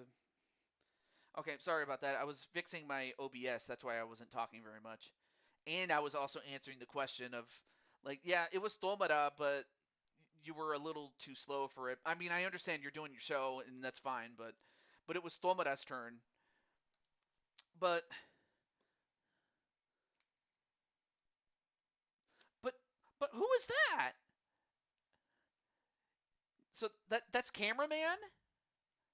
Oh no. I think I know what's going on. Cameraman wants to fight MJ because for those who don't know, MJ is not a fan of camera ready and he doesn't like cameras. Well, now this is his chance to fight a camera.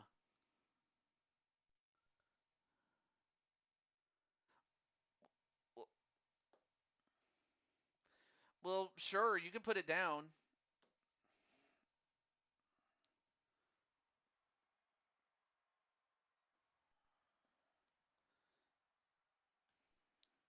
But I'm still at a loss as to, cameraman. Well, anyway, there's MJ. So Vi is saying whoever this cameraman guy is must have took Uncle AJ. You against whoever the Mushroom Kingdom champion is for a shot at the title. All right, I have no issue with that. When do you get your rematch? Well, that's for me to figure out there, Joker. But uh, oh, you mean for his world championship? I have no. You know what? You can challenge AJ when we get to your bonus match, Joker. It's not a problem. So no, I saw your comment there. 2 out of 3 sub only match. Okay. No, I didn't get to see WrestleMania 17 back in the day. Well, I mean, I didn't go to the actual arena. But I saw it on pay per view, and I remember it was one of the greatest match of all time. But yeah, but to get Joker up to speed, something happened to AJ, and either something or someone must have taken AJ, and we're looking at a camera, a living, breathing camera that has hands and legs and feet, and apparently has a head, unless the lens is supposed to be the head, and then the head is supposed to be the button or something. I'm not sure. I'm not sure what to make of this guy, but he calls himself cameraman.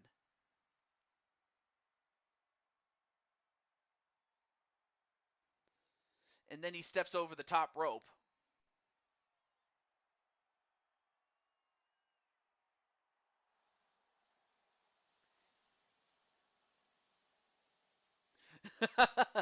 Oh, I see. I probably should have picked a different uh, entrance for that one, but oh well. Well, now MJ has taken off his coat.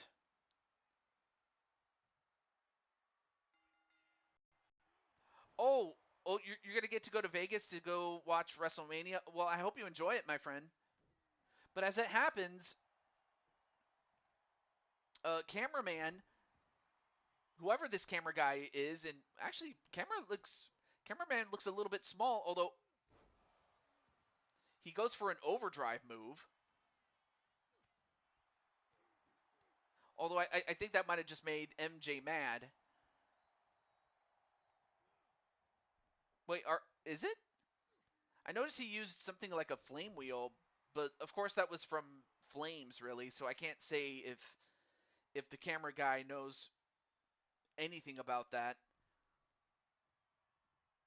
or if he was watching film of AJ and his matches. But I still don't know who this camera guy is.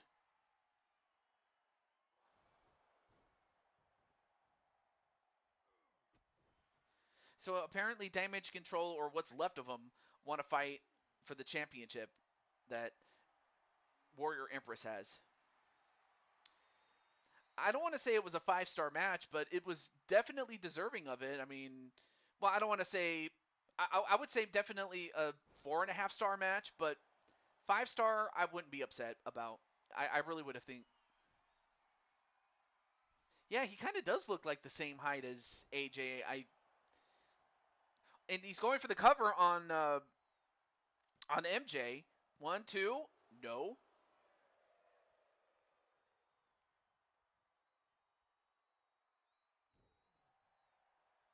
Well, yeah, it should have been a no disqualification match, but of course MJ was expecting a different opponent. He was expecting AJ, so we were having a friendly competition.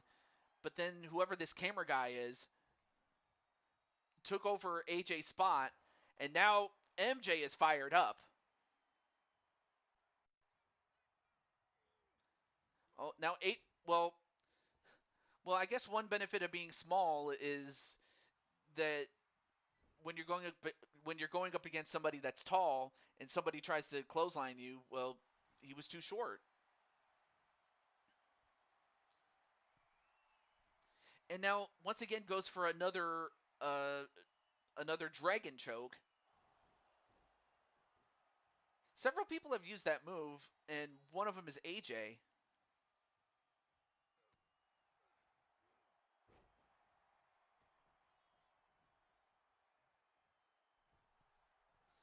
And then MJ making a mistake. You don't turn your back on any of your opponent, especially a camera.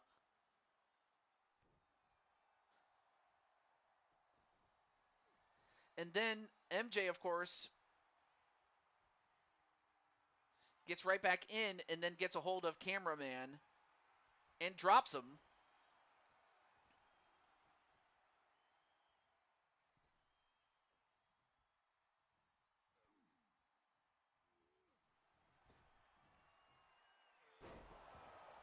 Okay, there we go. I forgot to put the audio of it. So wait, that's Uncle AJ? Wait, so but how can this be? How can cameraman and AJ be one and the same? Violet, you must know something. Whoa, and a nice backflip from a large man known as MJ is Fly. So Violet is saying that someone or something brainwashed him. So you're saying that whoever brainwashed AJ's in that suit. Is he a symbiote or something? Like Venom and Carnage, like they have to just take control of a host body or something.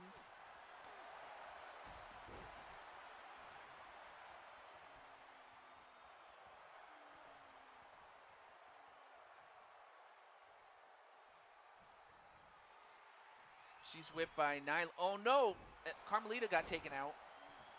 But that was a Texas stunner.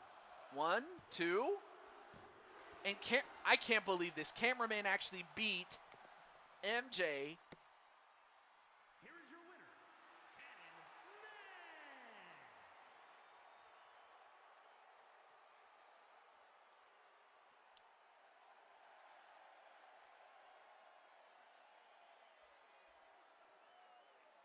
But someone managed to do that to him, and he was probably knocked out and then took over. Yeah, and he's even doing the celebration that your Uncle AJ would do. So you're telling me that whoever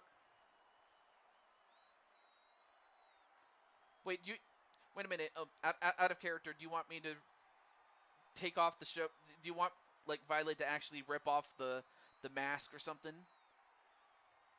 I'm saying this out of character, so otherwise we'll keep it going.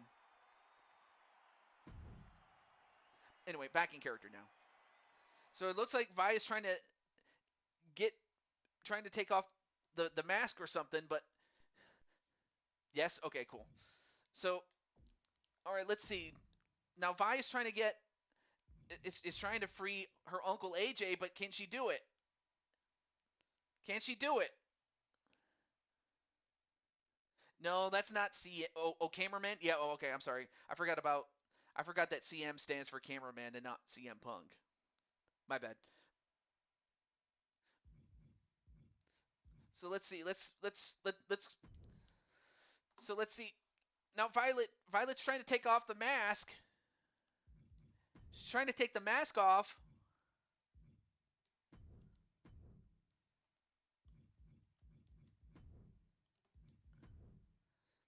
And she's about to pop it off, and she did. Oh my gosh. AJ.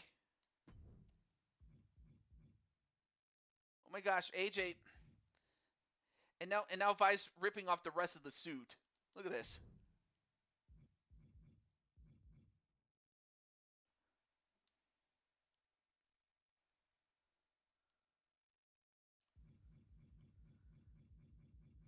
Oh, oh yeah. Let me get rid of that too. There we go. And then and then I gotta change this back to its original color. The shoes. I mean. So it was AJ. So apparently someone put AJ in a cybernetic suit, and he was brainwashed into thinking that he was cameraman. So AJ doesn't know who did it to him. Like he doesn't know who knocked him out and then put him in that suit, or if it was a symbiote or something. So it's not a symbiote. Okay, never mind. But still, we don't know who did this to him originally.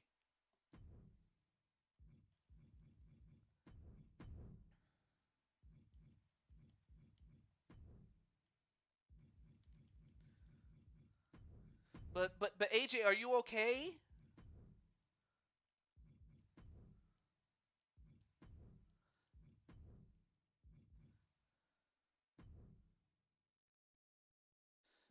Okay. Oh yeah, let me copy this before I forget. I'll give him the rest of his attire later on. But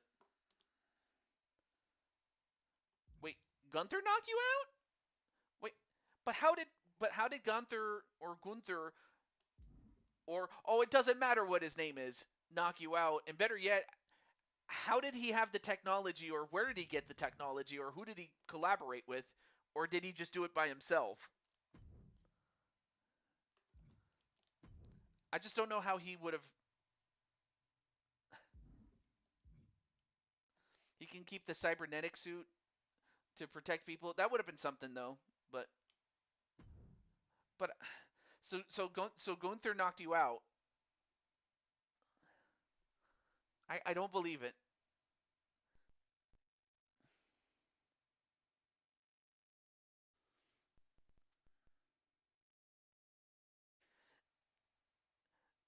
So so Gunther was doing a job for Jose. So while Jose didn't wasn't directly involved with it, he was the mastermind, and Gunther was just the guy that did it. So he must have gotten paid off for it. I can't believe that. I can't believe that. Well, anyway, Tomara is back up again. I don't know if oh yeah, that's right. Tomara, or rather Atticus, gave me the the match type for Tomara, and it was against whoever the Mushroom Kingdom champion is. Oh, before I forget, let me update some things for the universe mode before I forget.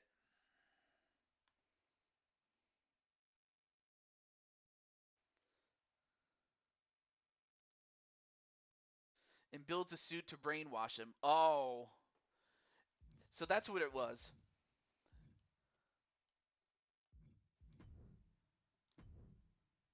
Okay, before I forget, okay,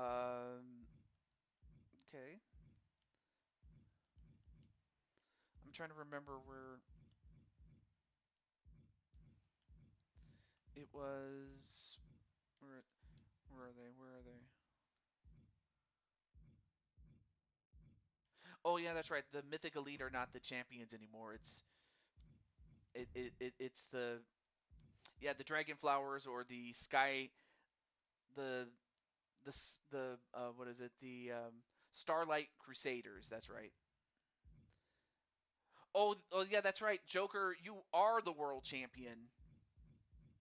Or wait, let me go back. Starlight Crusaders. Yep.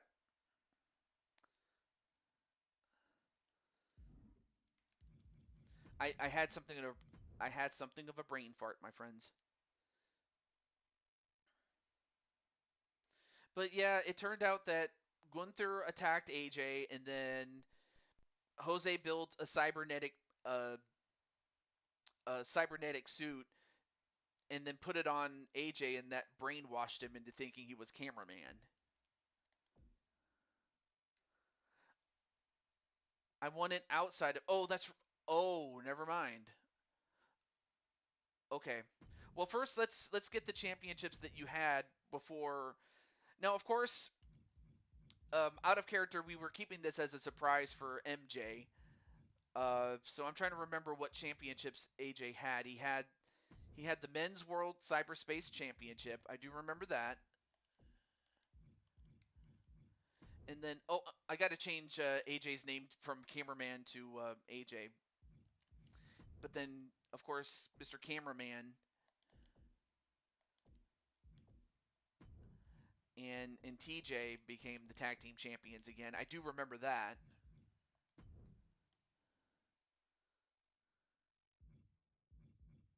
Hmm. But I've never known Gunther to have uh,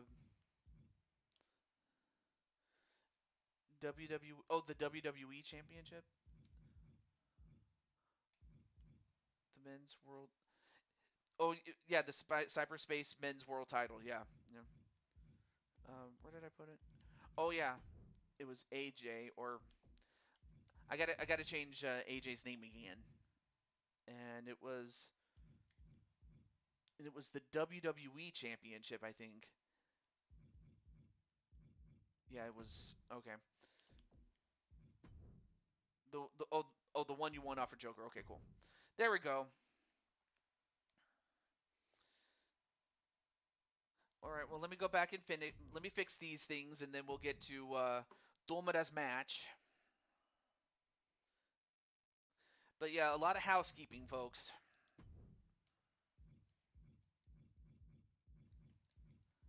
Okay, so I had it wrong. It was AJ who won it, and then yeah, there we go. And then everything else is where it should be. Okay, cool.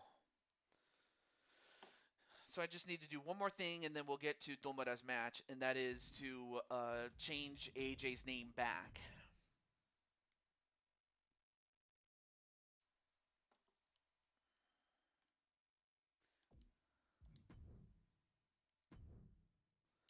But AJ, are you okay?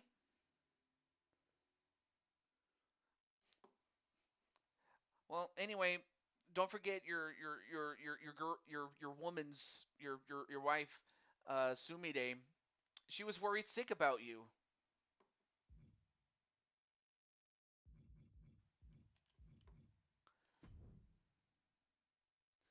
Hmm.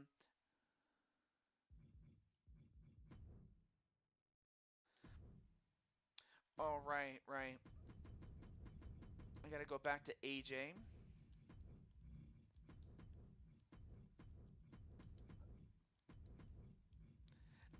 Honestly, the match that featured AJ in it as cameraman. Okay, here we go. Where's AJ? AJ.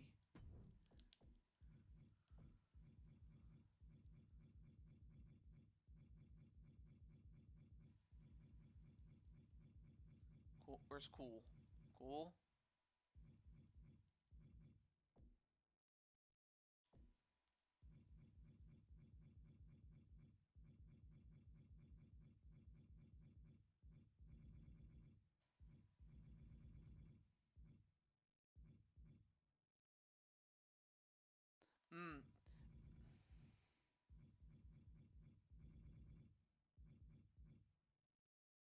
Okay.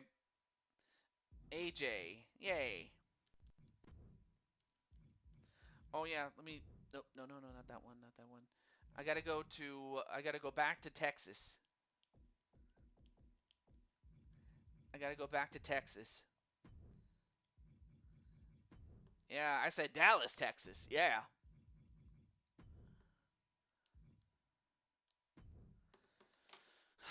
Okay. So now we got AJ back in.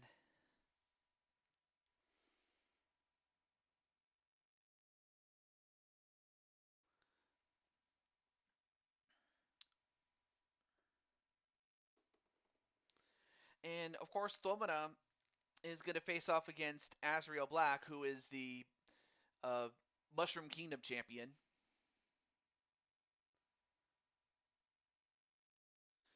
Apparently, Jose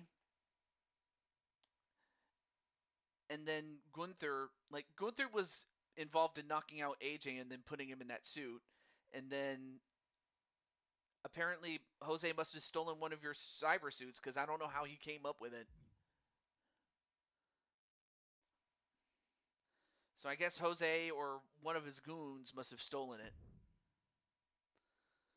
But anyway, up next is the match that will feature Tomura.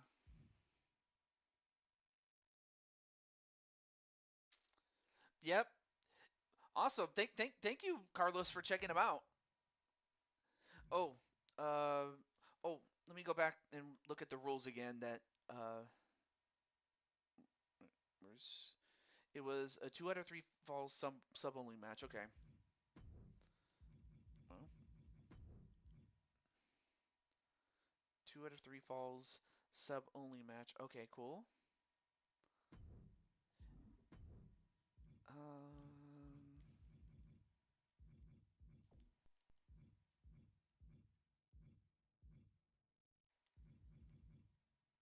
yeah, let's go to the danger zone to do this.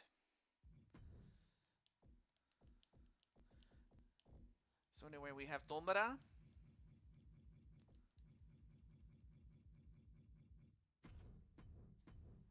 and he'll face off against Uncle. Well, in more ways than one, his uncle Azrael, the Mushroom Kingdom champion.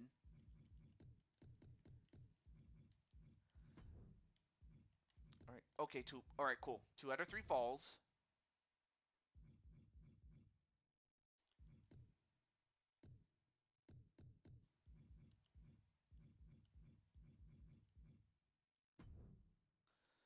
Okay. Let me catch up on the chat again.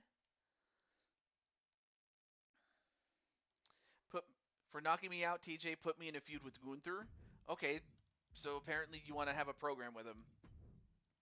I I imagine there were several people that wanted to get a program with him for beating John Cena, but I mean I could see that. All right, well here's Tomura's match. I'm sorry if I kept you guys waiting, or at least kept Tomura waiting. But actually, after this one, I'm going to go back to Amy Rose. So Amy Rose will be up next, unless of course any of the people that came before Tomura or was listed before Tomura show up. But yes, Amy Rose will be up next. So Amy, I hope you're ready. I hope you're ready, darling.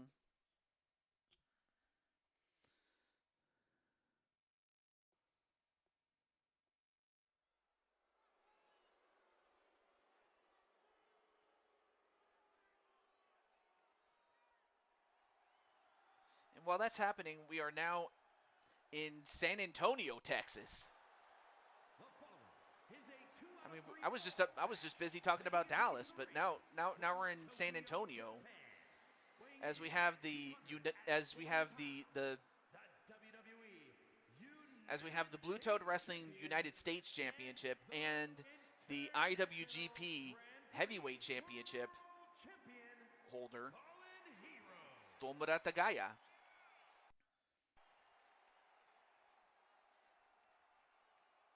Oh, absolutely, Alicia. Sounds like a great idea.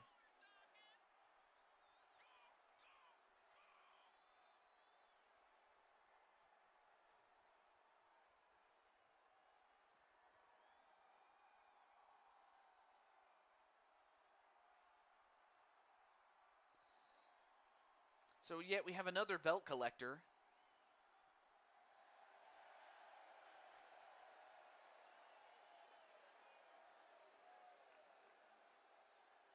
Oh, the Alamo? Yeah, I remember the Alamo. I remember the Alamo, my friend.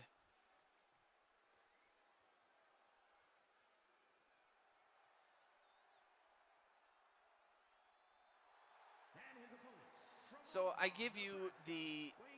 Wait, did I give him the championship?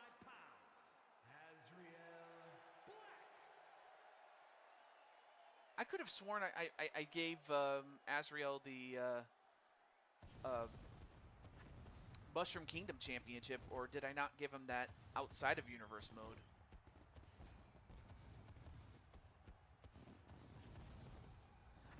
Not always, Carlos. I mean, it's been in California. It's been in... we had one in Arizona, and then we had one in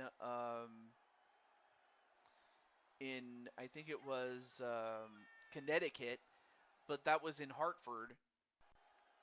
Then they had one in Toronto twice. Ooh, that's a great storyline there. But no, it's not always held in Texas. Yeah, there was one in Seattle, which was WrestleMania 19. And by no means was that a small stage, I can tell you that for sure.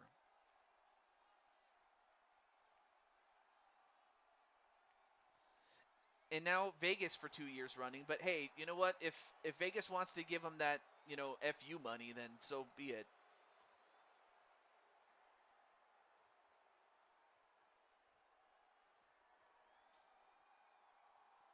Oh yeah, and then of course you had 3 events in New York. Well, in Madison Square Garden, like the first, the 10th, and the 20th in New York. Anyway, we now go back to the danger zone. So yeah, I'll have to check to see if who has the championship, because I know that Azrael is for sure the. Oh, that's right. I forgot. I am so stupid. You know what I just realized? I forgot that the new champion is Clinton. I forgot Clinton was the champion. Well, I'll tell you what. If he can beat Azrael, I'm still going to give him the championship shot. Like if he can beat Azrael, then he gets the shot. But I forgot that it was Clinton that won the championship, darn it. My mistake there, Domara.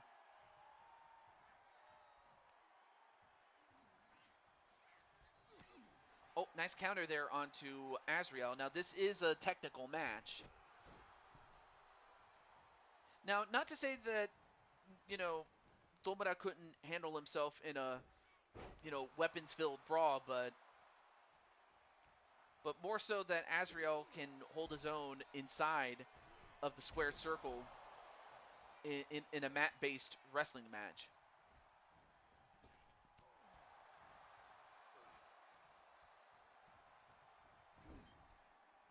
All right, now, since his nephew, so to speak, or rather his nephew-in-law, or actually, no, his nephew, period, to the woodshed.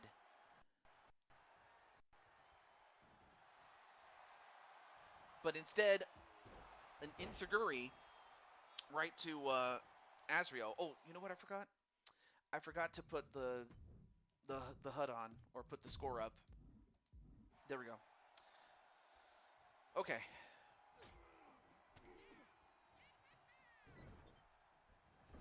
Oh, nice 619 like move.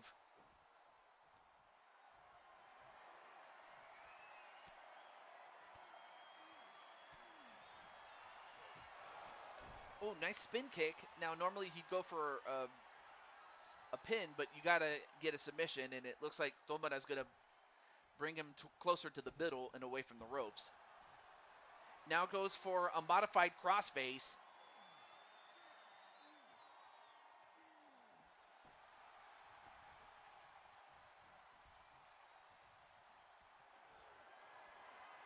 Now picks up Uncle Azrael and drops him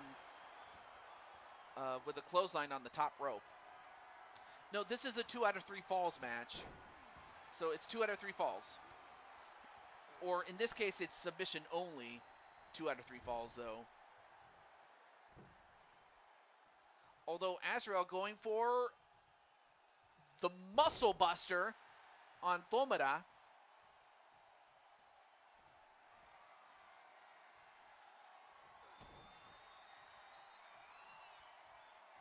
And a brain buster. Although, oh no. Now what's going on? What? Dominic Mysterio? What the heck is he doing here? And wow, how did Dominic get all the way down there?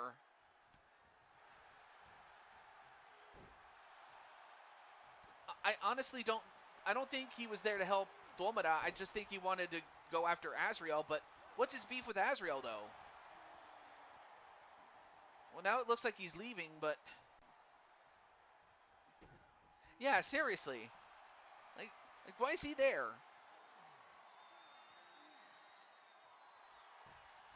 Yeah, exactly. Fortnite, are you dumb? Ooh, elbow right to the head. And a belly-to-belly suplex. Uh-oh, I lost connection to the network. But thankfully, I don't need the network to do this show, thankfully. But still. I didn't think he'd have anything to do with it. Oh, gosh. Crashed and burned and landed on his back on the on that metal floor.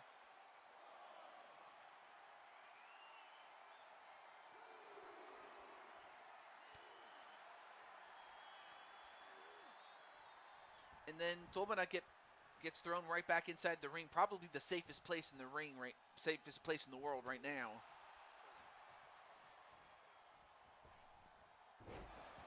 Nice flatliner though. I mean, I'll play it every now and then, but not to the level that I once did when I was a much younger lad. I'm not exactly a spring chicken like I used to be. I can tell you that. A fall-away slam onto Tomura.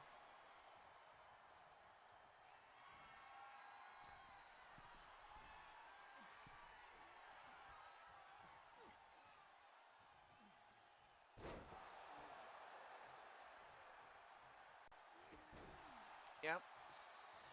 And now Azrael Black slowly but surely picking him apart and then knees him in the face.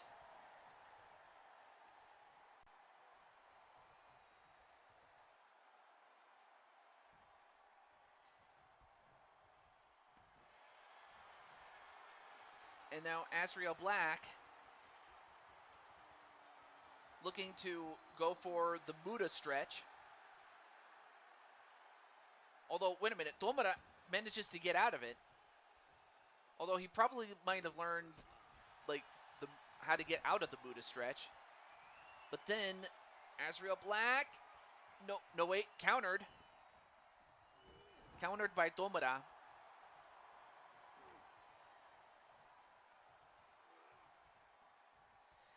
And a head scissors takedown. And now, now what's going on? Wait, who's that? What? Johnny Gargano? What is he doing here? I can change the second look. Okay. But what's Johnny doing here? I don't think he's there to help Azrael. I think he's there to cost Domira, but and indeed it did cost him because that was one fall. Although, wait a minute, now what's Johnny Gargano doing in the ring?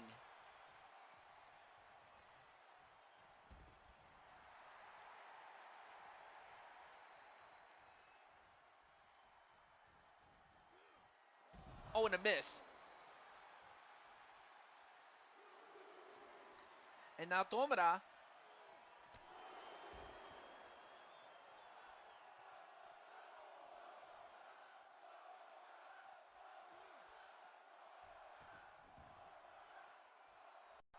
And of course, Johnny doesn't want to, like, get caught in front of, get caught in the line of fire.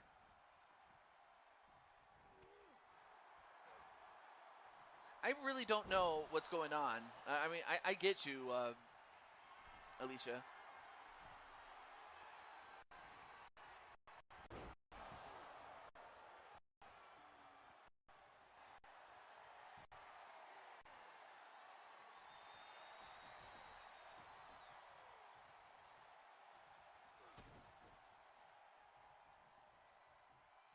Although I think well, finally the referee did the right thing by ejecting Johnny Gargano.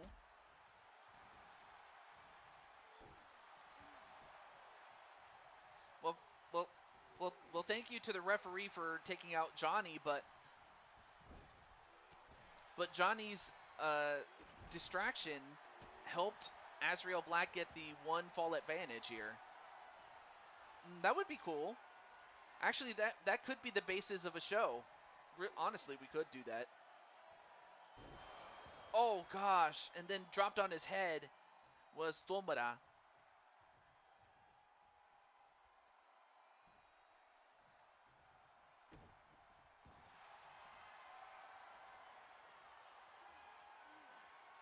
I mean, it's a possible idea, really, though. But as that happens, Azrael Black has won the match and has thus prevented Tomura from challenging for the title in the immediate future. But I imagine Tomura will be back before long.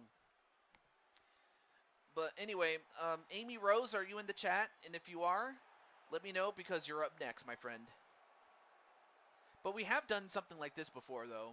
But I'll just have to come up with a show for that and go from there. All right, let's get on with our next match.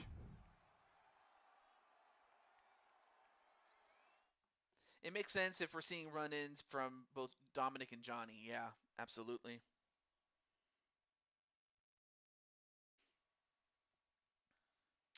So, Amy Rose, are you in the chat?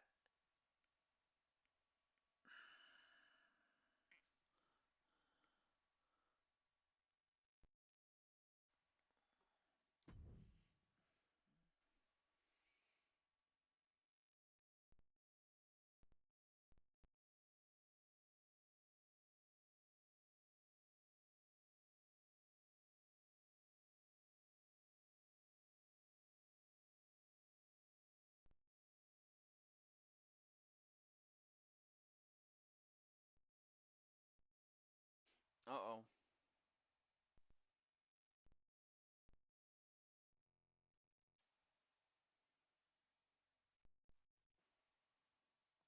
Hmm. I mean, I would still say, like, No Mercy would be the greatest of all time.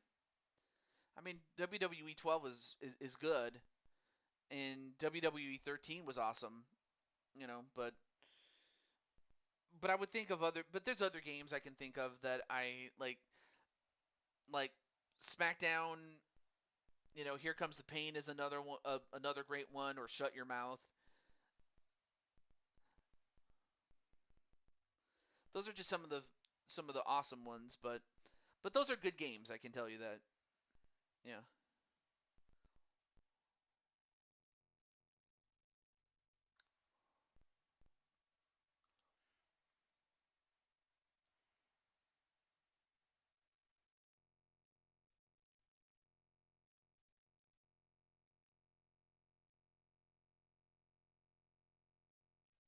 All right. Um,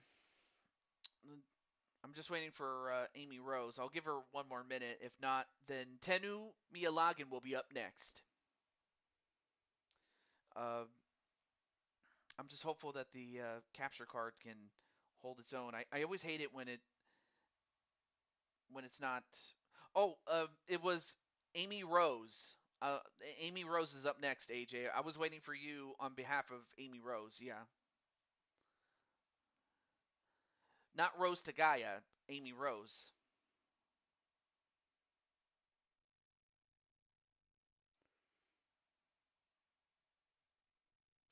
So let's find out what Amy Rose has to say. or what match she wants to go for.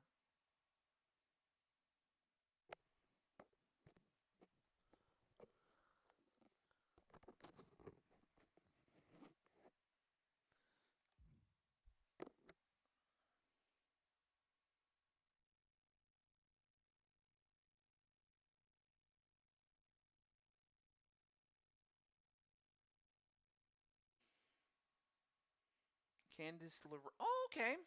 Yeah, we can do that. All right, let's pick a different arena here. Let's see, what's a good one?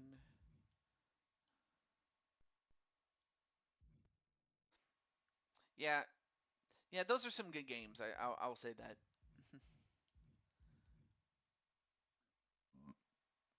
Excuse me.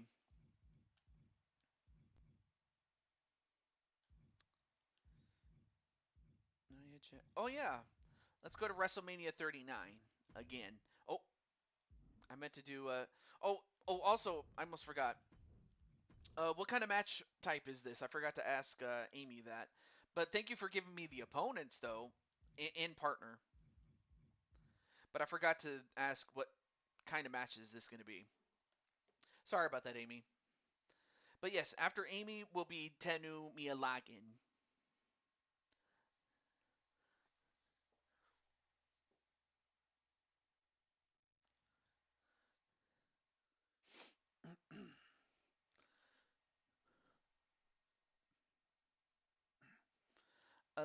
Oh, I think you meant to say elimination.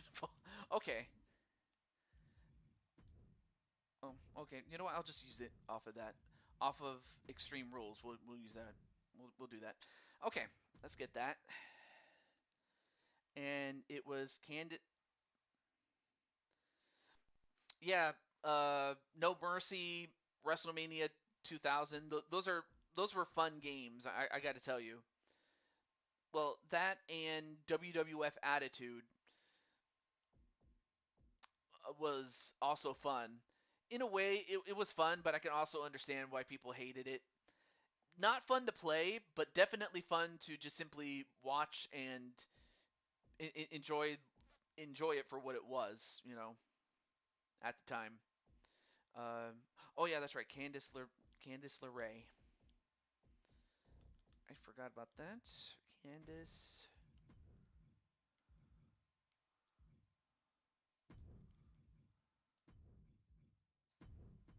Okay. The stage was small. Well, yeah, kind of small, but it wasn't like that small. No, if you want a small stage, you'd have to go all the way back to, well, the very first WrestleMania, because there was barely a stage at all. Oh, absolutely. Oh, well, in that case, let me get it. Let me go as fast as I can, my friend. Nia Jax, and it was Amy Rose. Actually, I'll give her a second attire. Why not? And um, oh yeah, Amethyst Flames.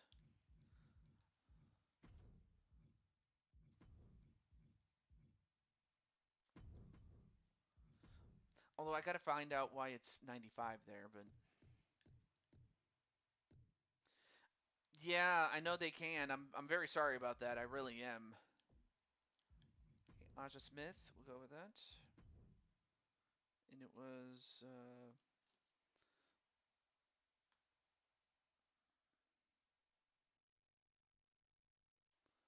oh right, elimination. Falls count anywhere. Yeah. Oh, the bonus match list. Yeah, that definitely can take time. But really, I want to give the best possible matches that I can. It just sucks though that it's not as fast as one would want, but it is what it is. The Flaming Rose. I like that.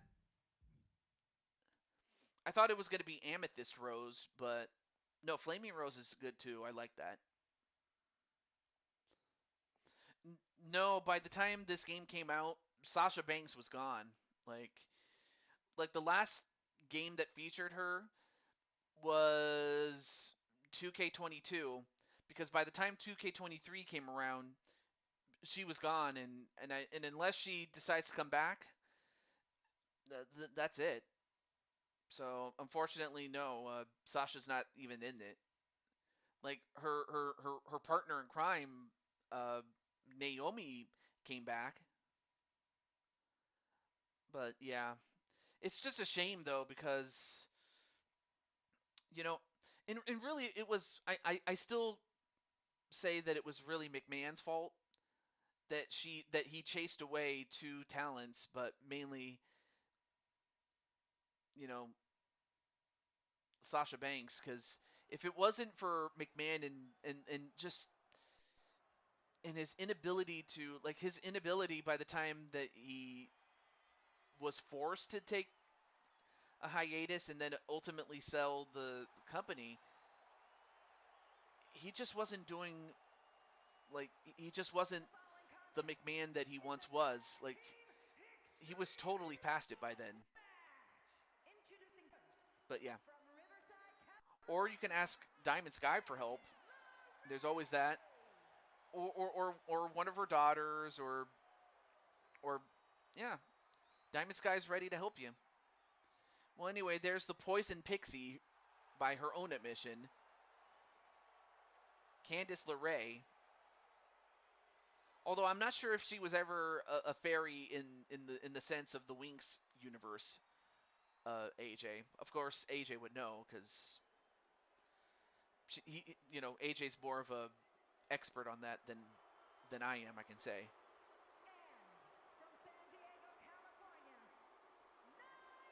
Hmm. You know what, Warrior Empress, you just gave me an idea for your match between yourself and Bailey. So I'll keep that in mind. But as that happens, here is Nia Jax.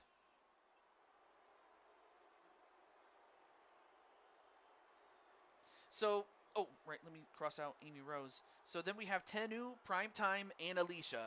Yes, Alicia is within the top three.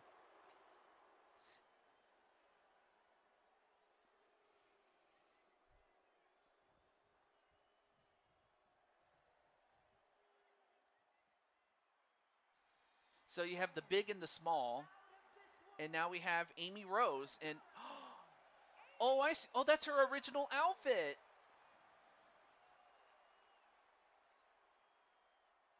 Oh my God. That's her original outfit. Look at that. Yeah, that's her original outfit from Sonic CD.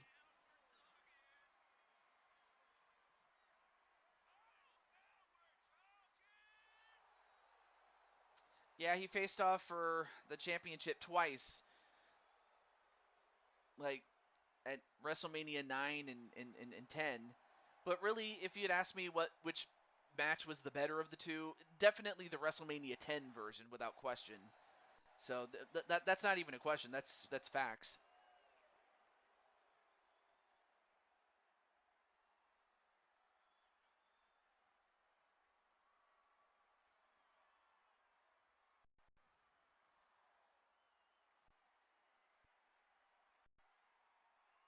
And from the fifth dimension, And then of course we have this universe's Blaze the Cat. We have Amethyst Flames. So that's why she has a tail, because she's a cat.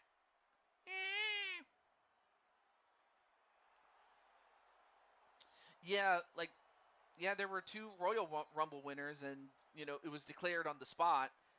And of course, there was a lot of. I mean, of course, I know the bookie reason for it, but yeah, there were two Royal Rumble winners, and they didn't have like back then. They didn't do triple threat matches because that wasn't the done thing. Sure, you had it in ECW, but again, it wasn't as standardized as it would become as early as it would be in 1997.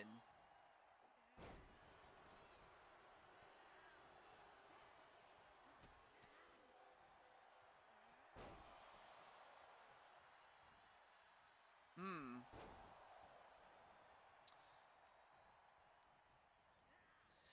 Yeah, that's right. They did a coin toss back then.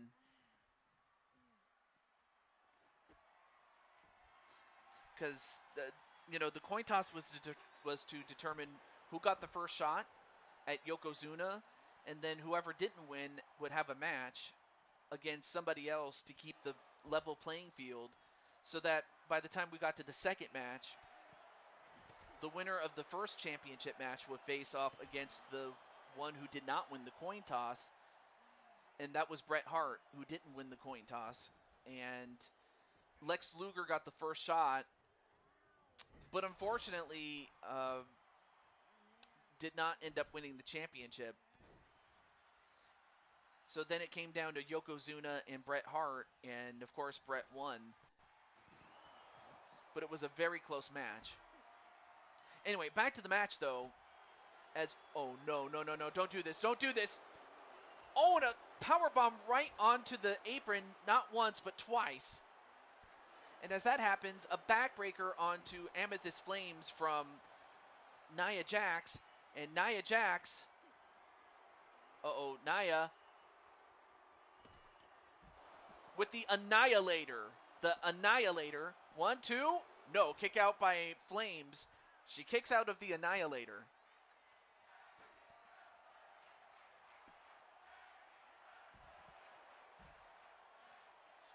Now the women are fighting out. Now we have the women fighting each other backstage, as we have women fighting each other in front of the camera.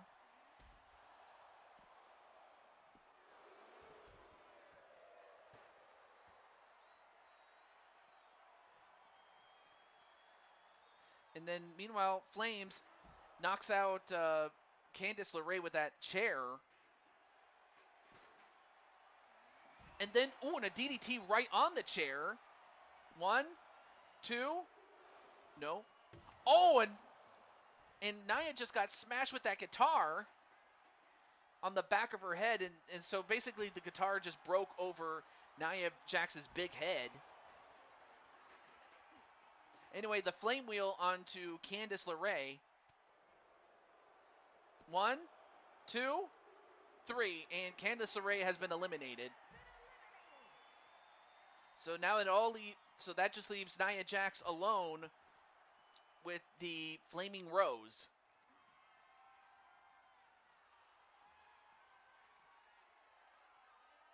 Oh, and smashed right into the post.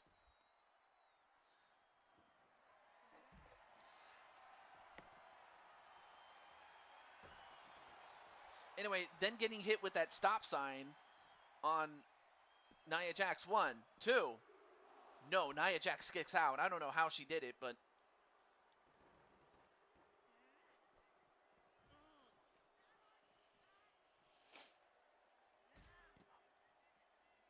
and now Nia Jax still fighting back.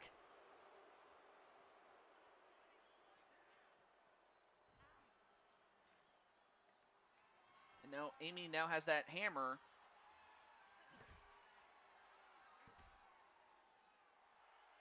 And an Insiguri. Yep. Amy Rose, even though it's not her signature hammer, it's still hammer time, baby. Delivers a Sonic punch. She must have adopted that from her man Sonic, or so she says.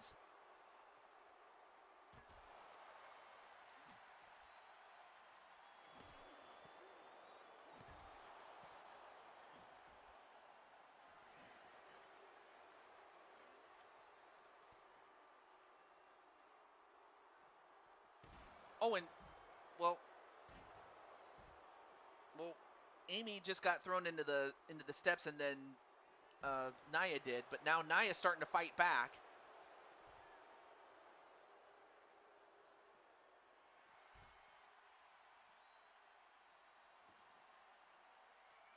I told you to stay back. Uh-oh. And now a pin. 1, 2. No, Nia Jax still in this. Now we have a barbed wire bat. Oh, gosh. And then another knee to the face.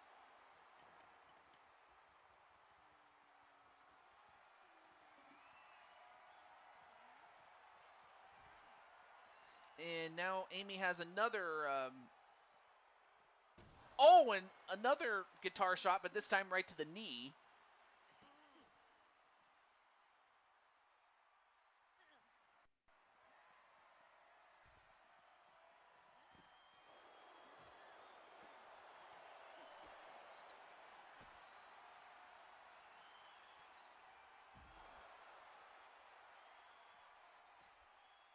And now a pin. 1, 2, 3. So Flames, the Flaming Rose has won. So congratulations to Amy and Flames, Amethyst Flames.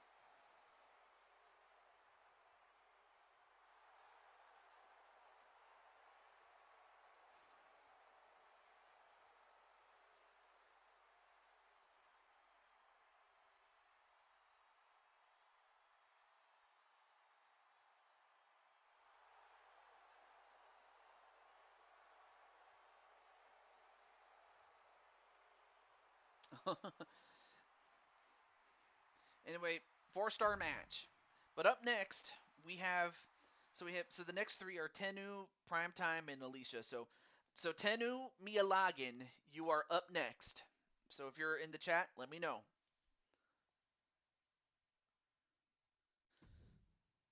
Oh, goodness.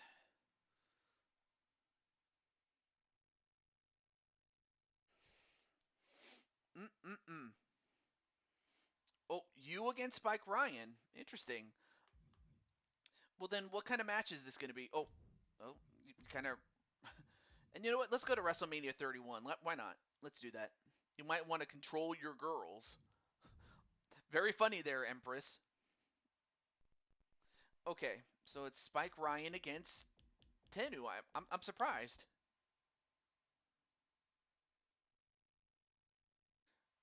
Ryu, Ryo. Oh, right. There's Mitty. Um, oh yeah, that's right. Spike Ryan. Spike Ryan. So yeah, Spike, you got. Oh, no. There we go. So let me get Tenu.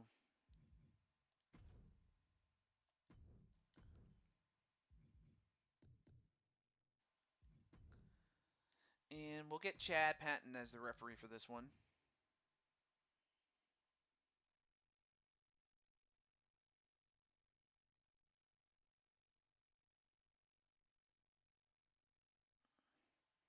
Right. Yeah, I mean, but hey, you got yourself another match there, Spike Ryan. Anyway, welcome to the show, Stephen Crawford. Oh yeah, let me cross out Tenu's name now that I could now that I just got him. So yeah, so yeah, Primetime, you'll be up next. That is, unless of course anyone who I reached out prior shows up, but otherwise, Primetime, you'll be up next. So this is a one-on-one match with Spike Ryan and Tenu Miyalagan. As we are now in Santa Clara, California, and of course, as you know, this would, and you know, I don't know if I mentioned this, but for those who are new, um, my good friend Adrian, that's Plus Ultra Adrian, he actually got to go to WrestleMania 31 back in 15. No, I have not talked to him yet, but I imagine I'd give him some time so that he can collect himself. But aside from that, it's something that I would have to talk to him otherwise. But yeah. Anyway, but that's another story for another time. There you see Spike Ryan making his first appearance.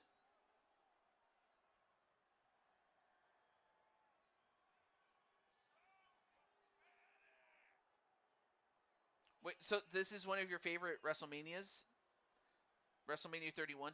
31 was one of the WrestleManias that overachieved in the sense that the build was terrible, but the show itself was wonderful.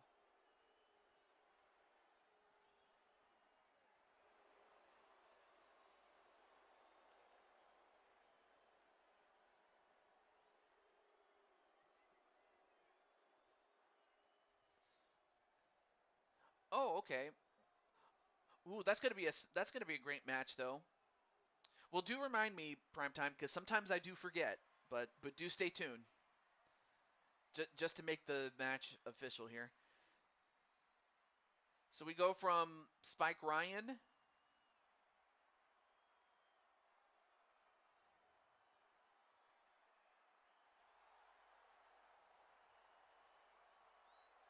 to Tenu Miyalagin.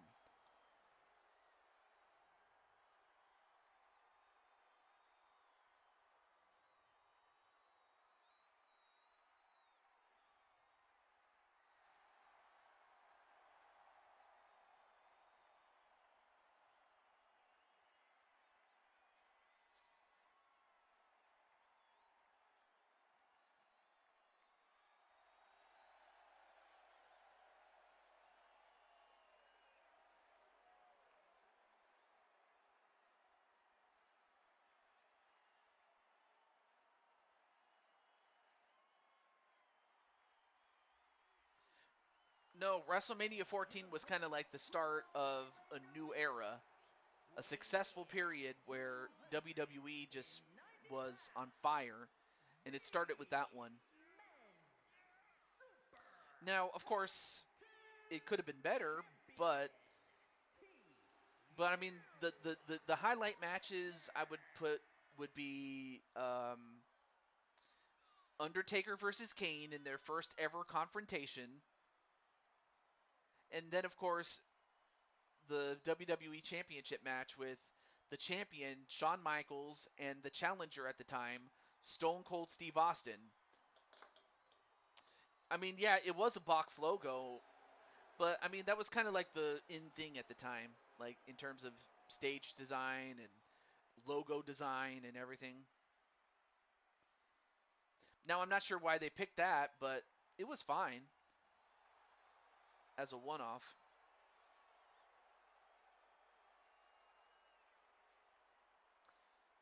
When you made Sting tap out. Oh yeah. Unfortunately, Sting can't be in this one though, but still. I'll be interested to see what these guys do.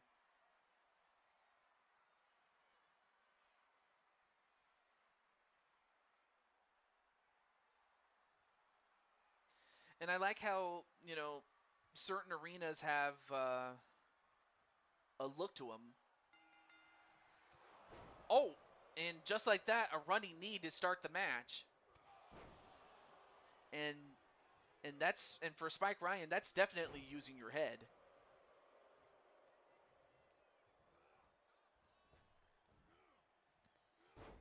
Ooh, nice Samoan drop, even though he's not Samoan. One, no. WrestleMania 15. Well, that was WrestleMania 2000.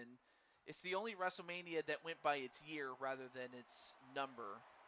Oh, oh no, I'm sorry. WrestleMania, that was WrestleMania 16, but no, 15, that was the year before that.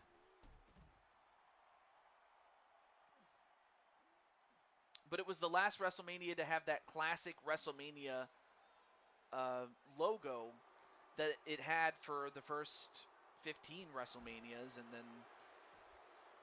then the WrestleMania logo would change every now and then, to fit the presentation of WWE programming as it was. And now, wait a minute, going for the pedigree. No, no wait, countered into a back body drop. Anyway, let's. I'm gonna focus on the match right now, guys. But thrown right back inside is Tenu, and Tenu's hurt at this point.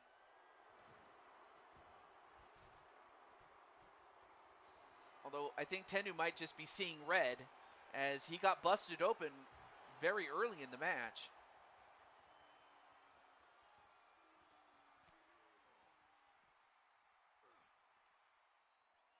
And then picks up Spike Ryan and slams him back first. And then a double A spine buster a la Arn Anderson. And then a trash can, and then slams it on him.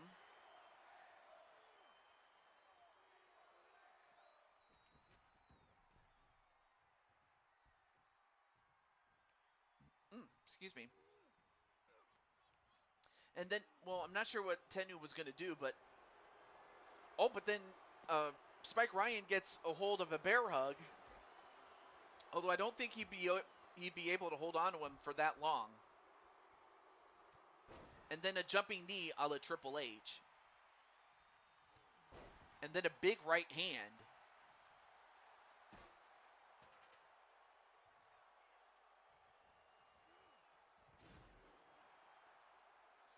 Oh, the RKO, Aaron?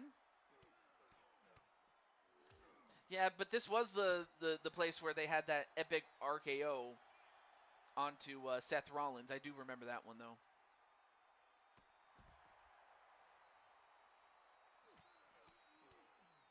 That sounds good. That definitely sounds good there, Warrior Empress.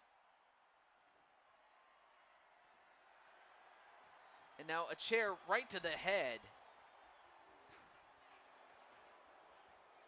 I mean, even though these guys are, like, good friends, I don't want to say they're best friends, but they are good friends. But if they are good friends, can you imagine what they would do to their enemies? And now we have a table in our midst.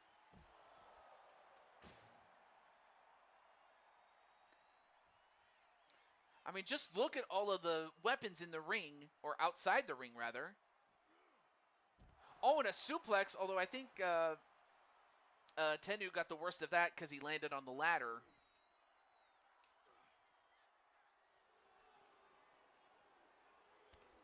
Oh, and an atomic drop, and that'll definitely rearrange your spine.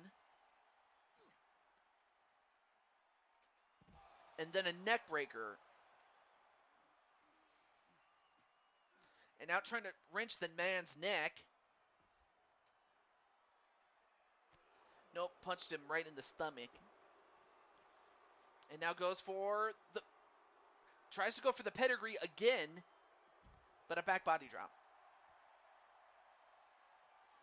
If I can do this to a friend, TJ, imagine what I would do to the Vision. Yeah, exactly. And you would probably do what Tennu just did to you, and that's throw a sledgehammer at you and deliver a double A spine buster to boot.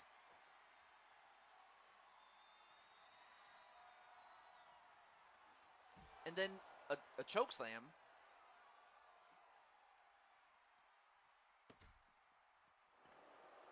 Oh, and then got tripped up a little bit was Tennu.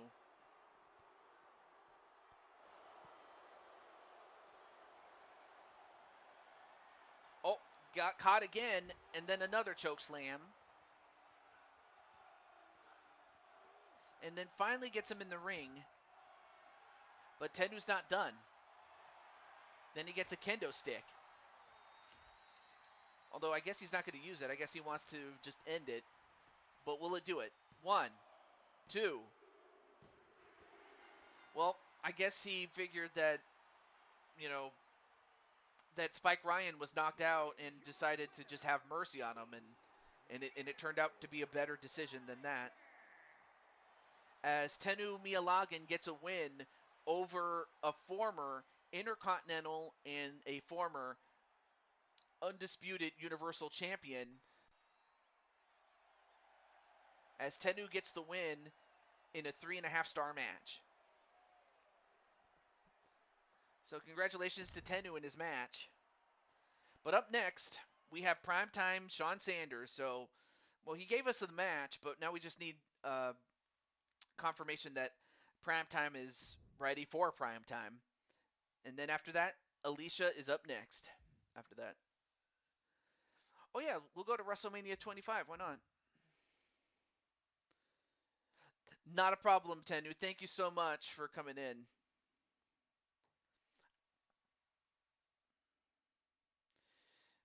Yeah, that was true, Carlos. Thank you for the match. Good night, buddy. All right, not a problem. Have a good night, Tennu. Thank you for coming in. So I just want to make sure that Primetime's ready for Primetime. So that way we'll have that match official. I would, because I'm not going to do it if he's not present. That's the thing. I just want to make sure he is present. Uh, okay. So Cage pins. Oh, unfortunately, I can't do pins inside of a cage match though. Uh, because for whatever reason they took that out, which is really weird, honestly. But but no, they took out the ability to do a 2-on-2 pin or submission cage match though. Oh, you want to go to WrestleMania 6? All right, we'll go to WrestleMania 6 then. I have no issue with that. Congrats on your win, buddy. Oh, awesome, awesome. But yeah, let me get the.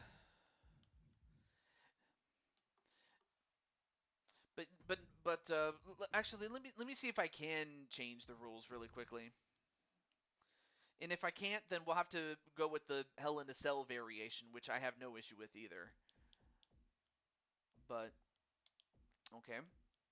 Where was I? Oh yeah. Oh yeah, the champions. Well, actually, the challengers are.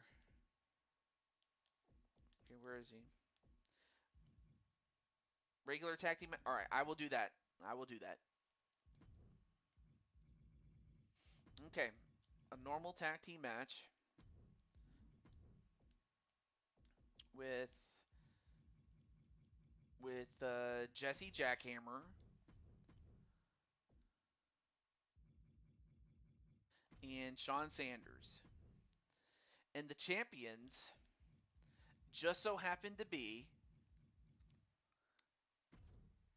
our buddy Rob Gamer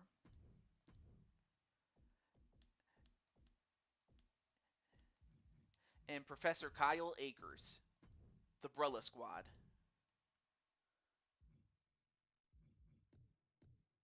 Although you've retracted the message, okay, I'm not sure. Do you have another match type in mind, my friend? All right, we'll get Charles Robinson on the in the match there. I don't know if you had any other ideas there, Mister Primetime, but I'm good with a regular tag team match if that's what you want. Just want to confirm, that's all.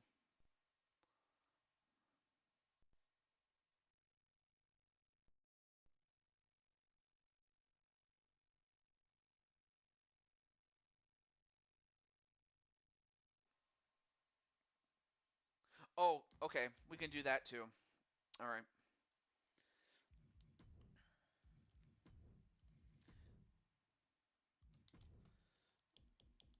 all right, Sean.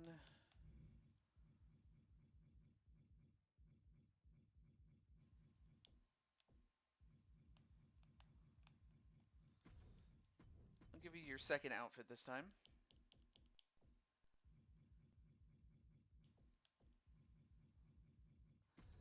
And same thing for Jesse.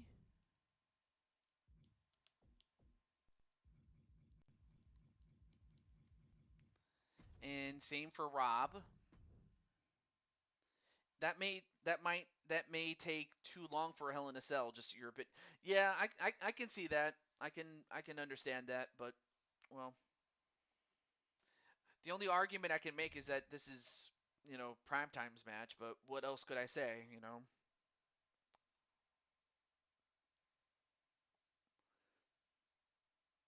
But he can change his mind before I hit the start button. I'm just saying. You know, as much as I hate doing that. Anyway. Oh yeah, Professor Kyle.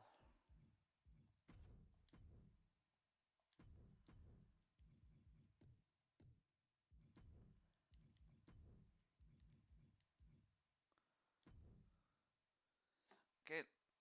All right.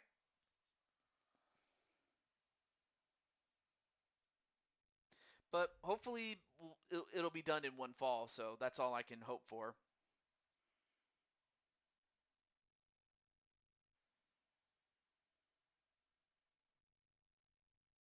But in this case, this is going to be a case of I guess you guys weren't ready for that, but your kids are going to love it type deal.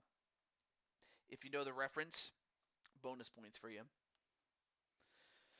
Okay, so after that, we'll have Alicia's match and go from there. Thankfully, thankfully we have an hour and 40 minutes, and if it does take too long, then I'll do everything I can to speed it up. It's not a problem. But I'm just sorry that you had to wait as long as you did. But that was just again because I'm trying to be fair to those who came before you, just out of fairness. That's all I'm saying. But now we go to Toronto, Canada.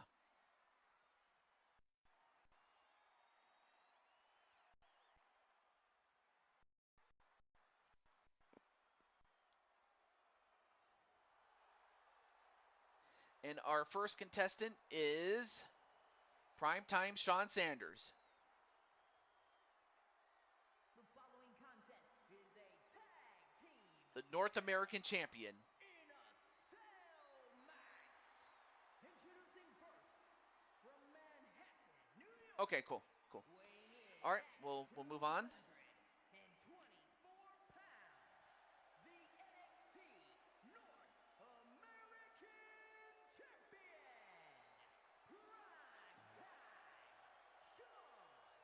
Primetime Sean Sanders.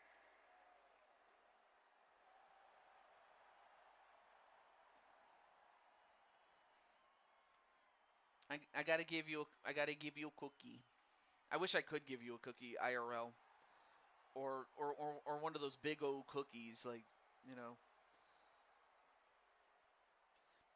Favorite cookies of mine. I do enjoy chocolate chip and um, peanut butter and uh, let's see, white chocolate chip macadamia nut. I like that. You know what? I'll tell you what. I'll skip these because as much as I like to go through it, I also want to be mindful of other people's time. So we had Sean's. I mean, at least Sean's was a bit quick.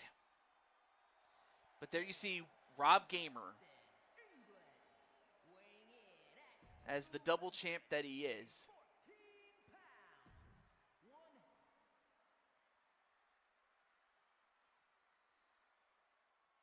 But then, of course, you also have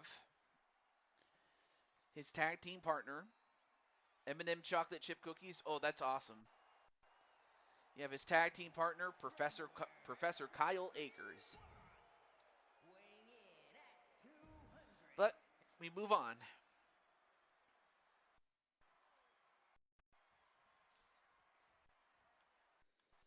Hmm. No, I'm not sure if I can say this, but I think Rob, I don't know if Rob is still doing his show. Of course, the last thing I want to do is interrupt the show, but I imagine, okay, it doesn't look like he's live anymore, but still. Okay, so the stakes of this one is simple. The jackhammers, the primetime jackhammers of primetime Sean Sanders and Jesse Jackhammer, if they can beat the champions in this non-title fight, then they would be in the running for the titles. You have an idea for a new tag team. Oh yeah, homemade cookies are definitely the best. Oh, and then a pinfall attempt inside the ring. 1, 2. Ooh, he almost got it. He almost got it, did Jesse Jackhammer, but it was broken up barely by Rob Gamer. But now Rob Gamer focuses his attention on Jesse Jackhammer, and then Primetime goes after Kyle Akers. 1, 2, no. Another near fall. And once again, the Brella Squad or Gamer Squad members switch off with the Primetime Jackhammers. Whoa! I don't know if you saw that, but an uppercut, like he had that big old uppercut, did Kyle Akers.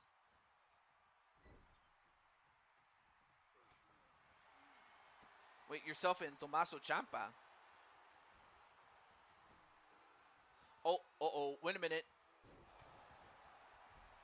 The Nightwing bullet onto Primetime, and then Primetime just got pimp slapped by Rob Gamer. I did not expect that from Rob, to deliver a pimp slap. Although I guess he paid for it with that sling blade and then a drop kick to him. Wait, one? Nope, kick out by Jesse Jackhammer.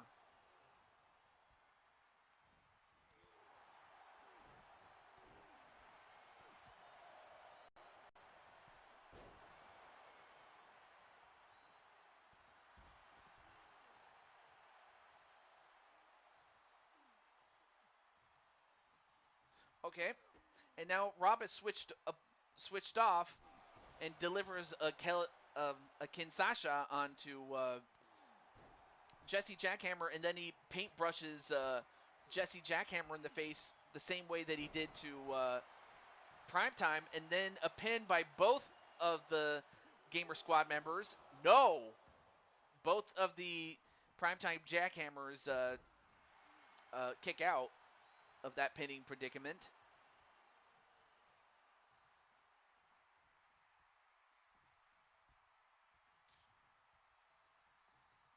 Of course, with Tommaso Ciampa having gone to AEW, that might just be a short-lived tag team, though. But I'm fine with it for the time being.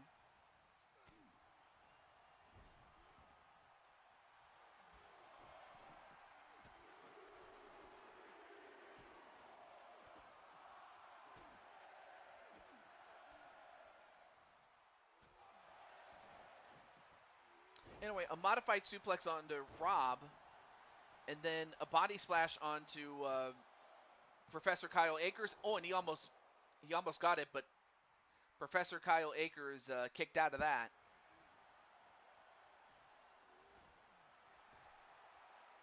And then Professor Kyle throws Sean outside, and now all four men are outside.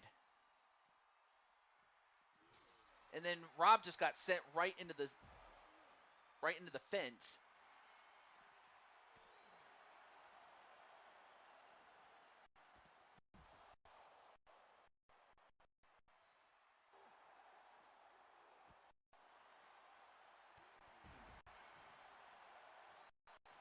All right, so it looks like Professor Kyle and Sean are going to fight outside on one end, and then you have Rob and Jesse fighting on another.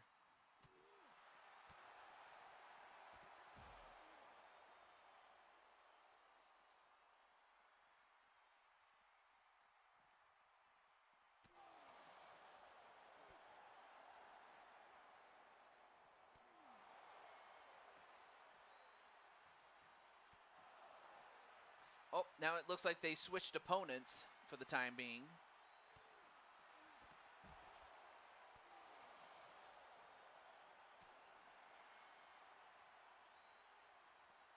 But man, what a fight this turned into.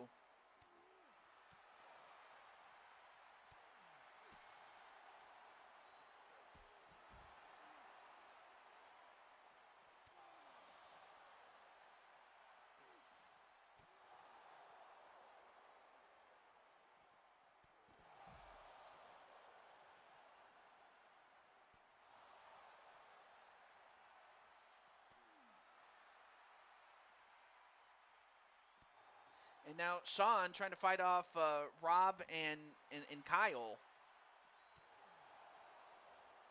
But now Jesse makes his way.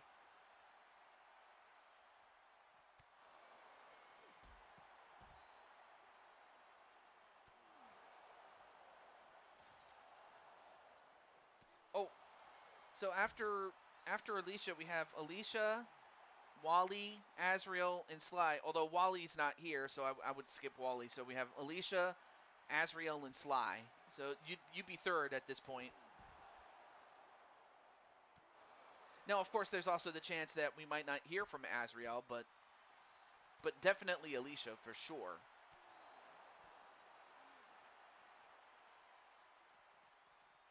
And then Professor Kyle gets thrown outside the ring. And then after Sly, we would have Rob Gamer and then Carlos. Okay, guys.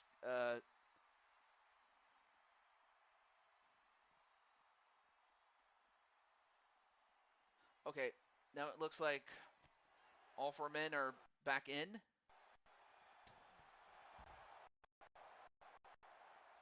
Oh, awesome, Captain Danger.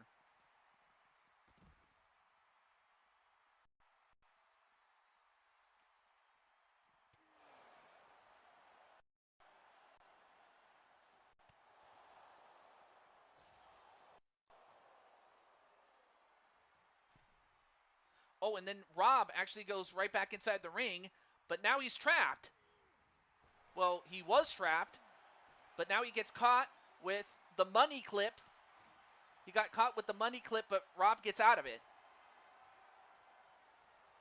But then Rob gets a Kimura lock onto Sean Sanders, but Sean actually fought out of it. But now Jesse Jackhammer going to go for it. The Canadian Jackhammer. The Canadian Jackhammer. 1, 2, and broken up just barely by Rob Gamer. But then, now it's his turn to get the. No, wait, that was the small package driver there. And then the money clip onto Professor Kyle Akers. 1, 2. No, kick out by Kyle Akers. How did he kick out? But then a jackhammer to Rob Gamer. 1, 2, 3. And Jesse Jackhammer pinned Rob Gamer to win this match and get the #1 contendership.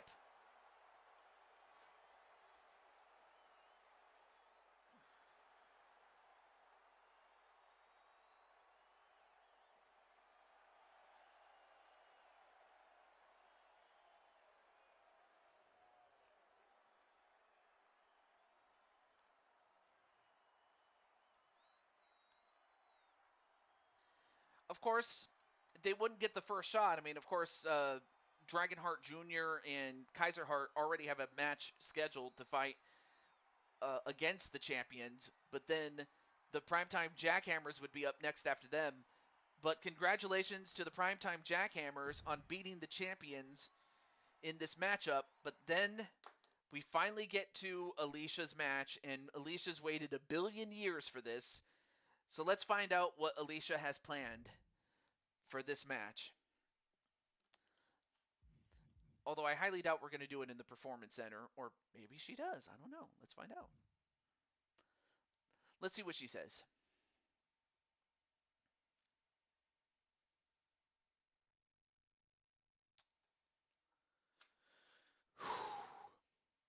Yes, you're still on the list, Carlos. I just said. But yes. Mm-hmm. Well, congratulations, Primetime. All right. The only thing I know it was like you against Bailey in a backstage brawl. All right, then we'll do that then. See, there's the default. Oh yeah. So of course we can start where it usually starts, or on the catwalk, or in the garage, like in the parking lot.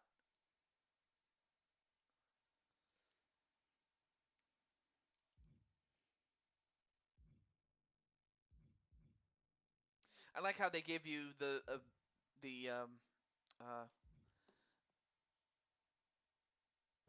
um, what's the word? I like how they give you the option of where you want to start the fight.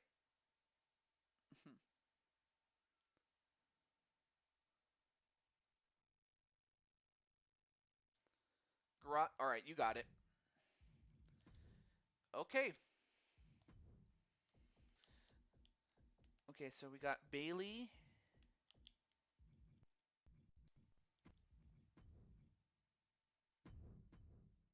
Mm-hmm. Oh yeah, there we go.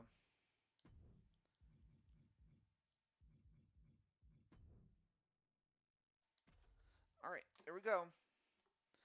So it looks like we have a situation, and I think Bayley wants to settle this once and for all with Warrior Empress, and I don't think Empress will need to be asked twice for it.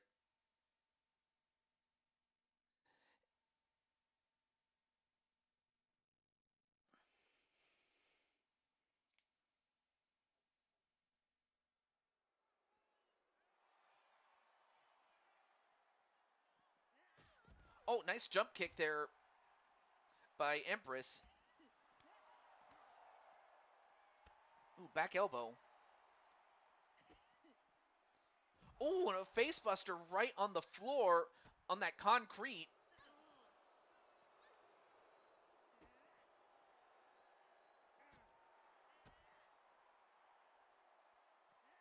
Oh, and a Russian leg sweep, even though Empress is not a Russian,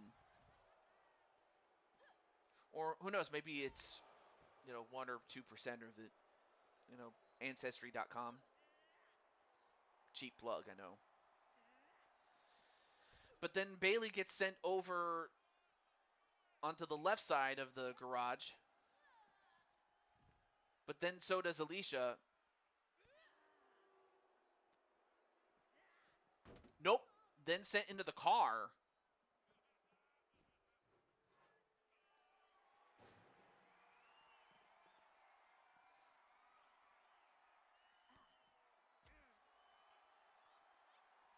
And then, and a gut buster right to Bayley.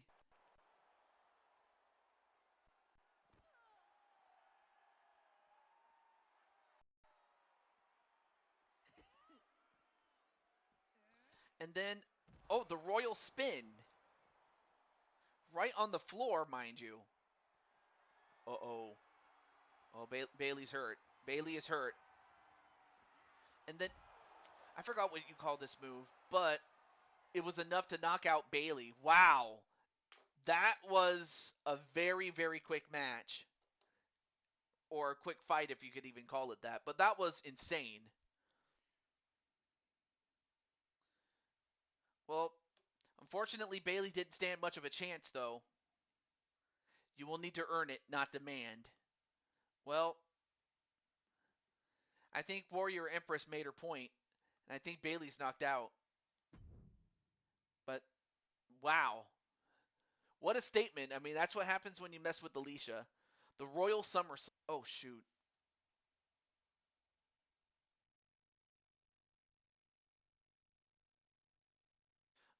Okay. Um, I lost connection, and thankfully I'm back, but I'm very sorry about that. I don't know why OBS decides to do that. It's so stupid. But yeah, Bayley, you're not getting Warrior Empress's title. So anyway, what I was about to say before I got cut off was, so while he's not here, so he decided to leave, but and then so the next person I'll get to is Azrael, but it looks like Io and Dakota are gonna help Bayley get out. All right, now let me get Mr. Azrael.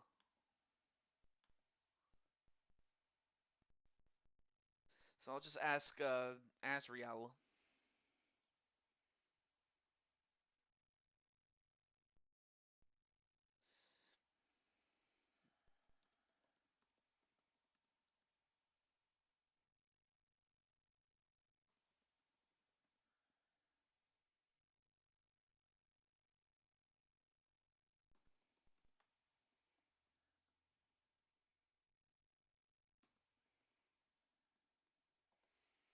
Okay.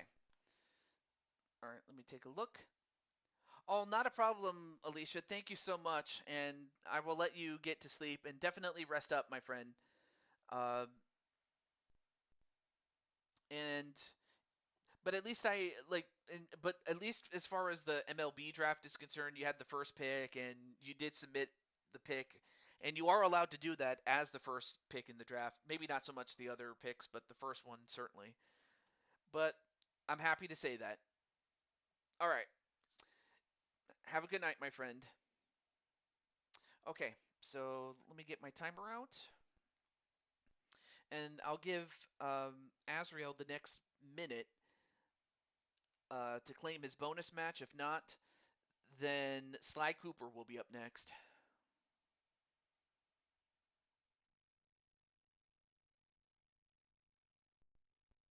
There we go.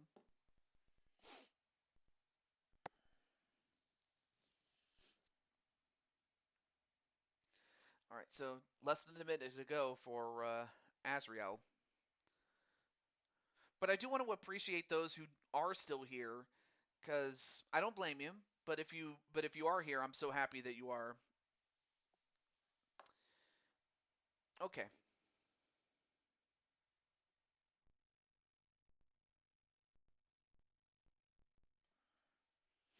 Mm.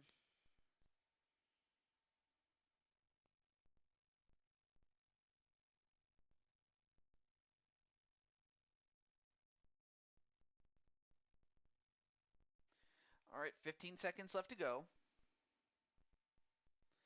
And I always hate it when it has an encoding overload. It's so dumb.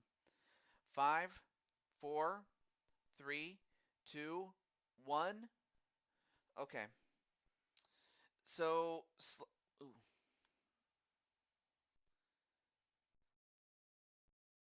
I just hate how unstable this damn thing is.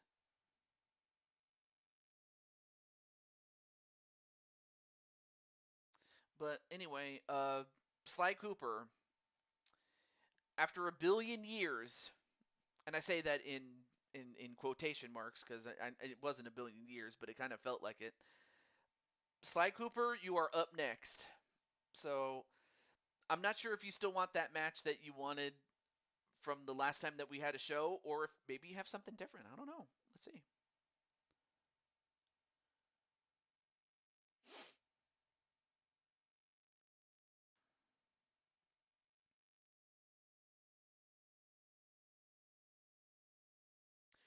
Sly versus Rob. I knew it. I knew it. Okay, let's get it then. And you know what? I'm gonna let Rob Gamer know because I remember you wanted to fight him, and I'm cool with that. I'm definitely cool with that. And you know what? Let's go to Blue Toad Mania. How about that? And also, what kind of match is this going to be? I forgot to ask. Like what the match stipulation is. I just know that the visual stipulation is that you and him are going to wear your suits and masks. I decided to keep Sly Cooper with his mask, just because he looked cool like that. But let's see what Sly says.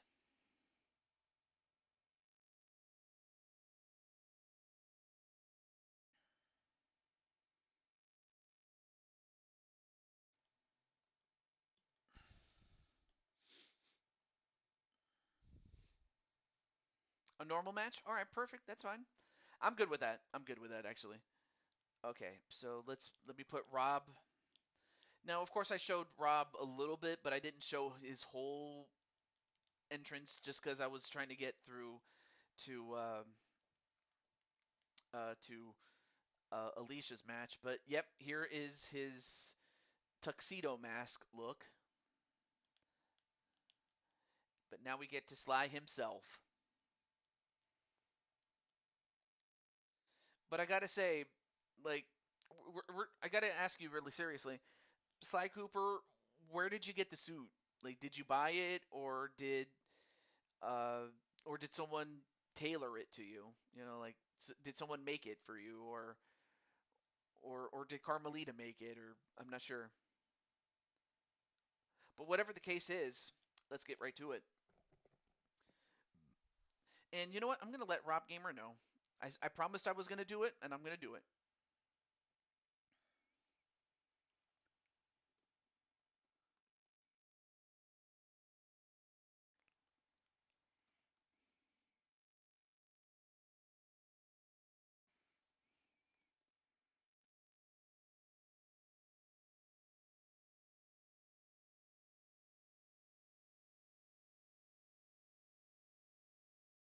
Oh, I forgot to do the entrances. Darn it. Oh well. Actually, you know what? Let me get the entrances because I was expecting to do that. Darn it. I didn't want to cheat you there, Mr. Sly. All right, let's try that again. But make sure to include the entrances. Very sorry about that. Oh, you bought it. Nice. Nice. Does everyone have spy suits now? Not everybody, but hey, if you want to look good, Sly Cooper will show you how. But no, I wanted to. Oh, oh, now I see what I did wrong. I turned it off by accident. Thanks a lot, TJ. Yes, I can even roast myself. Okay. All right, let me get Rob then. All right, take two. Take two. Sorry about that, Mr. Sly Cooper. Okay.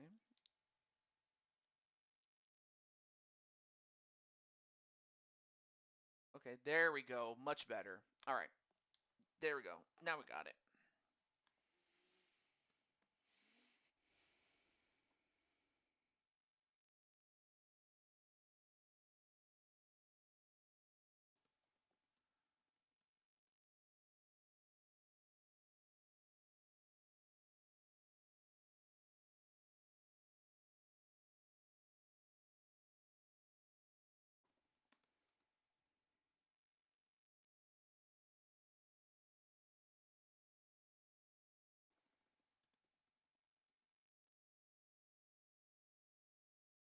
All right.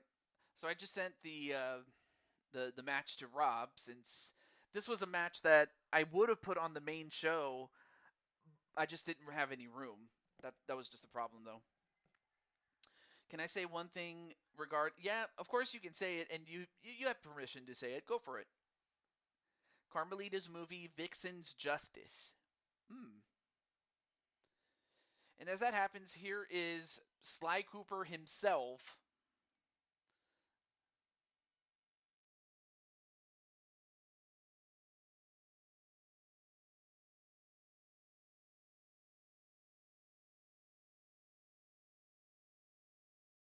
And I imagine you must have gotten the undershirt, the slacks, and oh, it's very similar to Zootopia. Aw.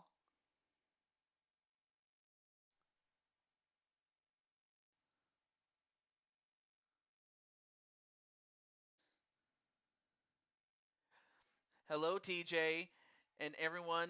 How's it going? I accept your challenge, Sly. Well, say his name and he appears. I believe in Rob Gamer. Oh my gosh, I'm having way too much fun with this, man. Oh, oh, game, game. There we go. There we go. I was trying to get the audio back on, but anyway, I hope I wasn't interrupting out of character. I hope I wasn't TJ, slow down. Rob, I hope I wasn't interrupting anything. Was what I was trying to say. Okay, back in character now. Thank you, Mr. TJ. Yes, and I love the beautiful smile. And of course, there is the double champ status that Rob has. And of course, Rob had a match earlier, but of course, the match was more specific to the tag team championships. But this one is just simply the tuxedo match. And there's Sly Cooper with his tuxedo. Match underway.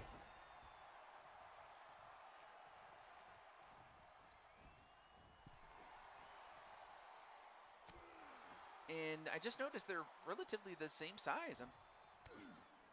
Oh, and then Rob off the ropes. Nope, clotheslines him. But aside from that though, I hope everything's going well there, Mr. Rob. As Mr. Rob uh, flips over the raccoon or the ringtail as Carmelita calls him.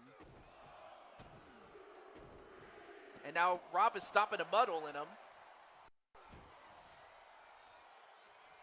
And a rare miss by Rob, but then Sly picks up Rob and clotheslines him on the top rope.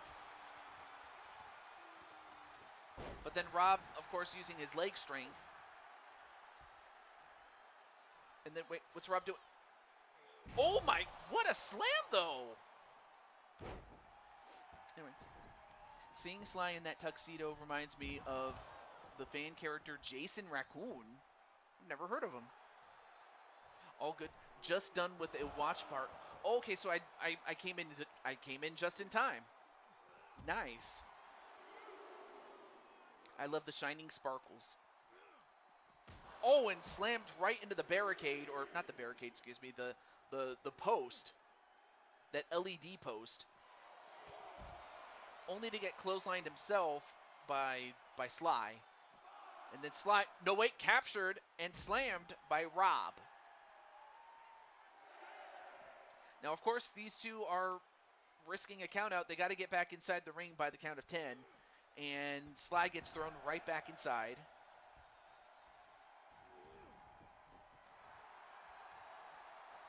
Oh, well, without spoiling it, I forgot to ask, how was the watch party?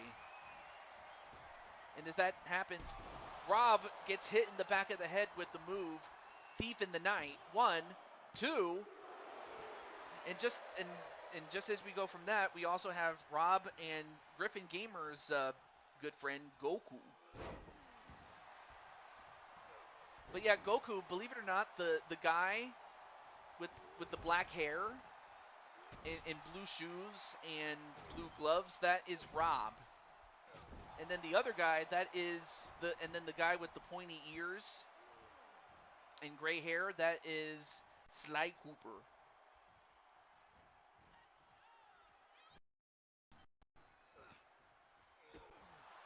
Oh, Jason is Carmelita's partner and love interest in Vixen's Justice, even though Sly and Carmelita is OTP. Oh, okay, so this is kind of like a different continuity or something? Oh, now wait a minute. Now Rob, wait, what's wrong with Rob? Oh, Rob just got busted open. But Rob was able to get out of that move. Oh shoot. Oh, I'm so sorry. Hang on, let me pause. I always hate it when it's laggy like this, to where I need to mute the video capture device. I don't know why it does that. It's so weird because it's like I just want things to work. It's not that hard to ask or grasp, uh, OBS. Now, why it does this, I have no idea. I really don't. I just wish I found. I just wish it worked the way that it should. It could be that. It could be that. Okay. Well, let me get back to the match though. All right, here we go. And now Rob just getting the strength from within when it comes to the shining sparkles. Yeah, okay, so Rob is bleeding. But then again, it's not like Nightwing has never bled before. Maybe not so much Tuxedo Mask because, it's an anime. Or at least an anime from the 90s. Mm. It was it was awesome. I can't wait for the release. Oh, awesome. And now Rob with an elbow drop. And now goes for the cover. 1, 2. Oh, and how did Sly kick out of that one? And you know what, Rob? Believe it or not, um, after Sly's match, you're actually up next in terms of getting a bonus match. So in other words, you'd be getting a match of your own, my friend. As Rob gets hit once again with the Thief in the Night, which is that knee to the back of the head, and Rob kicked out of it again. I don't know how he's doing this. I don't know how Rob is kicking out of these things, but yet he is. My first PlayStation, I got it in 20. I want to say late 2001, if not early 2002. But it was the PlayStation 2 that was my first PlayStation console.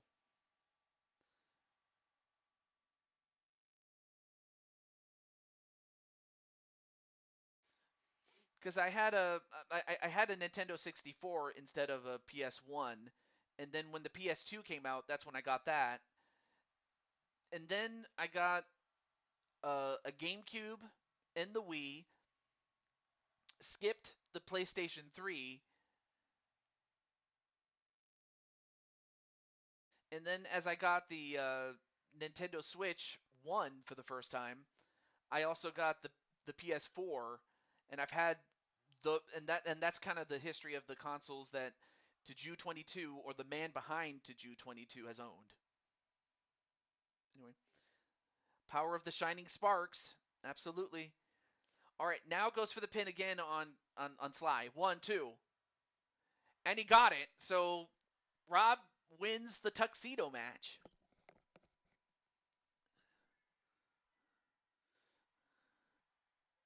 The PS2, yeah, I'm not going to argue. That was a great era of PlayStation because they had some great games.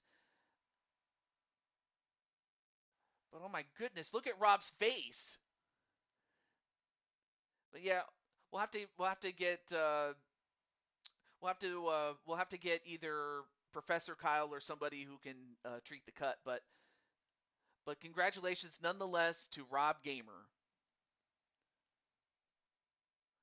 And that was a 4-star match. Yay! The Nintendo Wii was your first console. Hey, let's go, man.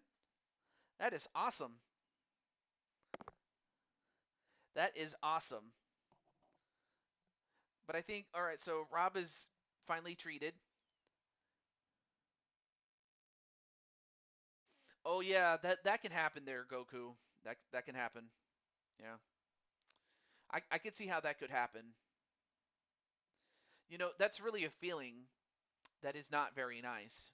In fact, it is not nice, nice baby.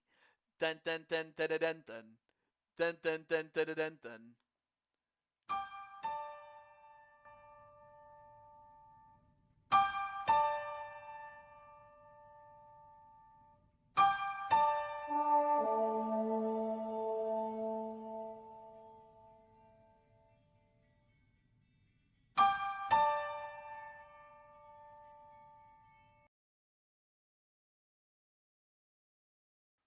There we go. Yeah. Of course, it wouldn't be a Taju 22 stream if I didn't do the Ice Ice Baby thing.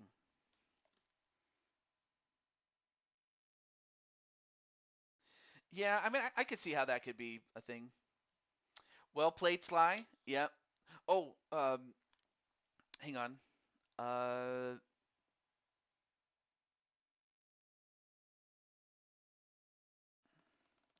hang on a moment. I think maybe Rob might be a bit behind, but if he is, hang on. Might need to refresh the stream there, Mr. Rob. But then Sly says it was a great match, Rob. Congratulations. Absolutely, you deserve that one. Well, I don't know. I mean, you earned it actually. Let me rephrase that. You earned it. But yes, Rob, I will say that you actually do have a bonus match of your own. So in other words, you can challenge anybody to any kind of match, and it doesn't even have to be a one-on-one match. You could have like multiple people if you wanted to fight them, or team up with somebody. Like you got carte blanche there, Mr. Rob.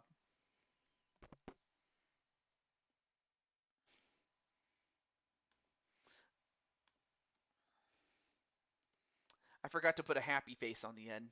There you go.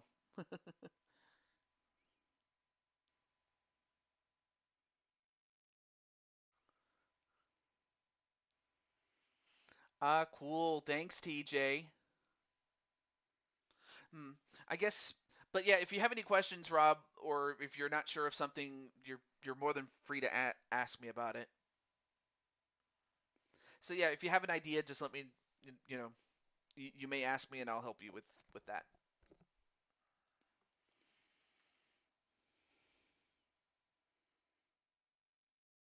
Hmm. Yeah, I could see that, uh, Goku. If you're well, I'm not even gonna say it. Not gonna go there. Not gonna go there. Lest I say, pause. Here, pause. There. There's the pause. No, I gotta. There. There we go. Pause. But anyway, let's find out. So yeah, Rob, you do have a bonus match, my friend, and again, you are. I guess Rob's probably typing it or something. But yeah, if you know who you want to fight, we'll set it up for you. Or if you want to team up with somebody, it's all good.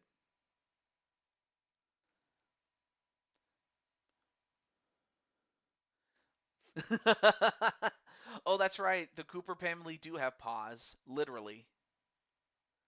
Oh, there's Jose.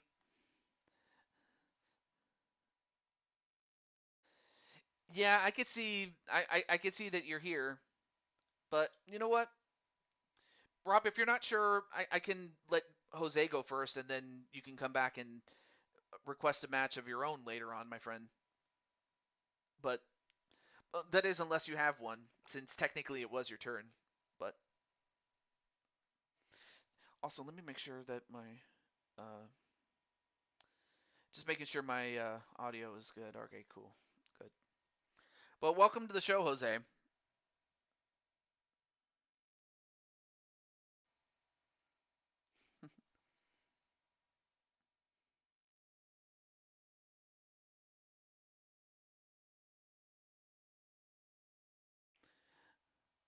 Ooh.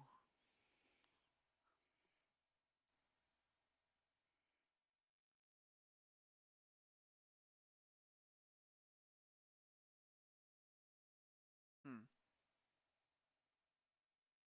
Wait.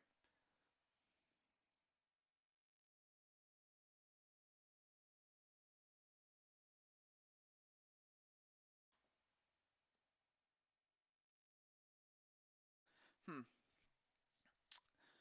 Well, well, I guess. Oh, Super Mario Strikers was good on the Nintendo Wii. It's just too bad I never got to try it. But hey, but if you've had it, then I'll have to take your word that it was good. And I imagine it probably was. Yeah. It sounds like a lot of fun because I played the original on GameCube. It was a lot. That was fun. So I imagine Super Mario Strikers was fun as well. Yeah, definitely. Okay. Well, Jose or well, I guess whoever submits their bonus match first, whether it's Rob or oh, oh, sure, sure, sure. If you were checking on Discord, mind going through the opponent suggestions again? Oh, sure. Um, if you just want to fight one on one, you can do that, or you can fight two on two. I'll make it simple. I'll simplify it for you, and then we can go through the opponents. And then after that, Jose, since you're here, I can then give you your match after Rob's. So if you're fine with that, we can do that.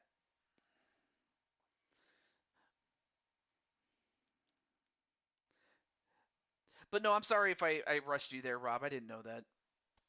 My bad. Oh, I forgot I even had water here. How stupid of me. I forgot to get some water. I need to hydrate.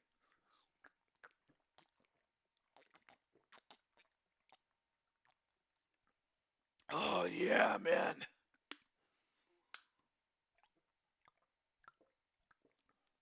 Oh, that was good, man. Uh,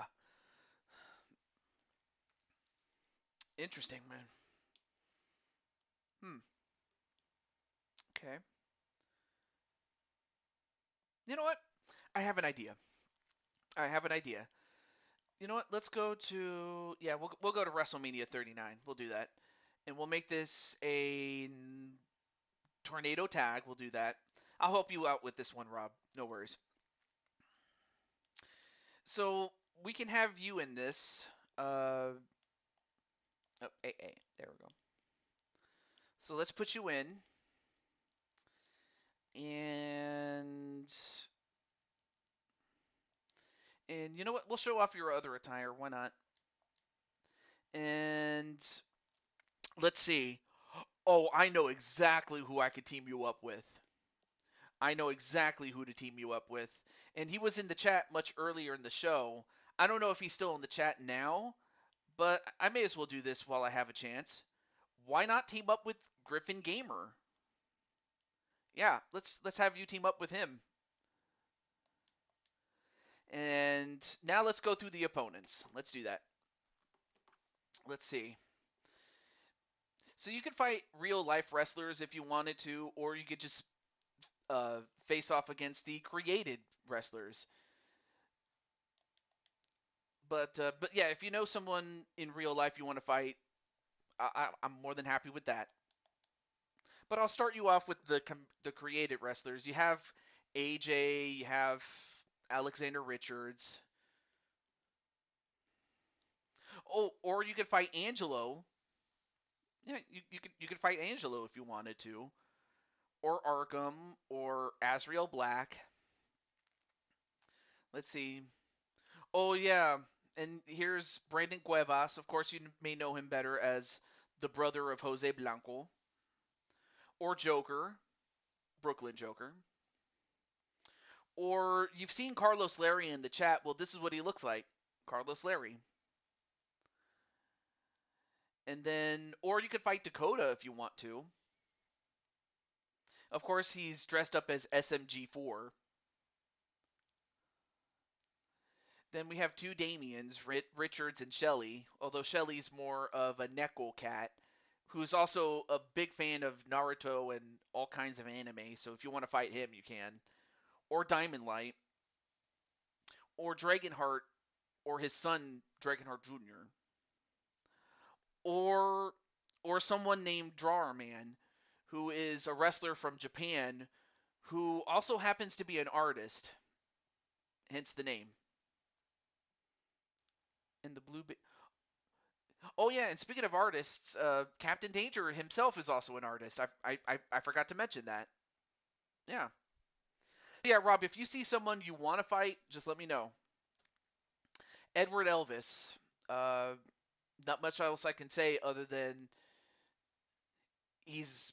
I guess you can call him an executioner because he kind of looks like that. Or Iron Smasher. Or J.W. Caliber, who is a Dirty South outlaw. Or Jamar Gamer, who is a sports fanatic from Atlanta, Georgia. And then of course, how could I forget Jose Blanco himself? Or here's another member of the Dragon family, Kaiser Heart. Or here's a member of the U-Taker family, Killian. Or Leo Angel, who looks nothing like an angel. He kind of looks like a bat out of hell. Let's see. Oh yeah, here's another member of the U-Taker family. Or Luigi. You could fight the Mario Brothers if you wanted to. That's it. The Mario Brothers, of course, because you have a Bowser with you. You know what? Let's do that. Although, like I said, if you know somebody else you want to fight, just let me know. But the Mario Brothers, how about it? Let me get the. There we go. Got it.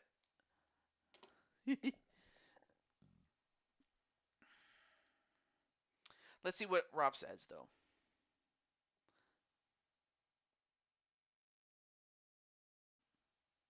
Okay, you got it, man. Okay, let me make sure that the rules are fine as they are. And I'll make John Cohn the referee for this. But I think everything else looks good. All right, cool. All right, here we go. So we have the Mario Brothers, who in canon are Blue Toad Wrestling's longest tenured employees. They have been wrestlers for the company since 1986. They are multiple time tag team champions. We're talking 10-time tag team champions. And I mean, basically any tag team championship you could think of, chances are they probably won it. But they're also individual champions. I mean, Luigi is a 3-time world champion. Mario's a 5-time world champion. Any kind of championship that you can think of, there's a good chance that they've won them. But then, of course, you have a champion in his own right, and it's this guy right here. Say his name and he appears. I believe in Rob Gamer.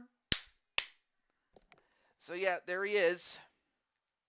One half of the World Tag Team Champions and the United Kingdom champion.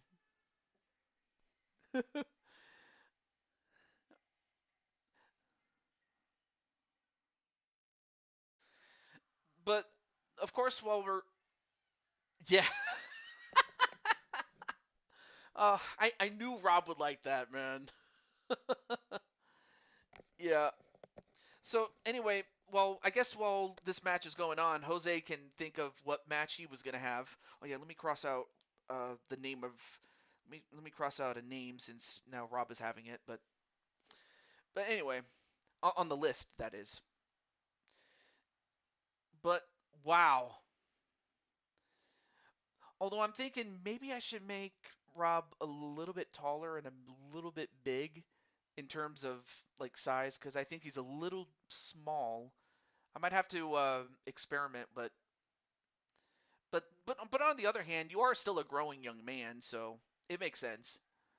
But here's a guy that you certainly can't tell to grow up because, well, he's already big.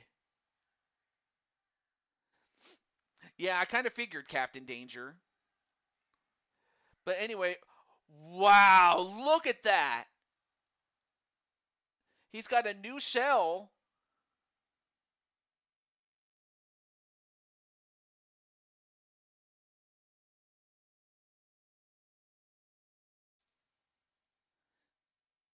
and he looks ripped.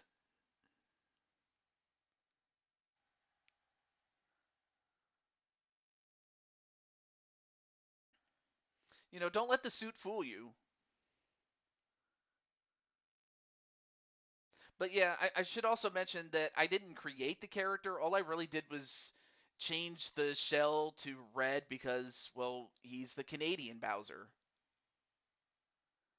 But now it's time for the opponents. First up, as mentioned before, the 3-time world champion, singles champion, a 10-time tag team champion with Mario, but with Mario, not to mention all the other tag team championships that he's held without Mario, with different tag team partners throughout his entire career, winning so many other second other championships that are not the world championships, but still, again, any championship you can think of, chances are Luigi's won it.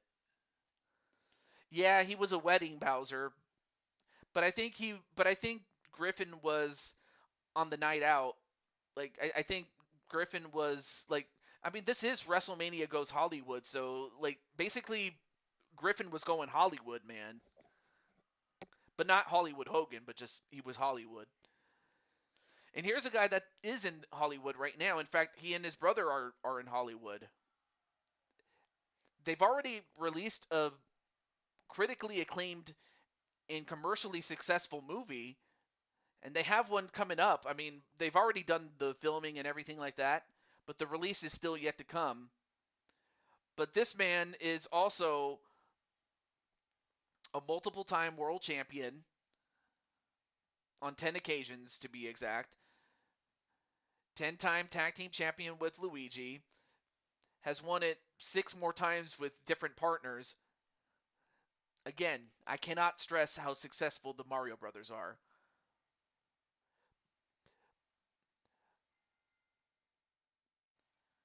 And now, match underway.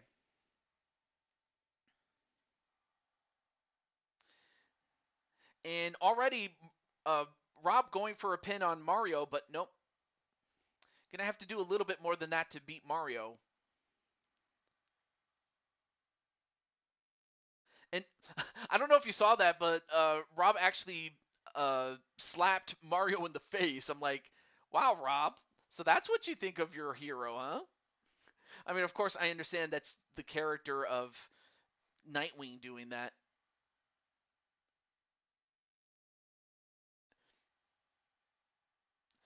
Oh, but now Rob and Bowser, or no, Griffin, I should say. Excuse me, not Bowser. Bowser is another guy, or that no, he's a Canadian Bowser, of course.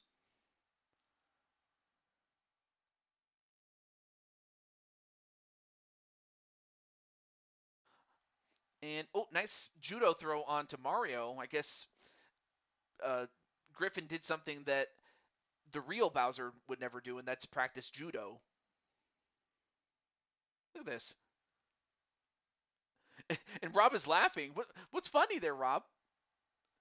Oh, wow. Well, of course. Oh,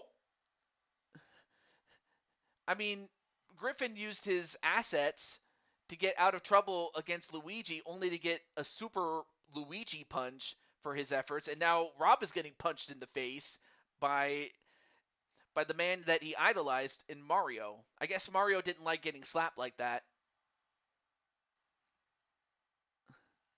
Oh, he did? I did not know. Wow. See, folks. Rob, like we mentioned this in a previous conversation. Like we learn something new every day. Like we teach each other something new. 1-2. Ooh, almost got the win on Luigi though. But no, Rob teaches me something new. I teach him something new. It's like we all teach each other, you know. Oh, about you going against Mario. Oh, okay.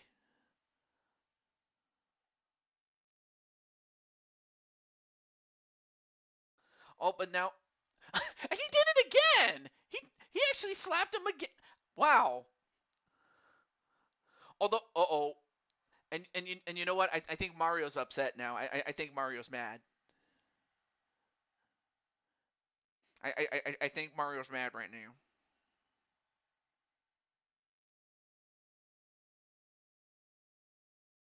Anyway, oh well, now turns his attention to oh well, wait, well, I'm not sure what happened there, but Mario, nope, broke it up by Luigi. All right, now goes for a pin on Luigi. One, two, oh, almost got him. But now Mario going after Griffin, and then a Russian leg sweep onto Mario, even though we know that Rob is not Russian. Or is he? I don't know. Anyway, going for a pin onto Griffin. One, two. No, kick out by both Griffin and Rob Gamers. Oh, but now Griffin is in trouble. And then Rob trying to get his bearings back in. And it looks like he has.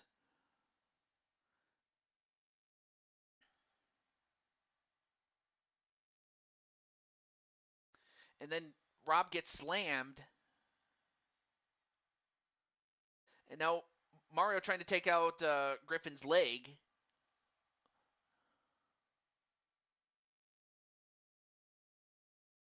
And then Rob manages to get out of trouble from Luigi as Luigi spears him. One, two.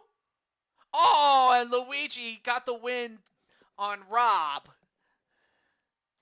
Well, I mean, I guess if any one team could beat, the Gamer Squad, I guess it had to be the Mario Brothers, as Luigi got the pin on Rob.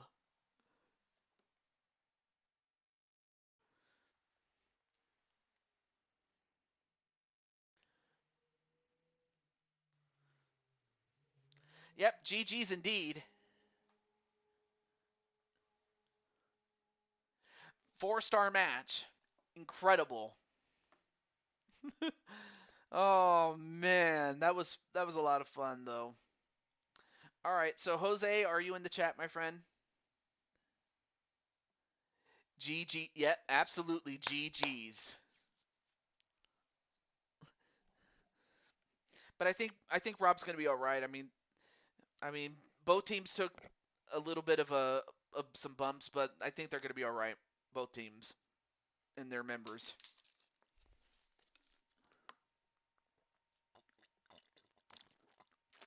Mm. Good water there. Uh, all right, let me get my timer here.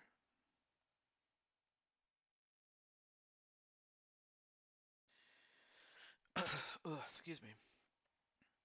So yeah, thank you, my friend, for the bonus. Oh, not a problem, Rob. Because you are cool like that. I was like, you know what, I should put Rob on a bonus match because I got to give you credit, man. Like,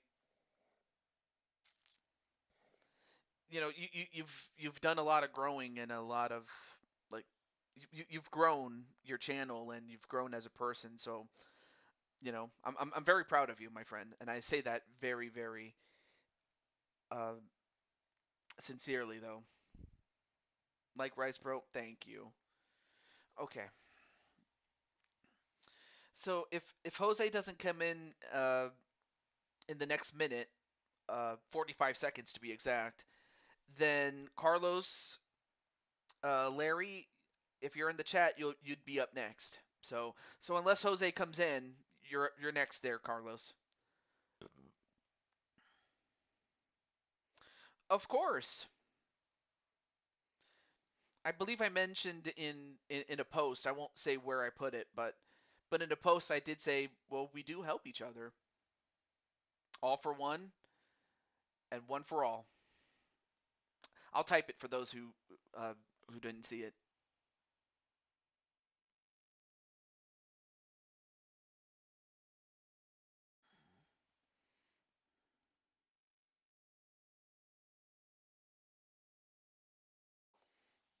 Yep.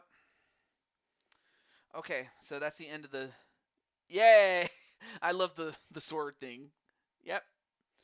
Okay, so Carlos Larry, if you're in the chat, you're now on the clock, my friend. Now I do have the rest of this hour to finish up. So anyone who I don't get to, well, I'll just have to carry over to next time.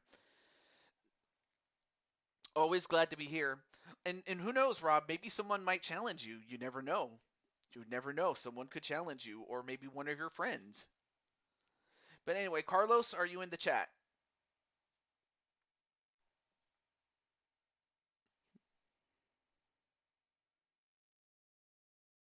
Oh, there he is. Okay. All right. So in that case, so Carlos, what kind of match is this going to be? Let's find out what Carlos has in store. There we go. Indeed, Mr. TJ. Yeah.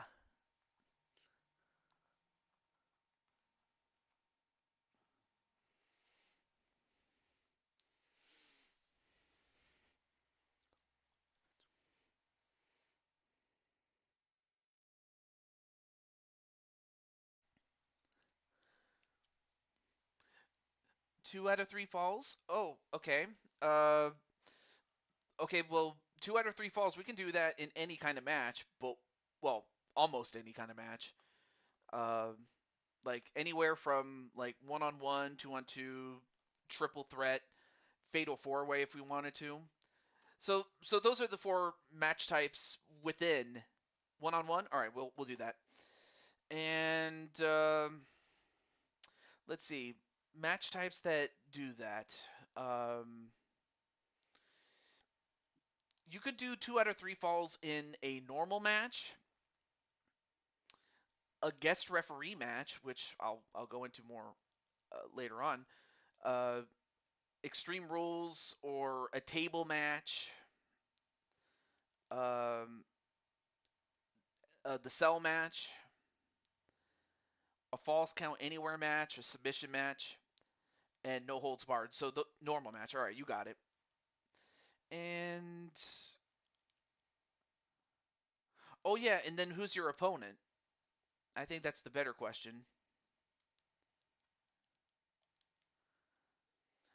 And you know it is Saturday night, so we're gonna fight.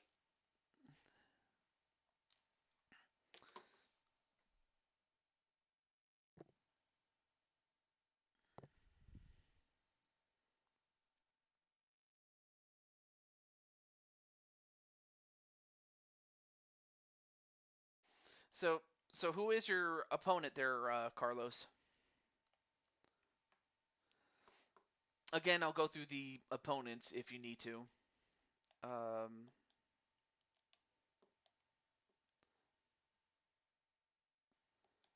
let's see. Oh yeah, that's right. When we were looking at custom superstars, we were looking at we got all the way up to Luigi.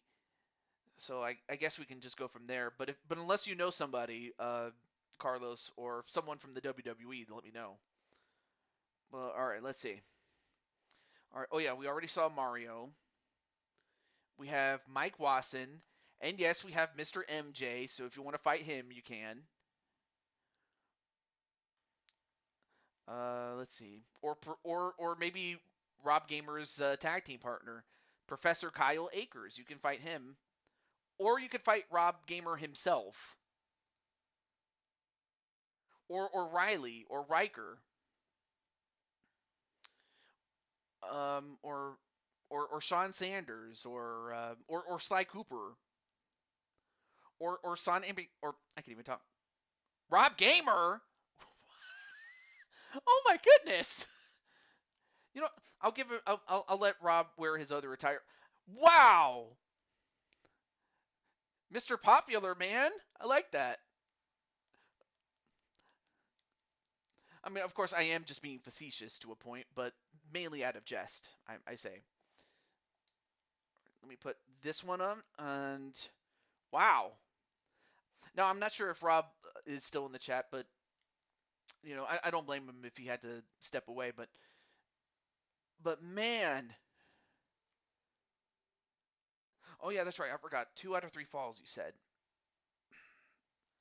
2 out of 3 falls. All right, we got that.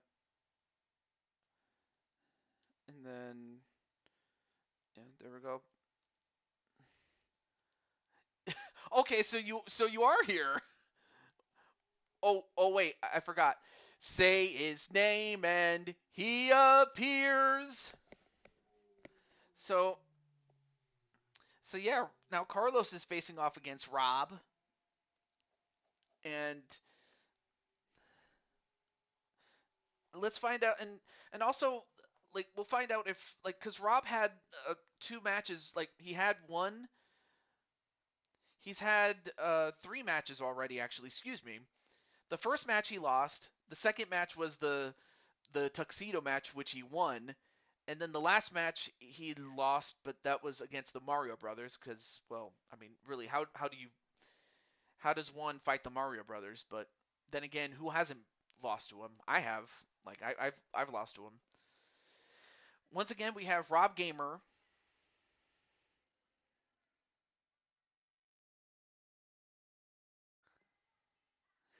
More or less the same entrance, just a different look.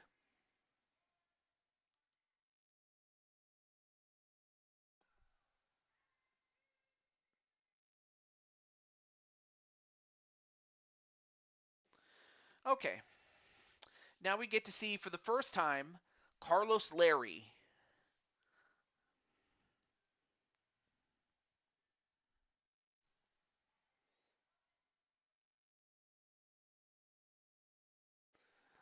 So of course he is a big fan of AJ Styles, the phenomenal one. Well, I give you the phenomenal son, Carlos Larry. You'll save your King of the Ring match for another show if you can do. Oh, absolutely, you can. Yeah, at one point I kind of thought you were gonna have it, but hey, it's fine. And as that happens, there he is.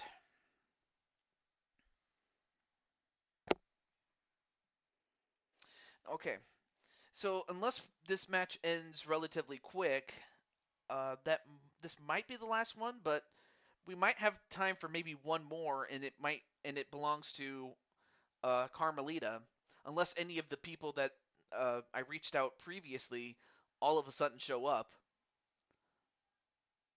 But if not, then Carmelita would be up next.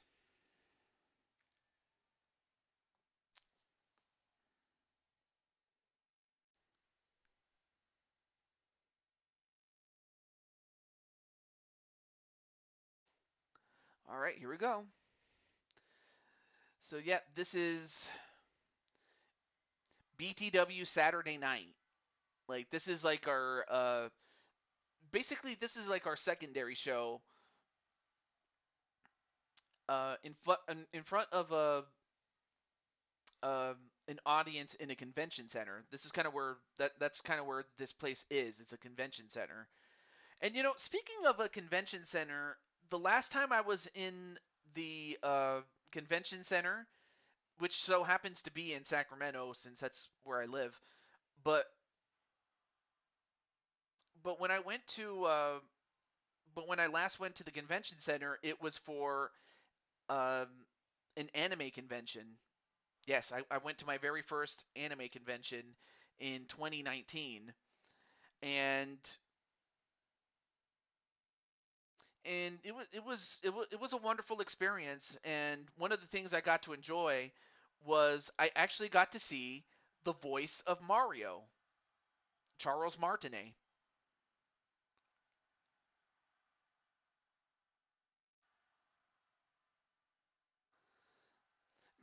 And for me, really, that was the highlight. And then, of course, there were a bunch of cosplayers, and like we had Zelda, we had Link, we had Mario, Luigi, we had, and then we had a guy in, like, we had a guy in an Iron Man suit, and he actually, and actually, he kind of looked like, um, what's his face, Robert Downey Jr., like his character of Tony Stark's, or Tony Stark, excuse me. Like he actually looked just like Robert Downey. And then we also, oh yeah, and of course we also had some Sonics and like I'm trying to think of all the other people that were cosplaying, but the one cosplay that I saw the most out of any of the characters being cosplayed was Bowsette, because as you know, Bowsette basically became a thing because of course it did, thanks to the power crown, that turns Toadette into Peachette.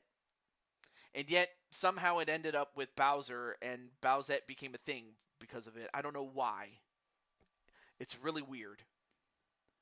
But yet, but no, but yeah, there were a bunch of girls that dressed up as Bowsette. It was just, and again, it came in different colors. Like you had blondes, you had redheads, and then of course you had different different interpretations of the character, but otherwise Bowsette. And then also featured at the show, there was Steve Cardenas. That's it. He was the second ever Red Ranger, and he was there, and as well as the voice of um, Brock from the original Pokemon anime. Like he was there, and it was shocking to see him at the time. Oh, welcome back, Jose. Well, Jose, if you stick around, you'll have the last match, which means that everybody else will save your match for another time, but at least you'll be closer than you were before. All right, good. And also, I hope everyone's doing well. Oh, I forgot. There we go. Let me turn back the audio. One, two. No. That was a nice elbow drop there by Rob. But now what's Rob going to do? Uh-oh. Wait a minute. Rob. Well, well, he picked him up, but well, he went for a cutter, but he made a mistake. He shouldn't have done that. Okay, well that time he connects on that. Uh-oh. There it is. Well, however, Carlos was anticipated that. I give Carlos credit for anticipating something. I'm not sure what Rob was going to do, but whatever it was, Carlos anticipated it. But then, oh, no, wait a minute. And then Rob does the same. He anticipated something from Carlos. And now Rob going for a Kimura lock. And it definitely served him well when he was in MMA. And now, yep, that's the first fall goes to Rob. So that means that Rob needs to get one more win. Or one more point, I should say. So right now, Rob is ahead 1-0 in a best of 3.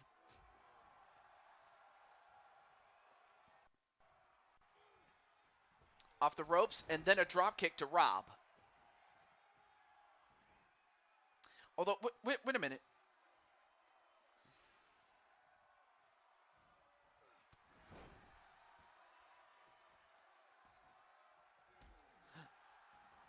Oh, of course. I forgot. Gunther was the guy that was hired by Jose to stuff AJ in a cyber suit. And that cyber suit turned out to be a camera. And AJ, of course, was supposed to face off against MJ in an exhibition match. But instead of fighting MJ, or I'm sorry, instead of MJ fighting AJ, he ends up fighting a camera. I really wish I was joking, but I'm not. And it wasn't until after the match that Violet took out AJ, who of course was, like I said, controlled by that cybernet suit into becoming cameraman, was AJ freed. But yes, Jose hired Gunther to take out AJ and then put him in a cybernet suit and call him cameraman. Of course, I'll have to make that I might have to make that its own part, really.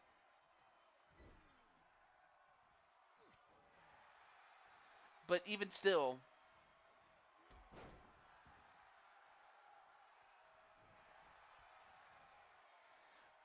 at the moment, Rob is in the lead 1-0 and goes for the pin. 1, 2. Oh, wait a minute. I don't know if you saw that, but the referee counted 3, but the only problem was that Carlos, his hand was on the rope. That should have broke the fall, or that should have broke the pinfall attempt by Rob, but the referee missed it. So the referee made a mistake, but unfortunately it will stand and Rob does win, but that should not tarnish anything that Rob did. And in fact, that could have just as easily happened to anybody. Could have happened to it could have happened could Let me slow down. It could have happened to me. It could have happened to Carlos, and it could have happened to, well, it could have happened to anybody, really. But for Carlos, he has nothing to be ashamed of. But Rob does get the win.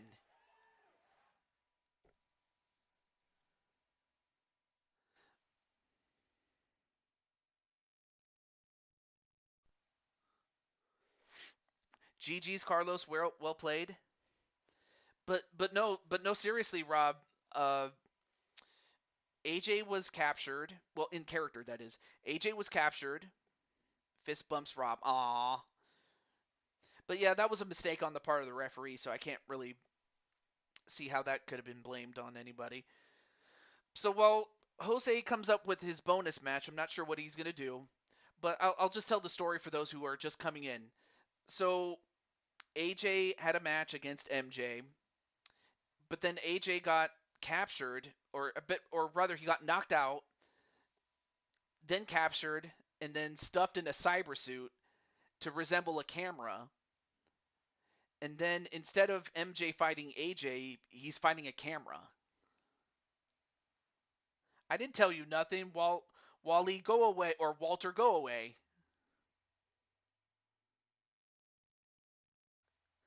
And also, Aaron says hello to Rob. Nice. So after the match, Violet, AJ's niece, used her power to get the suit off of AJ and free him. So in other words, AJ was controlled by the cybernetic suit to resemble a camera. So in other words, MJ fought a camera. Anyway, Louis and Kelly against the Feed duo. Okay, well, hey, if that's what you want, you got it. And then what kind of match is this, Jose?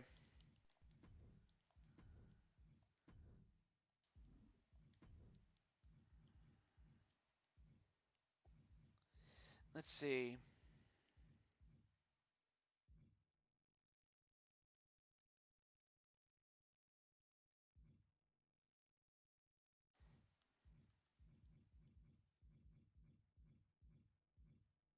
Let's see. I'm trying to find a good show to put it on. Um. Oh yeah, let's go to Clash at the Castle for this one. I didn't tell you. Okay, you got it. Oh, also, what kind of match is this? Is this like Extreme Rules or a normal match, or let me know.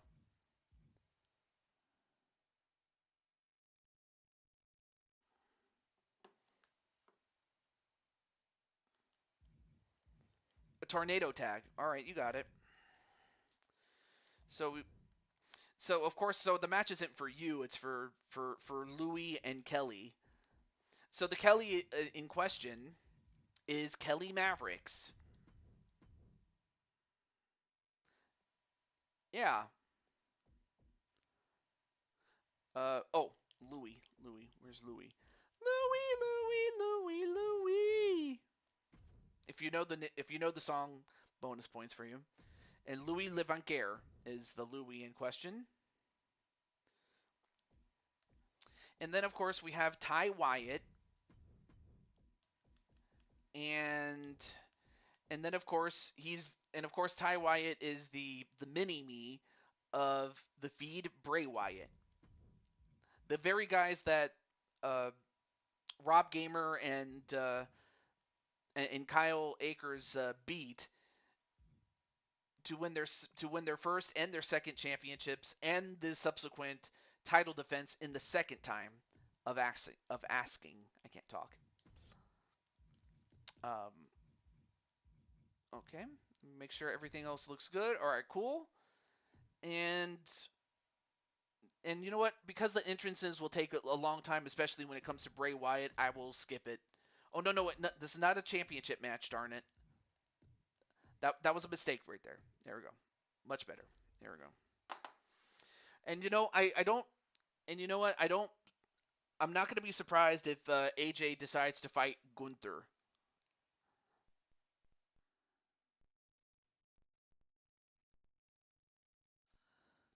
To the phenomenal forearm. Okay, I can do that. I can at least do that, Carlos, or maybe even add it as an additional move. But hey, I can do that. Well, however this turns out, however it turns out when it comes to the situation with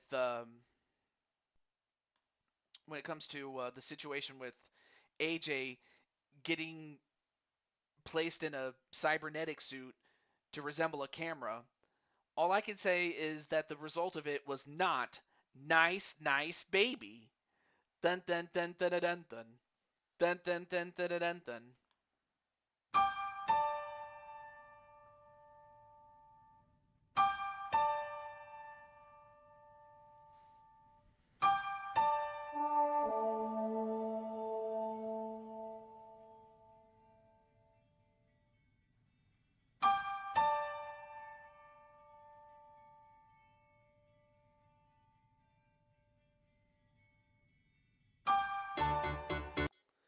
I did not mean to keep it playing longer than that, but okay.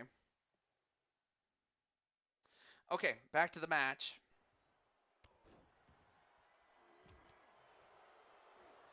Okay, there we go. So now we go back to this match, and object is to pin your opponent or force your opponent to submit in the ring, and as long as you do it to one of your opponents first before the other does it, or the other team does it, then your team wins.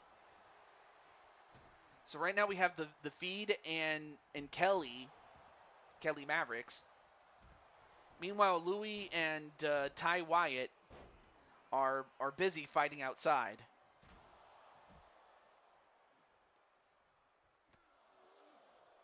Breaks the suit and targets AJ. Uh-oh.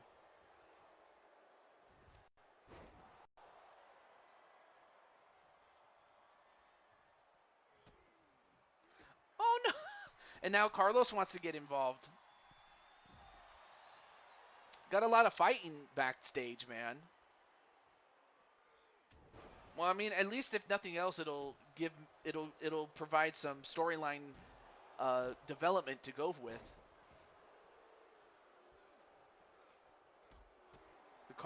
The Carlos clash. Okay, so that's what you call it, not the Styles clash, but the Carlos clash. I like that. Now going for the armbar on Bray Wyatt or the feed. Oh, but now the feed gets a hold of Kelly Mavericks, and Kelly trying to stay in,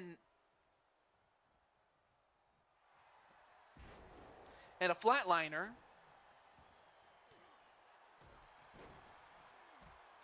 And now Louis getting in trouble.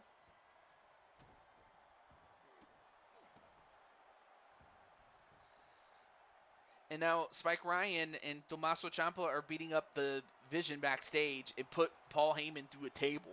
Wow, I mean there's a lot of anarchy, more so than we've seen since Anarchy Pro Wrestling. But on the other hand, Anarchy Pro Wrestling, that is the point of that show. But on the other hand, Blue Toad Wrestling is like a riot at Let's Make a Deal. Now I'm not sure for now I know most audiences in the United States have seen Let's Make a Deal. I'm not sure about international audiences like in the UK or whatnot. Or in Spanish speaking countries or other European countries, I'm not sure, but that's the best way I can describe it. Oh, nice takedown onto Ty Wyatt.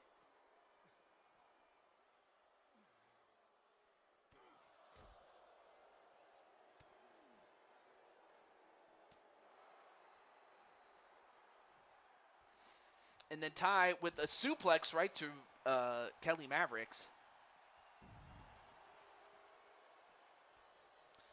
And now it looks like I guess they wanted to isolate Ty as Louis gets thrown with a suplex, but then only to get German suplexed himself by Kelly Mavericks.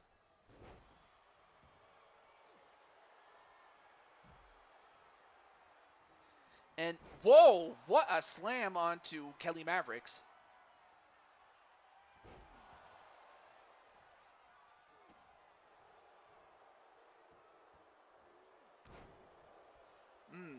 Good question there, Carlos.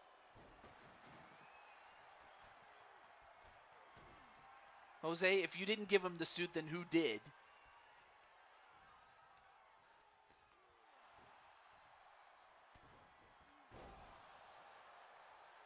That's a good question. Back to the match, though. Oh, nice flying forearm that takes out both the feed and his mini-me. Well, well, if you didn't do it, then you shouldn't care. Because I'm like, if you're innocent of something, well, you should care. And if you don't, well, then it just makes you just as guilty as whoever really did do it. I mean, of course, this sort of thing is nothing new when it comes to my line of work. I can't tell you like how sometimes people just you're going to get outcasted again.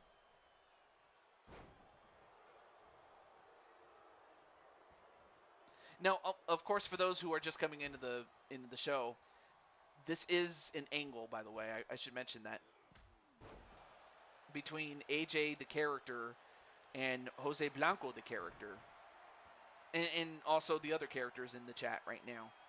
And as that happens, the feed gets some momentum back, and it comes at the expense of the house, mainly Kelly Mavericks.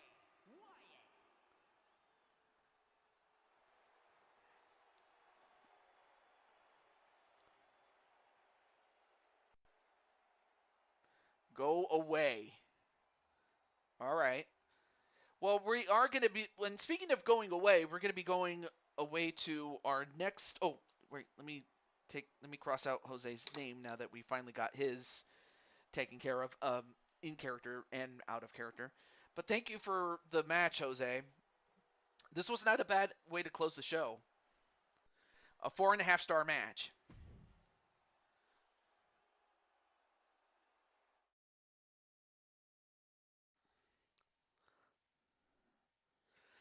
So now I want to say thank you so much for those watching the show, and I hope you guys had a lot of fun. I had definitely a good amount of fun, though though it'd have been better if they won. Well, but then again, that's what makes them final bosses at times. Like it's just like I'm trying to think of bosses that you can't beat, at least not without any help, or unless you have a Deus Ex Machina, like uh, like for example, beating Ganondorf with the Master Sword, or in the original game, the Silver Arrow. You not Roth time anymore. Who's Roth time? Or rather, who's Roth? I know what time is,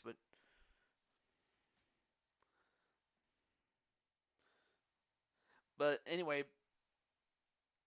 But yeah, thank you so much, Brandon Cornwell. I appreciate that. So tomorrow I will be doing the MLB draft. Oh, worth. Oh, I see. You're not worth time anymore. Well, that's pretty strong. It's okay. Well, Carlos, yeah, I do agree. You guys can stop fighting though. But aside from that though, Carlos, well, they are professionals though, so we'll let them stop fighting right now.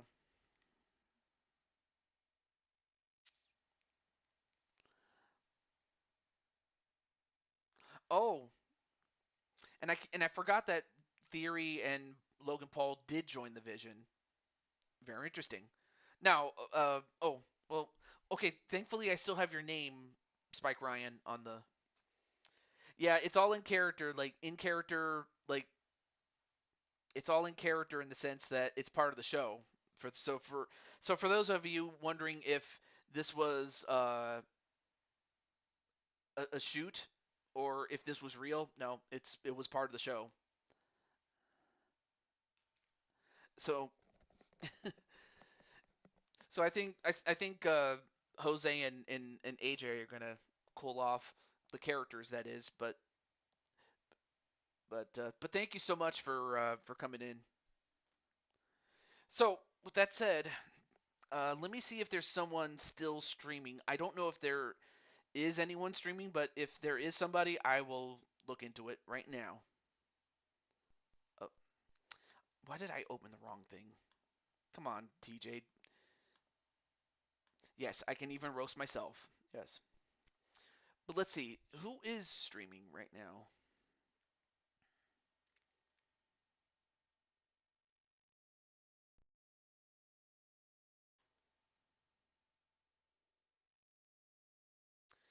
So it looks like, let's see, I see Ghost Chris. I saw Ghost Chris plays. I'm not sure if. Oh wow. Okay, so I'll have to watch the Super Bowl watch party. Nice.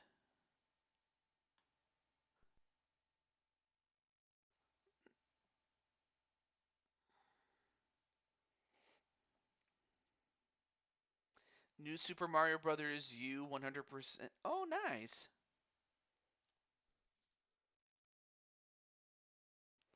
Oh, thank you so much, Rob. But let's see. So far the two candidates are Cobra and Ghost Chris. So so I wonder if there's anyone in the chat that wishes to do the raid. Who should I raid? Like Ghost Chris or Cobra? I'm fine either way.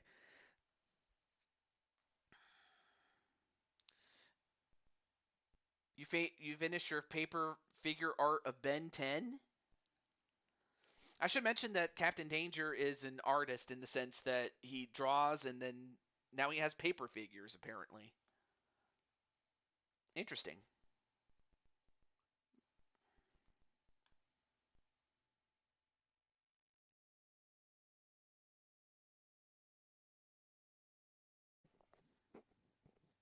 Hmm.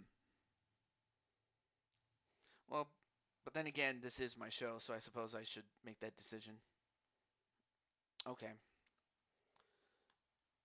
Let's see where's. Ooh.